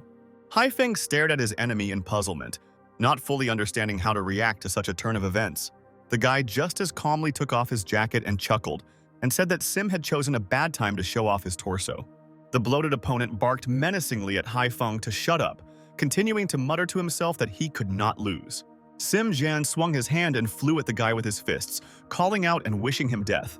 But without raising an eyebrow, Lee Haifeng simply stepped aside, saying sarcastically that the frightened little boy was losing ground, having obviously taken on too much. Mocking the madman too conscientiously, the guy still missed one of his blows, which landed right under the ribs. Haifeng groaned, gasping for air and spitting blood out of his mouth, but realized that there was no point in being distracted. The guy returned to form and took a serious stance, watching Sim-jan's every move, which became more and more bright. Realizing that he was getting bored, Haifeng exclaimed that he wanted to end it, after which a huge fiery lion appeared behind him, signaling the last, strongest cultivation. Out of surprise, Sim-jan froze with his mouth open, trying to look at the entire animal that had immediately grown up behind his opponent's back. Taking advantage of the opportunity, Haifeng rushed at the guy, delivering a powerful blow straight to his chest. Sim groaned, barely keeping his eyes open and trying to resist his opponent, but his strength suddenly began to leave him. The surprised Judge Maisie watched the fight and could not believe that the young man had so much strength even after such injuries, and Master Chi smiled contentedly behind him. The Buddha said quietly that strength, intelligence, and experience were the main characteristics of a magnificent warrior, and Haifeng embodied them all in one and waited for Sim to get tired and fall from exhaustion. Haifeng hit the enemy without stopping for a second, and with each blow increasing his chance of victory and his chance of defeat. But suddenly, having received a control blow to the face, Sim-jan finally gave up and, closing his eyes, flew down with his entire body. He plopped down into the ring, this time finally losing, because the guy was powerless, beaten, and distraught. Seeing that the guy was knocked out, Haifeng immediately shouted to the doctors to call an ambulance and take him to the hospital as fast as they could. The girls immediately rejoiced and unanimously began to shout that Haifeng had won, without enjoying it at all. The audience sat and watched the ring in silence. The silence was so loud that it simply cut into the ears. Suddenly, one of the spectators exclaimed, calling Haifeng the real representative of the true power of the master of ancient martial arts. The guy proudly straightened his chest and stood solidly in the middle of the ring, listening to the applause in his direction. A week had passed since the fight, and one morning an unknown SUV arrived at school, which immediately attracted the attention of the students. Seeing who got out of the car, the guys returned to their business, immediately realizing that they were children from rich families. Shishi and Shizuka, with serious expressions on their faces, tumbled out of the car and stood sternly folding their arms across their chests, waiting for their friend. The bespectacled boy opened the other door of the SUV and told his brother Fen that they had finally arrived. Lee Haifeng, dressed in a sophisticated black suit and dark gray long sleeve, stepped out of the car, looking at everyone present with his respectful gaze. The girls standing to the side squealed in admiration, whispering to each other and discussing the handsome guy who immediately fell in love with them. Suddenly, a stranger approached him with a bouquet of red roses and said that she was from class number 3. Saw us. After which she handed the flowers to the guy. Instantly, Shaoshu's physique grew in front of her sweet face, snatched the bouquet from the blonde's hands, and hissed menacingly that the guy was allergic to flowers, driving away the impudent one. The young ladies immediately surrounded Haifeng on both sides and, taking him by the arms, loudly declared that he had quite a lot of fans, but he only knew the names of a select few. The blonde, who dared to give the guy a bouquet, turned around and ran away, bursting into tears, after which Shizuka sarcastically warned her not to flood the whole of China with her rivers. Suddenly, Shishu looked at Hamasaki and said with a smile that the girl had a wonderful figure, adding at the end that she herself did not expect such affection from herself. Shizuka smiled contentedly, while Haifeng was still looking from time to time, puzzled, at one girl, then at the other. However, suddenly his gaze settled on Hamasaki, and he quietly asked from what heaven the young lady had descended to them, carefully wiping the drops of blood that had left his nose. But suddenly the image of a young man appeared in front of the guy who, barely seeing a smile, handed him a napkin. Lee accepted his help and asked with interest why one of Sim Zhan's apostates decided to return. The guy said that he was on Zhan's side because he had what he wanted so badly, but skipping this, the guy said that he wanted to apologize to Haifeng because it was he who gave him the laxative. Li Haifeng immediately lost his mind, and the guy furiously screamed at the poor man, cursing him and swearing, after which he without hesitation ran away with the heathers that Haifeng was killing him. Sim Zhan and his brother were sitting in one of the rooms of their mansion and silently playing chess when the guy decided to start talking. But Sim Sr. stopped him, reminding him of the chess tournament against Miss Du, for which he needed to prepare, because Li Haifeng would also be there.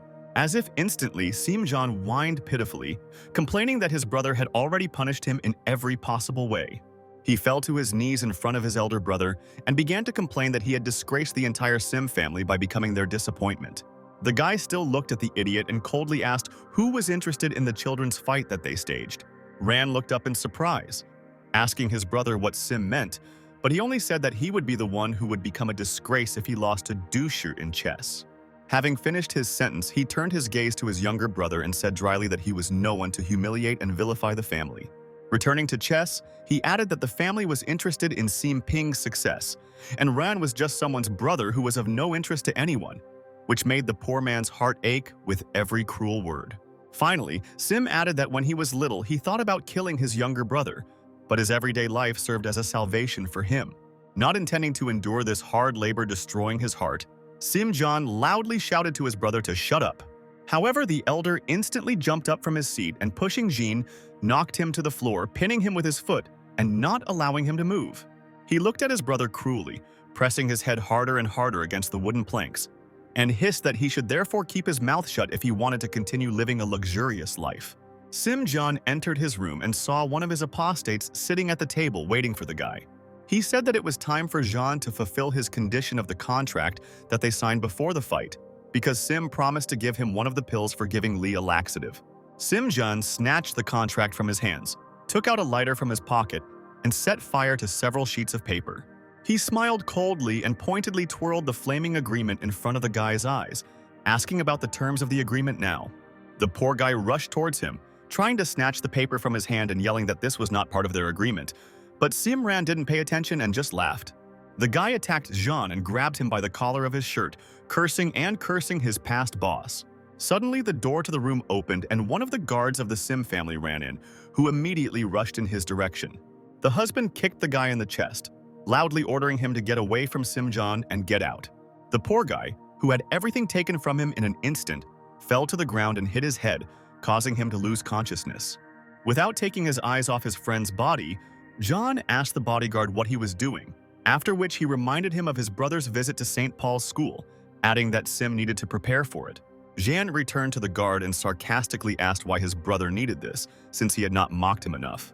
The man smiled ominously and said that the young master was thinking too much because his brother was going to visit the school to observe Miss Du and prepare for the tournament.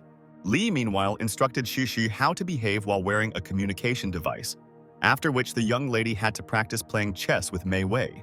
Luo Mei took the guy by the shoulder, encouraging him and reminding him that last time he won Shizuka without even playing with her. But suddenly Shai Shi looked menacingly at her friend, reproaching her for clinging to Haifeng and not being on the young man's side. Smiling contentedly, the young lady simply said that she was happy, when suddenly the friends heard a voice behind them that told Fen what had happened. A bespectacled man ran up to them and said that Shizuke and her older sister Zhong Meichi were fighting. The atmosphere in the classroom, in which Shizuka was simply sitting at her desk, was indeed not good because Zhong, along with her two friends, loomed over her menacingly, holding a textbook in her hands. The blonde swung the book, barking at her sister and asking how she dared snap at her. But right before the moment of impact, Hyun appeared in front of the eccentric girl, who strictly ordered the girl to stop this circus. Jong released the textbook from her hands and asked the guy if he knew that Malaka Hamasaki fought only because of him. Shizuka intervened in the conversation and irritably asked what healthy person even wanted to become part of the Sim family, to which Jong snapped that she didn't want that either. The young man, meanwhile, tiredly closed his eyes, trying to rationally assess the situation and find a solution. Suddenly, he grabbed Jong Meja and threw him over his shoulder, causing the poor girl to scream and, trying to escape, began to bite the guy with her legs. Together with the girl, the guy left the class and carefully sat her down on the floor of the corridor, hovering over her and saying that, in his opinion, the young lady, just like he, disliked the Sim family. She looked at him incredulously and asked curiously what Hyun wanted from her. The guy smiled and hinted to the girl that she needed to get closer to Sim Sr. in order to learn him better and help Shuri in the chess tournament. Suddenly, behind them, they heard someone's surprised voice with notes of dissatisfaction from the picture that he had to see. Simjan appeared in front of them with his brother, and behind them stood the school principal, staring at the couple in puzzlement.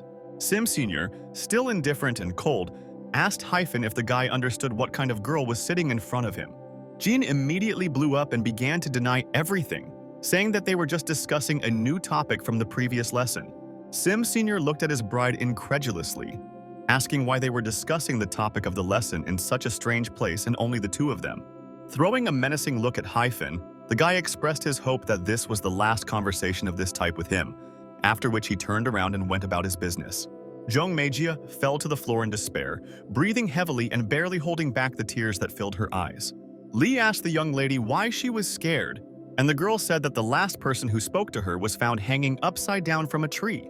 Haifeng looked after the Sim brothers and said mockingly that they really fit the saying of two boots in a pair. Frightened Jung shouted to the guy to run away as far as possible. She would give him money, and the young man would be able to escape from abroad. But the guy only calmly said that running away was not his style because he preferred one-on-one meetings, and the chess tournament was precisely his duel with Sim Sr. Jung asked the guy if he still wanted to play with that eccentric one because it was literally a step towards certain death.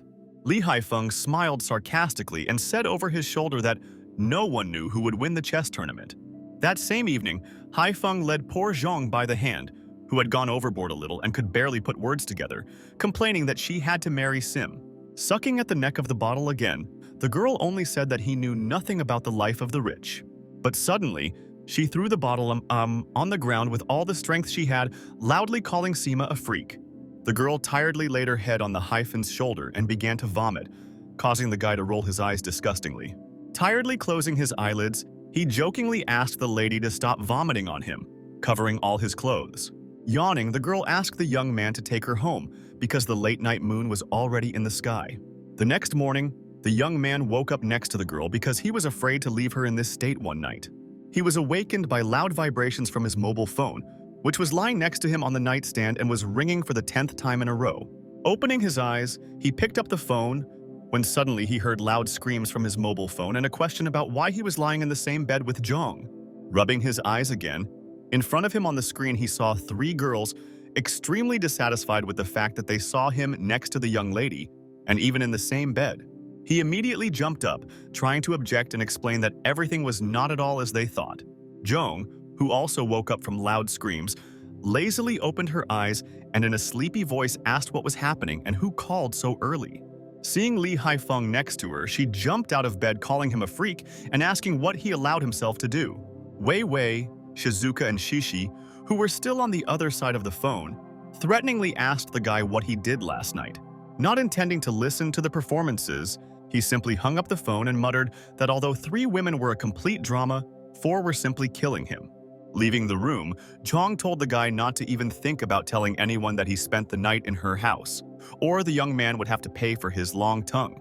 He laughed, laughing at the fact that the young lady was trying to escape responsibility for what happened. Not intending to hurt the ones behind, Zhang returned and sharply snapped at the guy, whom no one forced at all, after which she gracefully left the room. Haifeng immediately sat up on the bed, reproaching her for acting like some kind of robber. Turning his gaze to the phone, he saw a bunch of missed calls on it, which the guy didn't hear because he was sleeping. After calling the bespectacled man who called him the most, Haifeng immediately heard his frightened voice on the other side of the phone, begging him to help his mother as soon as possible.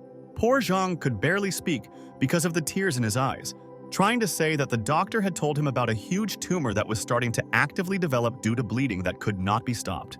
Hyphen ran into the hospital as quickly as he could, after which he saw the poor bespectacled man right on the floor in front of the operating room door. He cried and tried to say that the doctors did everything possible because the mother's internal pressure was too low. Shishi looked at Haifeng hopefully and reminded the guy how Du Gongfen talked about his meridians, which Li restored thanks to magic. Realizing that the guy was slow to understand hints, she grabbed his hand and shouted that she would get access to the operating room so that he could save the guy's mother. After some time, Haifeng stood fully equipped to go into the operating room, but the couple was still looking in surprise at his image, in which he had never seen himself before. The bespectacled boy, barely holding back tears, begged his friend with all his might to save his mother because she was the only one he had left. Shushu in turn said that this woman's life would depend on him, which is why the guy needed to give his all. Having finished listening to all the instructions and advice, Haifeng confidently opened the operating door and entered the room, attracting the attention of doctors and nurses. Looking confidently at the operating table, he said that his friend's mother was his mother too. The stunned doctors looked at the guy trying to find out who he was, but after failure, they simply decided to drive the imposter away. Haifeng pointed his finger at them, wishing the men sweet dreams, after which they actually fell into a deep sleep, plopping down on the ground. Now the operating room was quiet and empty, and he could immediately begin his work. Instantly, two young doctors burst into the hospital corridor, arguing with each other, complaining about their operations. The guy shouted at the girl, condemning her Chinese techniques, which did not guarantee effectiveness, but she reproached him with the fact that it was because of his technique that the poor woman could not get up from the operating table. The doctor looked at her menacingly, saying that both the son and his mother were poor people from whom he could get nothing. The girl called him a scoundrel and said that she was going to give it her all to save the woman and not ruin the life of her son. Her colleague threw a stern look at the young lady and irritably told the girl to do whatever she wanted. Opening the operating door with all his might, he added as he walked that her Chinese techniques would in no way help that woman. But upon entering the operating room, both were petrified, staring at the operating table in puzzlement. Haifeng looked at them indifferently and coldly said that he had finished, taking off his mask and heading towards the exit.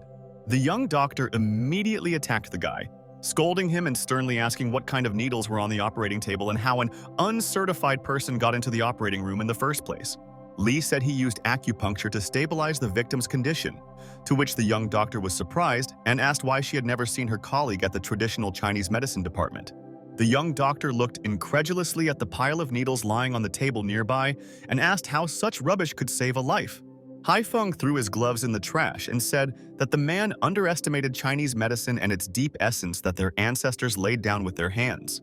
Li added that Chinese medicine could change the diagnosis one way or the other depending on the patient's condition, to which the man snapped, asking if the stranger had a medical degree. Heading towards the exit, Hyphen finally said that the most important thing in medicine was saving lives, and not the accompanying nonsense. Suddenly, the young doctor remembered that this was the doctor whom Shai Shi had advised, so she immediately rushed to the guy, wanting to ask him a few questions. But he instantly and threateningly ordered the girl and Haifeng to stop before they left the operating room. The girl noted that the technique of ancient Chinese medicine saved the patient's life, after which she angrily asked her colleague what else he wanted. Smiling maliciously, he called the effect of Chinese medicine only temporary, never eradicating the initial problem of a woman's illness. Haifeng objected, saying that he had full faith in Chinese tradition and culture, which made such a prediction simply impossible. But the man did not back down, challenging Xin to marry him and quit Chinese medicine if Haifeng lost. However, Xin said that she would marry Haifeng if he wins. The doctor immediately shouted with displeasure, not at all expecting such an answer from the young lady, which made even Haifeng himself feel uneasy. But in the end, all three still got together and left the operating room in Shishu and the bespectacled man, near whom at that time the chief doctor stood, praising the young debutantes. Yazhan was touched and began to cry again, constantly thanking Hyphen and repeating what a wonderful friend he was. Du Shi introduced Haifeng to the Dr. Qin, who was the head physician of the city hospital, after which she added that the gentleman watched the guy during the operation and his skills incredibly surprised the man. Sin immediately intervened in the conversation, asking her grandfather to allow the guy to work in their hospital, but Hyun, in turn, only handed Mr. Chin a report on the patient's illness, asking him to reconsider the report.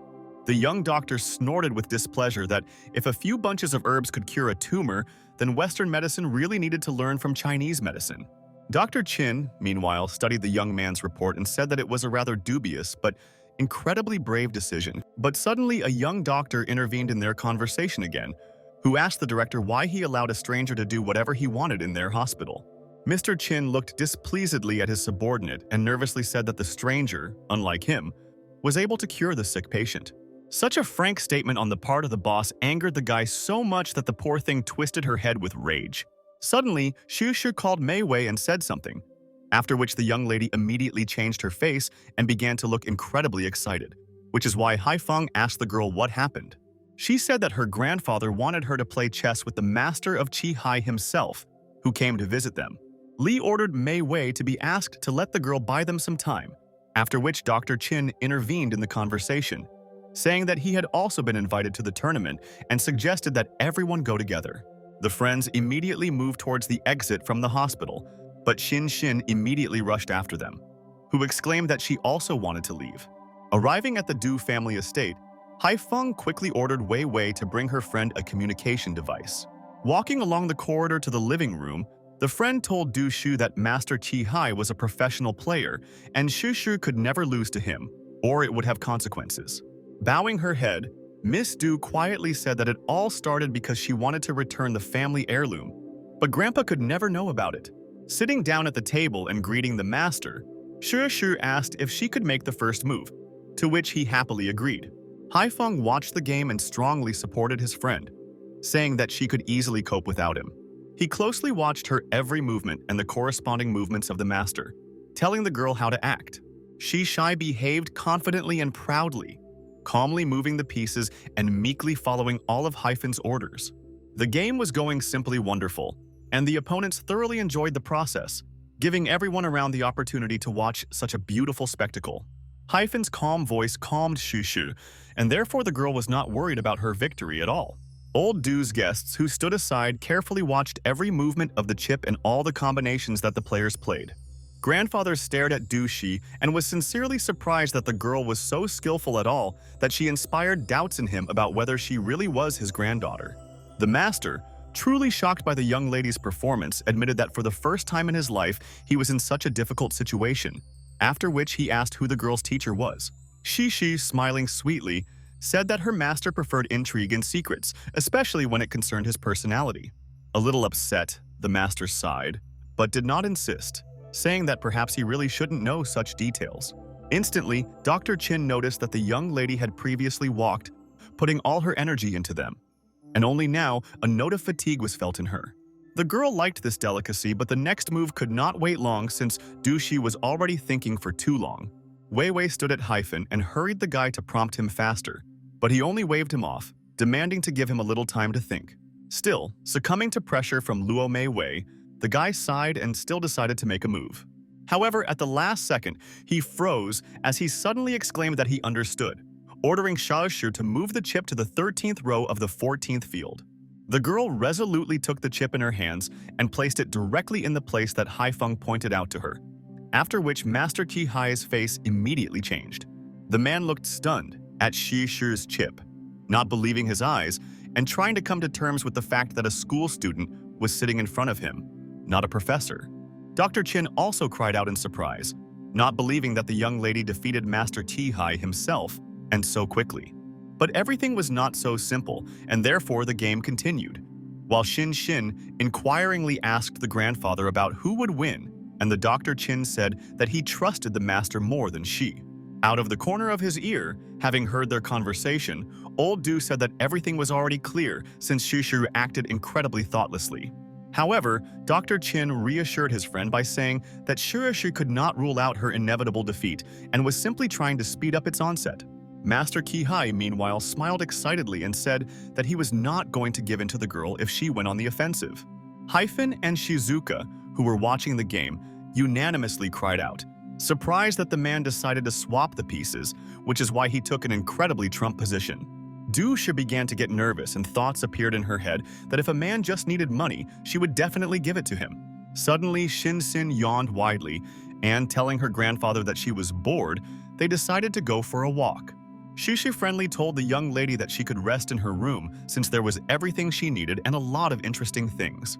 The girl's eyes lit up, and she barely restrained herself from squealing with delight, after which she thanked Shai-shu and added that she knew her best. Dr. Chin apologized for his granddaughter, adding that such events seemed boring and uninteresting to modern youth. But old Du stopped him, reminding him how wonderful his granddaughter was. Sin-sin, meanwhile, walking along the corridor, tried to understand there was a hint from Dushu for the young lady to go to her room. Suddenly, the door to the room where Haifeng was sitting with Shizuka opened, and Wei Wei appeared in them, who reported that Shishu would not be able to hold out for long. Master Kihai began to attack, and since the girl was exhausted, she would have completely lost without their support and help. Suddenly, Shin-sin's attention was attracted by a slightly open door, behind which she saw Haifeng and two other girls doing something strange. Suddenly, demons began to play in her eyes, and the girl decided to scare her friends so that their life would not seem so boring. She quietly opened the door, went into the room, and began to sneak up on her friends, who were intensely thinking about how to save the situation. Shishi nervously fingered the chip between her fingers, trying to figure out where to put it, and at the same time waiting for a hint from Hyphen. The guy, who was concentrating as much as possible on chess, instantly jumped up from the touch of Shin, who came up to him and touched him on the shoulder, whispering something in his ear. Succumbing to reflex and instincts, he stood up and immediately kicked the poor girl so that she flew to the other end of the room, screaming. A woman's scream hit Shishu's right ear so loudly that the young lady screamed, clutching her ears and losing control of her movements. Distracted, the young lady did not notice how she accidentally hit the game board, which immediately flew to the floor with a roar, spilling the earth and bought small black and white chips. All the men and guests looked disappointed at the game board lying in the middle of the floor. Haifeng sighed guiltily, at the same time being angry at Shin-sin for deciding to do such a rash and childish act. He turned to the girl and said menacingly that she would not be able to stand now if the guy used all his strength, son. The poor thing whined, calling the guy cruel and adding that she did not know that anyone else was watching the fight. When suddenly Wei Wei corrected her statement that they were helping, not watching. Sin-sin said that Shishi asked her to go to her room, in which the girl stumbled upon her friends, after which everything ended. Haifeng approached the girl, gently touching her body and saying that she had 2 injured ribs. He handed the girl a pill and advised her to get a good night's sleep, after which she would feel as if nothing had happened. Sin looked at him puzzled, saying that it was unlikely that his advice would work during 6 hours of sleep, unless he was a magician. Li Haifeng smiled and actually said that he was much more than a magician. Shishi and Master Qi stood up and silently stood by the table and the overturned playing board, when suddenly the Dr. Chin said that the game was indeed magnificent.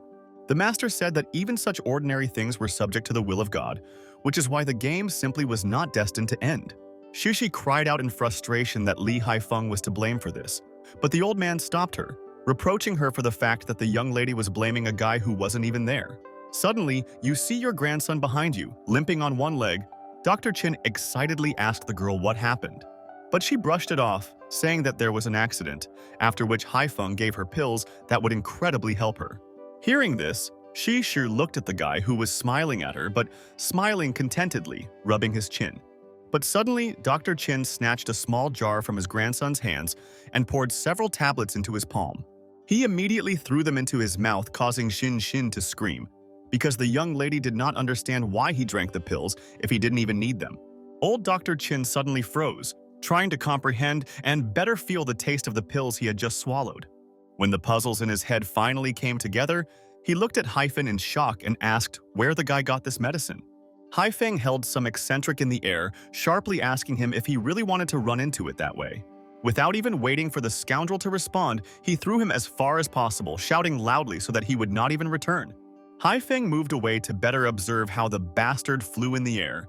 His eyes, as always, were cold and dry, and somewhere deep in his soul the young man felt anxiety.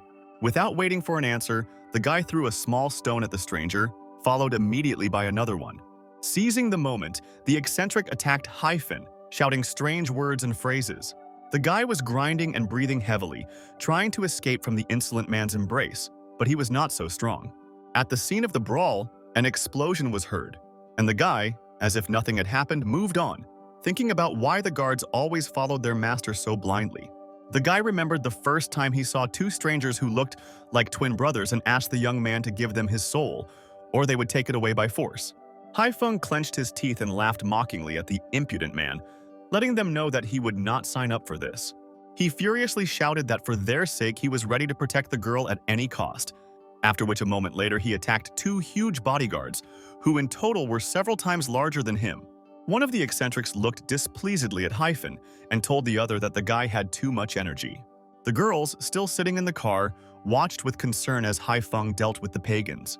Wei Wei hesitantly asked her friend whether the young man could really cope with two scoundrels at the same time. But she confidently said that these pathetic insects were nothing against Hyun. Instantly, a battle flew through the window near where Shir was sitting, causing it to break and shatter into pieces. The frightened ones screamed hopelessly, trying to cover themselves with their hands and protect themselves from potential future blows. One of the guys threateningly left Shir to go out on her own, but he would show up at her house where she was and take the young lady away by force. But the girl lay motionless on the cold asphalt and breathed heavily, begging the pagan not to approach her. However, this did not stop the guy, and he ordered the girl to obey him in all aspects if she wanted to see her body without bruises. Meanwhile, the other twin was dealing with Hyun, who was already lying on the hood of the car behind. Hitting the steel machine, the young man whined in pain and closed his eyes tightly, trying to quench the sensation. Shusha frightenedly called the guy, and one of the kidnappers angrily asked the guy if he wanted to watch his friend die. Gritting his teeth and gathering all his strength into a fist, Hyun shouted menacingly as soon as the scoundrel dared to touch the young lady. Gathering all his magic together, he threw the pagan away, lifting him into the air and causing him to fly several meters away. The guy took the bat that was lying by the car and said menacingly that he was no longer going to play his dirty games. But the twin brothers only laughed loudly at his promising words, preparing for the next attack. Without hesitating for long, Hyun immediately ran around each of them, giving the men incredibly wonderful sensations of the taste of death mixed with the taste of blood. The guy calmly stopped a few steps behind the twins and lazily raised his hand, about to say something. After a pause, he looked at the scoundrels over his shoulder and asked how much they liked to carry out the orders of that scoundrel. Besides, Sao Long could never find worthy masters or warriors. After confirming that all three kidnappers were half dead, Hyun calmly asked them to tell their boss that if he ever needed dushi, Lee would happily kick his ass.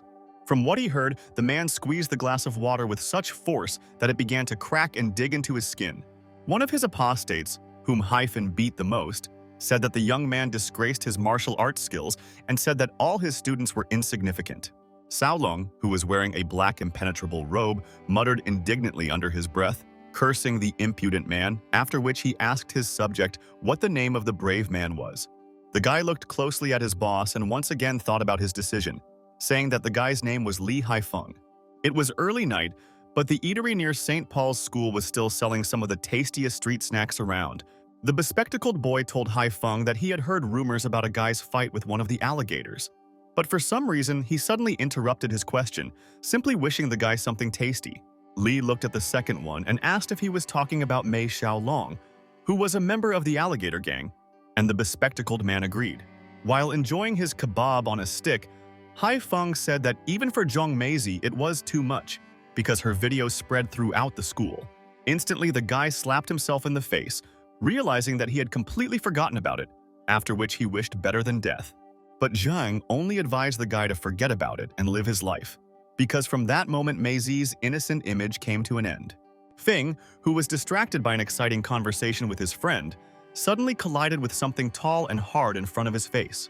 The guy stopped and, looking up, saw a huge man in front of him who clearly did not like such a collision, and therefore the guys immediately apologized in a polite manner.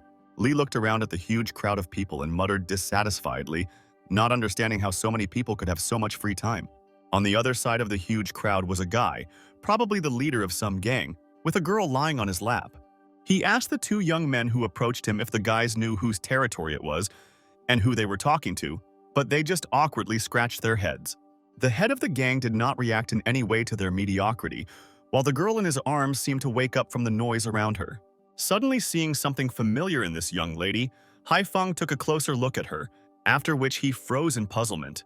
Not believing his eyes, he began to fight his way through the crowd, shouting what Zhong Meijia was doing to that guy.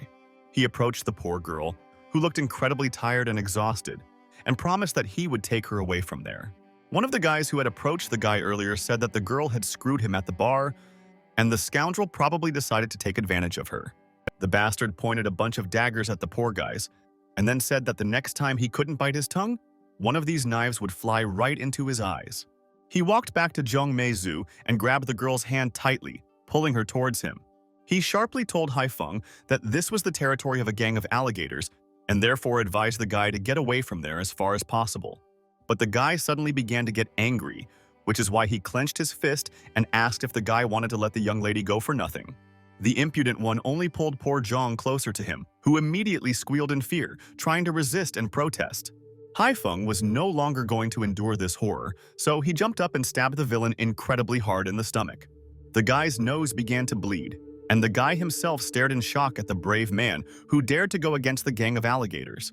After spending a few seconds in a magnificent flight and landing on his fifth point on the hard ground, the guy screamed and screamed, trying to muffle the pain.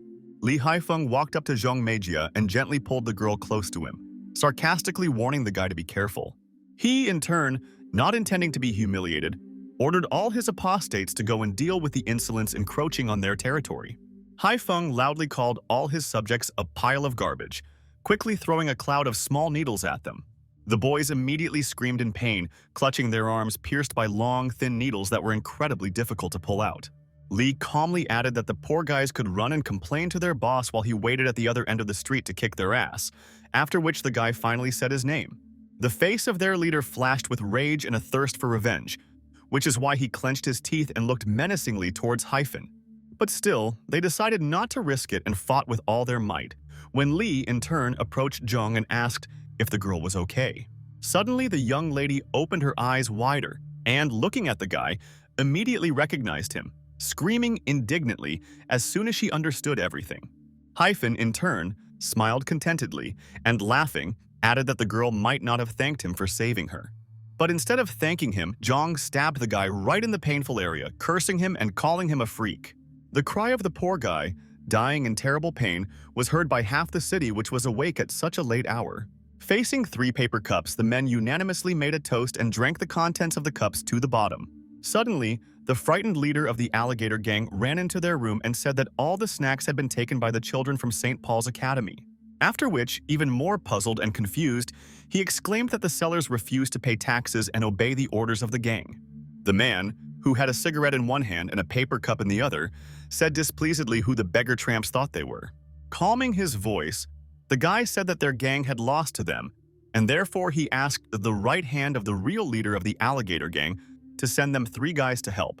The man looked around the room and stopped at Xiao Yingyi and Xiao Ji peacefully eating, drinking, and snacking. One of them confirmed the man's right, but asked him if he really wanted to call for help for the sake of a bunch of awkward students.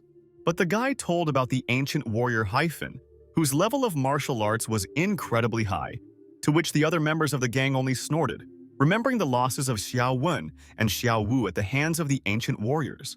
But still, Xiao Yinyi and Xiao Ji got up from their seats and decided that they would meet the famous guy halfway. The right hand of the gang leader ordered them to bring the guy alive, because he could not die an easy death, which the envoys agreed with. Entering the huge and simple room, Hyun's eyes widened in surprise, and his face showed delight and excitement. Shizuka brought him to one of the premises of the academy and informed him that from today on this was his headquarters, because the guy was gaining popularity at school.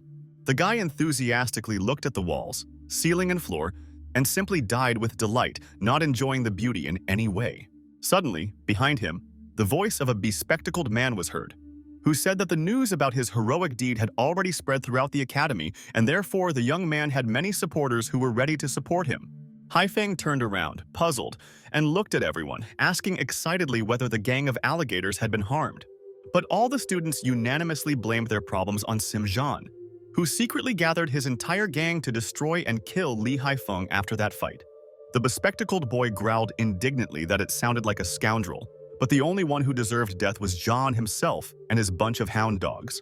Li said loudly that although rich kids were allowed more than others in the academy, he hoped that he and his White Shadow Union would definitely defeat Jean's Dark Knight Union. The crowd quickly began to roar, expressing support for Haifeng and rejoicing that justice would finally reign in their school again.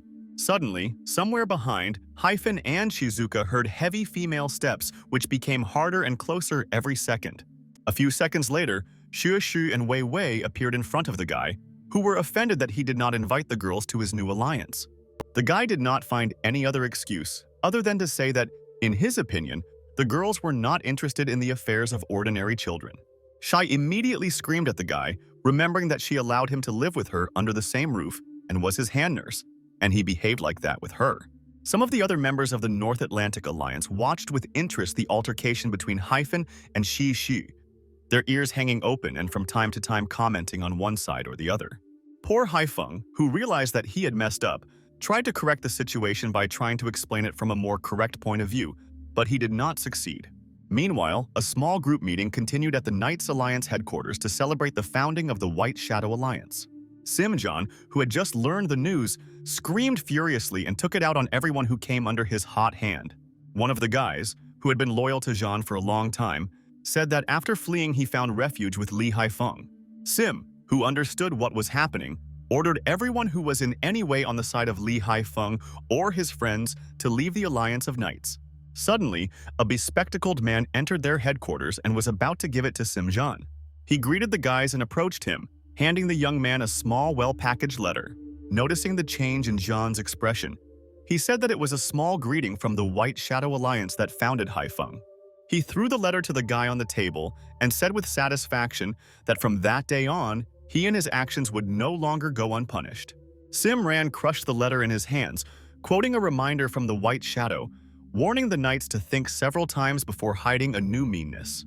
Just under the starry sky, joyful students celebrated the creation of the Alliance in snack bars, drinking to it and having a good time. Suddenly, Haifeng raised his Healy high up and declared that he was drinking to the bottom for the White Shadow, which would bring a number of changes to the life of the academy. But for some reason, Shi and Wei Wei stood aside and looked wary and worried, trying to cope with their skewers of vegetables and glasses of beer. The joyful, bespectacled man talked about the expression on Simjan's face, who had never looked so humiliated in his life. In the blink of an eye, Haifeng, who was calmly sipping his beer, heard the familiar screams of women in the crowd, cursing loudly in someone's direction.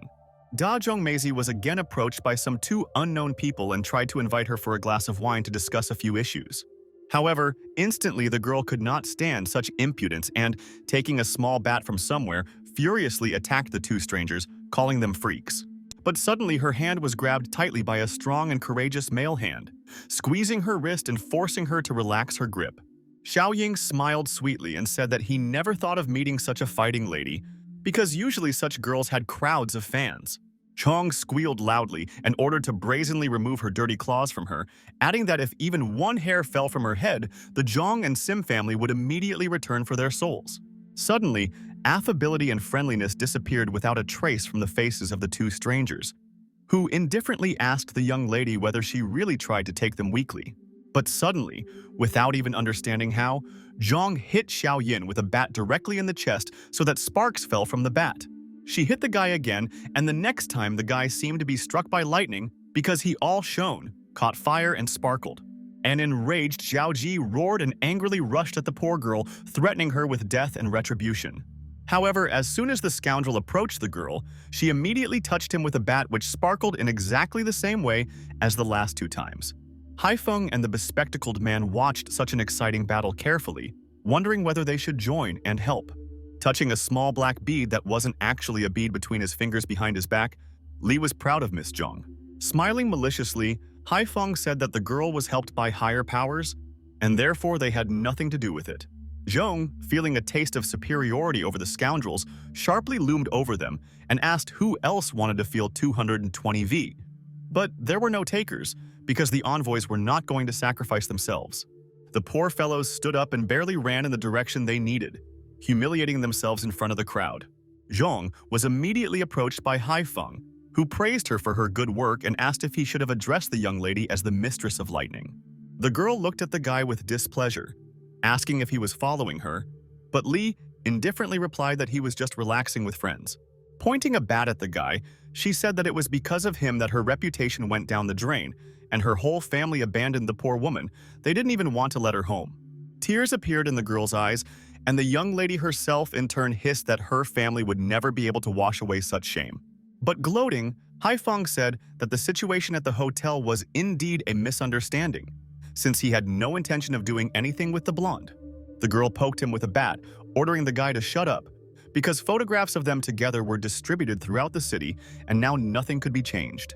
Tired of the performance, the guy pulled out a knife from his bosom and handed it to the girl, saying that it would be much more effective in killing him than an electric bat. He added that he was giving the girl the opportunity to vent all her anger here and now, since from now on they will be the ticket, and also she will stop drinking so much wine. Zhong Meijia took the knife from Haifeng's hands and looked at the floor in front of her in thought.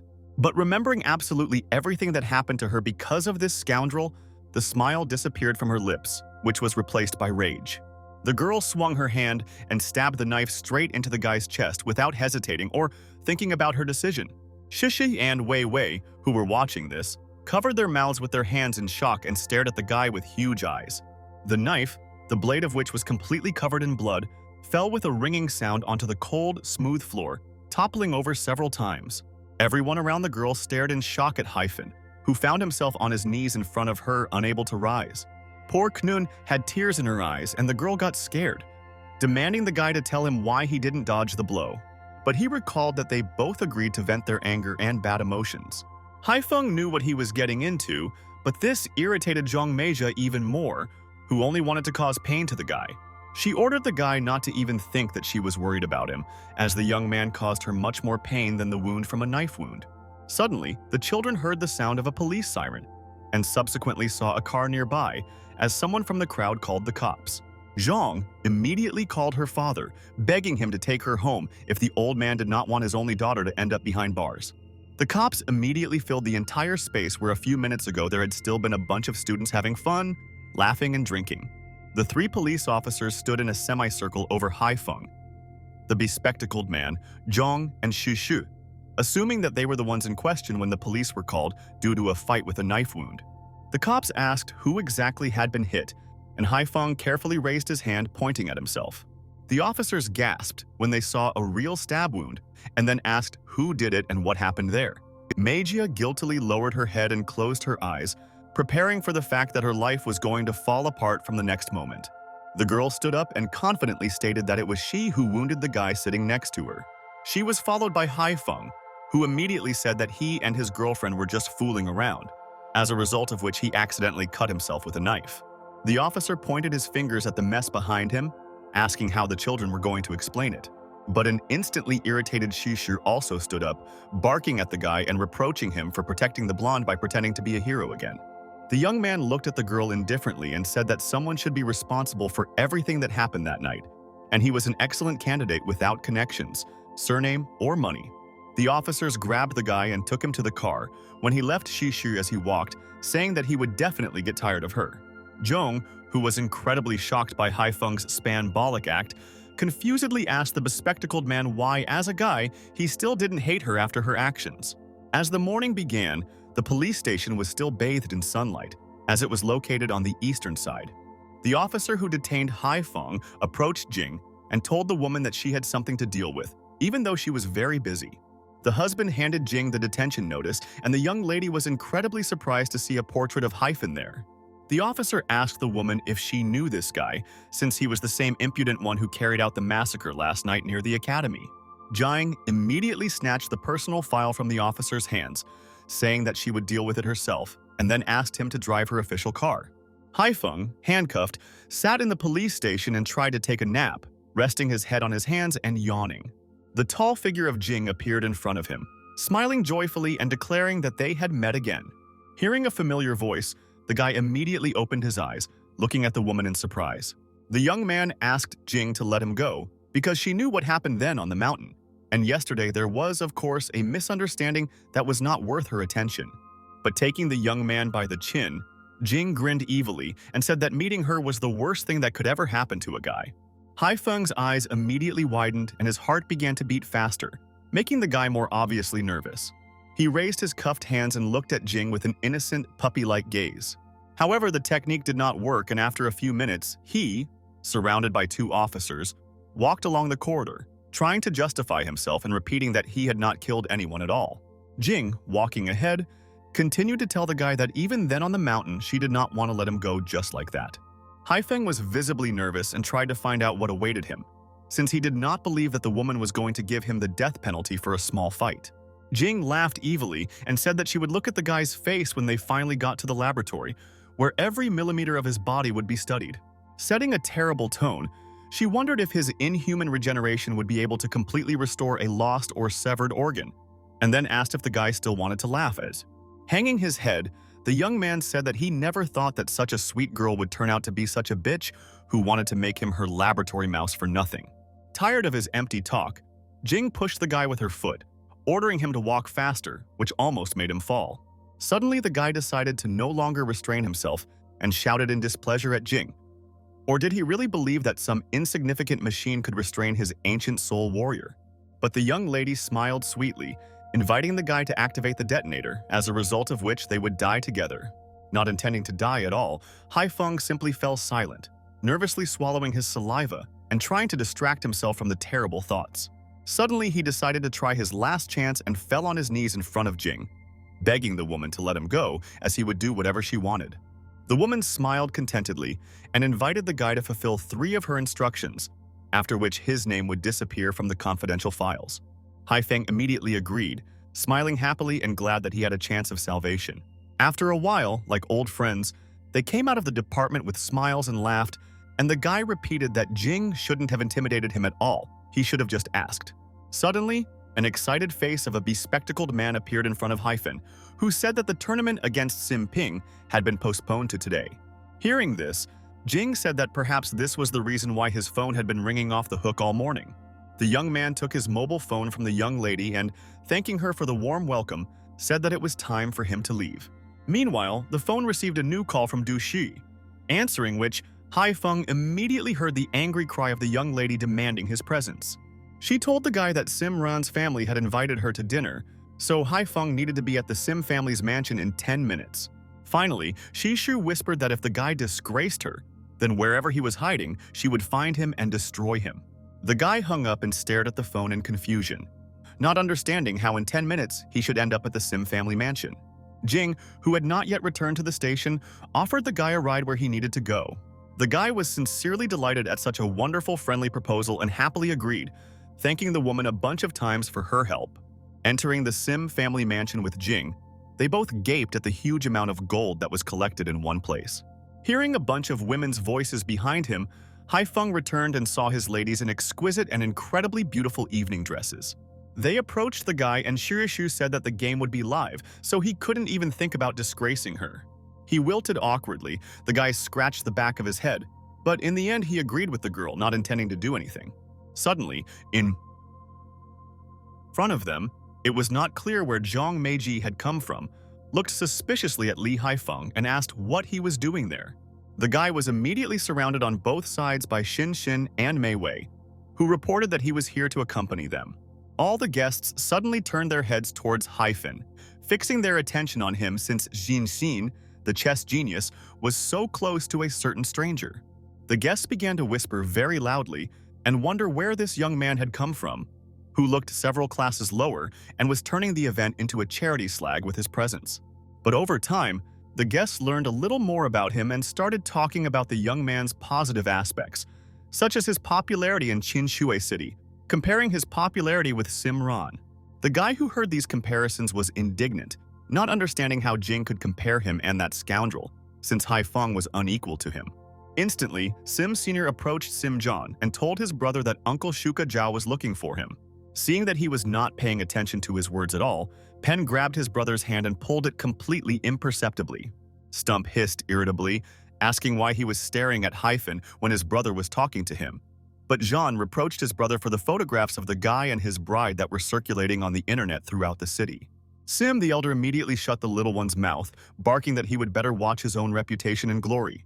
However, Simran did not take his eyes off Hyphen, surrounded by girls, and muttered to himself that the time had come to take off his crown.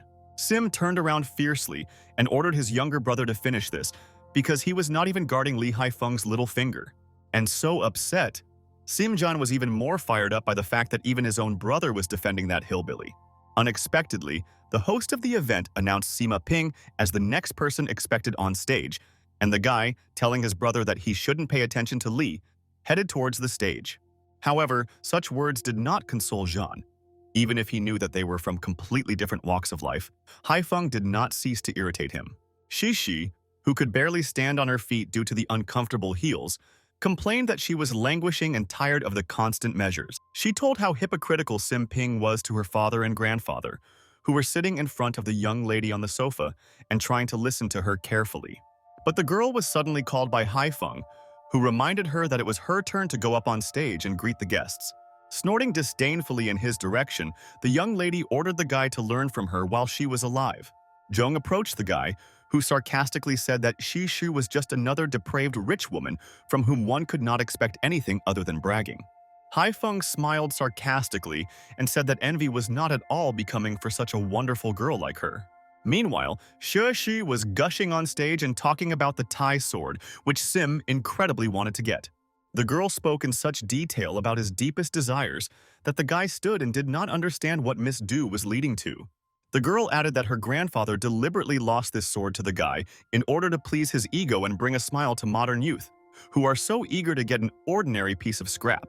However, after a short pause, the girl loudly declared that the Du family was now ready to turn the sword back. Sim Pin cast an irritated glance at Shu, not understanding what she was leading to and what they were trying to achieve. The crowd burst into applause, supporting Dushu and praising how wonderful, well-mannered, and beautiful the young lady was. Zhong laughed loudly, realizing that it was all one complete provocation, to which Haifeng added that judging a book by its cover was completely stupid. As Sim Ping's fiancé, the young lady stated that everyone who provoked the Sim family would regret it over time. Haifeng smiled sarcastically, saying that this was exactly what they were going to check. Shishi finally finished her speech and heard sarcastic words of praise from Sima Sr., who relied on the girls' same determination in their duel. The host announced the start of the game in a few minutes, so he politely asked the guests to take their seats. Haifeng, along with Jing and the bespectacled man, went into Sim Ping's office and said that everything was finally ready. Jing thought that since this was her older brother's office, it might be filled with a bunch of bugs for listening. But Haifeng smiled impartially and cast a lazy glance at the young lady, saying that she was too careful. From the phone that the bespectacled man was holding in his hands, the characteristic sound that they had been waiting for all this time was finally heard, signaling the start of the game. The host announced the start of the game, saying that Miss Du was playing as the white pieces, meaning she had a one-move advantage. Haifeng felt like he had a bad feeling just like he had the whole day. But as the clock ticked on and the hands moved, the tournament time gradually ran out, forcing both competitors to speed up. Simsir looked at the game board and thought that the girl was simply mocking him. He decided to reproach the girl by asking if he was sure that he could play in such an aggressive style. She confidently looked up at him and replied that it was so, because the guy himself wanted to see her energy during the game. Sim clenched his teeth, meticulously asking how the girl was going to humiliate him by publicly showing off what her grandfather had done. Seeing Sim Ping lose control, the crowd took action and started talking dirty again. He offered to bet not only the sword but also the chess of the Western Khans if the girl won. Shishi smiled, saying that it sounded incredibly attractive and tempting. But to announce the next condition, Sim Sr. stood up and loudly said that if she lost, she would marry Wang Ziqing. Wei Wei shouted that her friend would not do this because Wang Ziqing was the rich son of the tycoons on duty, which made him not only look like a pig but also weak-minded. Hearing this, Haifeng ordered the girl to agree and not worry, and he would deal with everything else himself. The game continued and the host commented more and more enthusiastically on every move of the opponents, who undoubtedly knew what they were doing. The entire audience watched in fascination the tactics of the opponent's game, from time to time looking at the movements of the hands or the overall picture. Instantly, the host said that Miss Du looked a little tired, and then invited guest commentator Chen Shou-jin, who was an old friend of the Du family, to speak. Dr. Chin sat and watched the children, and in his opinion, their game was not based on ordinary chess. Suddenly, the man realized that the opponents were playing Du Hence's chess game. There was again a huge noise from the visitors, making it difficult to tell which side most of the visitors were on. but the opponent's chances looked fairly even. Jing asked Hyun why the guy put the young lady in difficult situations, because the mistakes she made could simply have been avoided. But suddenly Lee seemed to have an epiphany, and the guy exclaimed joyfully that he understood what he had overlooked and what was missing. Sim Sr. reminded the girl that she had one move left, after which he showed where his chip should be so that the girl's chances of winning were reduced to 0. However, Sim chose the tactic of putting moral pressure on the girl, so the guy didn't stop talking and reminding her that the girl would simply be disgraced if she lost. Shishi looked at the board and a slight despair appeared in her eyes, which was barely noticeable. But instantly she took a breath and resolutely picked up the chips and sternly declared that the most interesting part of the game was just beginning. The guy looked in surprise at the board and the chips that the young lady was moving, trying to find something suspicious in them. The presenter immediately started yelling, praising Shishu and emphasizing the fact that the girl got out of a situation in which she was literally almost defeated. Dr. Chin made himself more comfortable in his chair and said with excitement in his voice that the real game was just beginning. Shizuka asked Hyun interestedly what exactly the guy wanted to do with the pieces, since Sim ran away from the trap, which is why it won't work the second time. Lost in thought, the guy said that he was going to surround Wei and save Zhao, providing Sim with a difficult future. Sim Sr. looked incredibly tired and exhausted, but the guy tried his best to keep his head on and think with a cold mind, rearranging the chips. Shishi looked at him with a smile and said that the western flank would soon come to an end. Sim looked at the board and realized that if he continued to move west, he would receive a powerful attack from behind.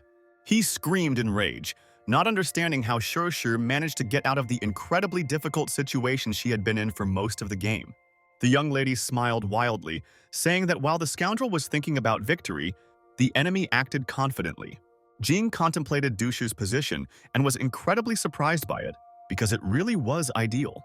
Hai Feng said that all he did was blow some smoke into Sim's eyes, letting the guy know that he would absolutely win, and then bam, and hit him from behind. The tournament host watched the screen with equal delight, praising Miss Du and how skillfully she avoided all of Sim Ping's traps and tricks. Physician Chin looked at the board one last time and made his decision in favor of Shushu, since it was all over for Sim. Sweat flowed down Sim Sr.'s temples, and the guy himself gradually began to shake from the nerves that filled his soul. Having placed the decisive chip, Shushu successfully completed one of her family's most chess games by grabbing her opponent's nose and leading him around herself.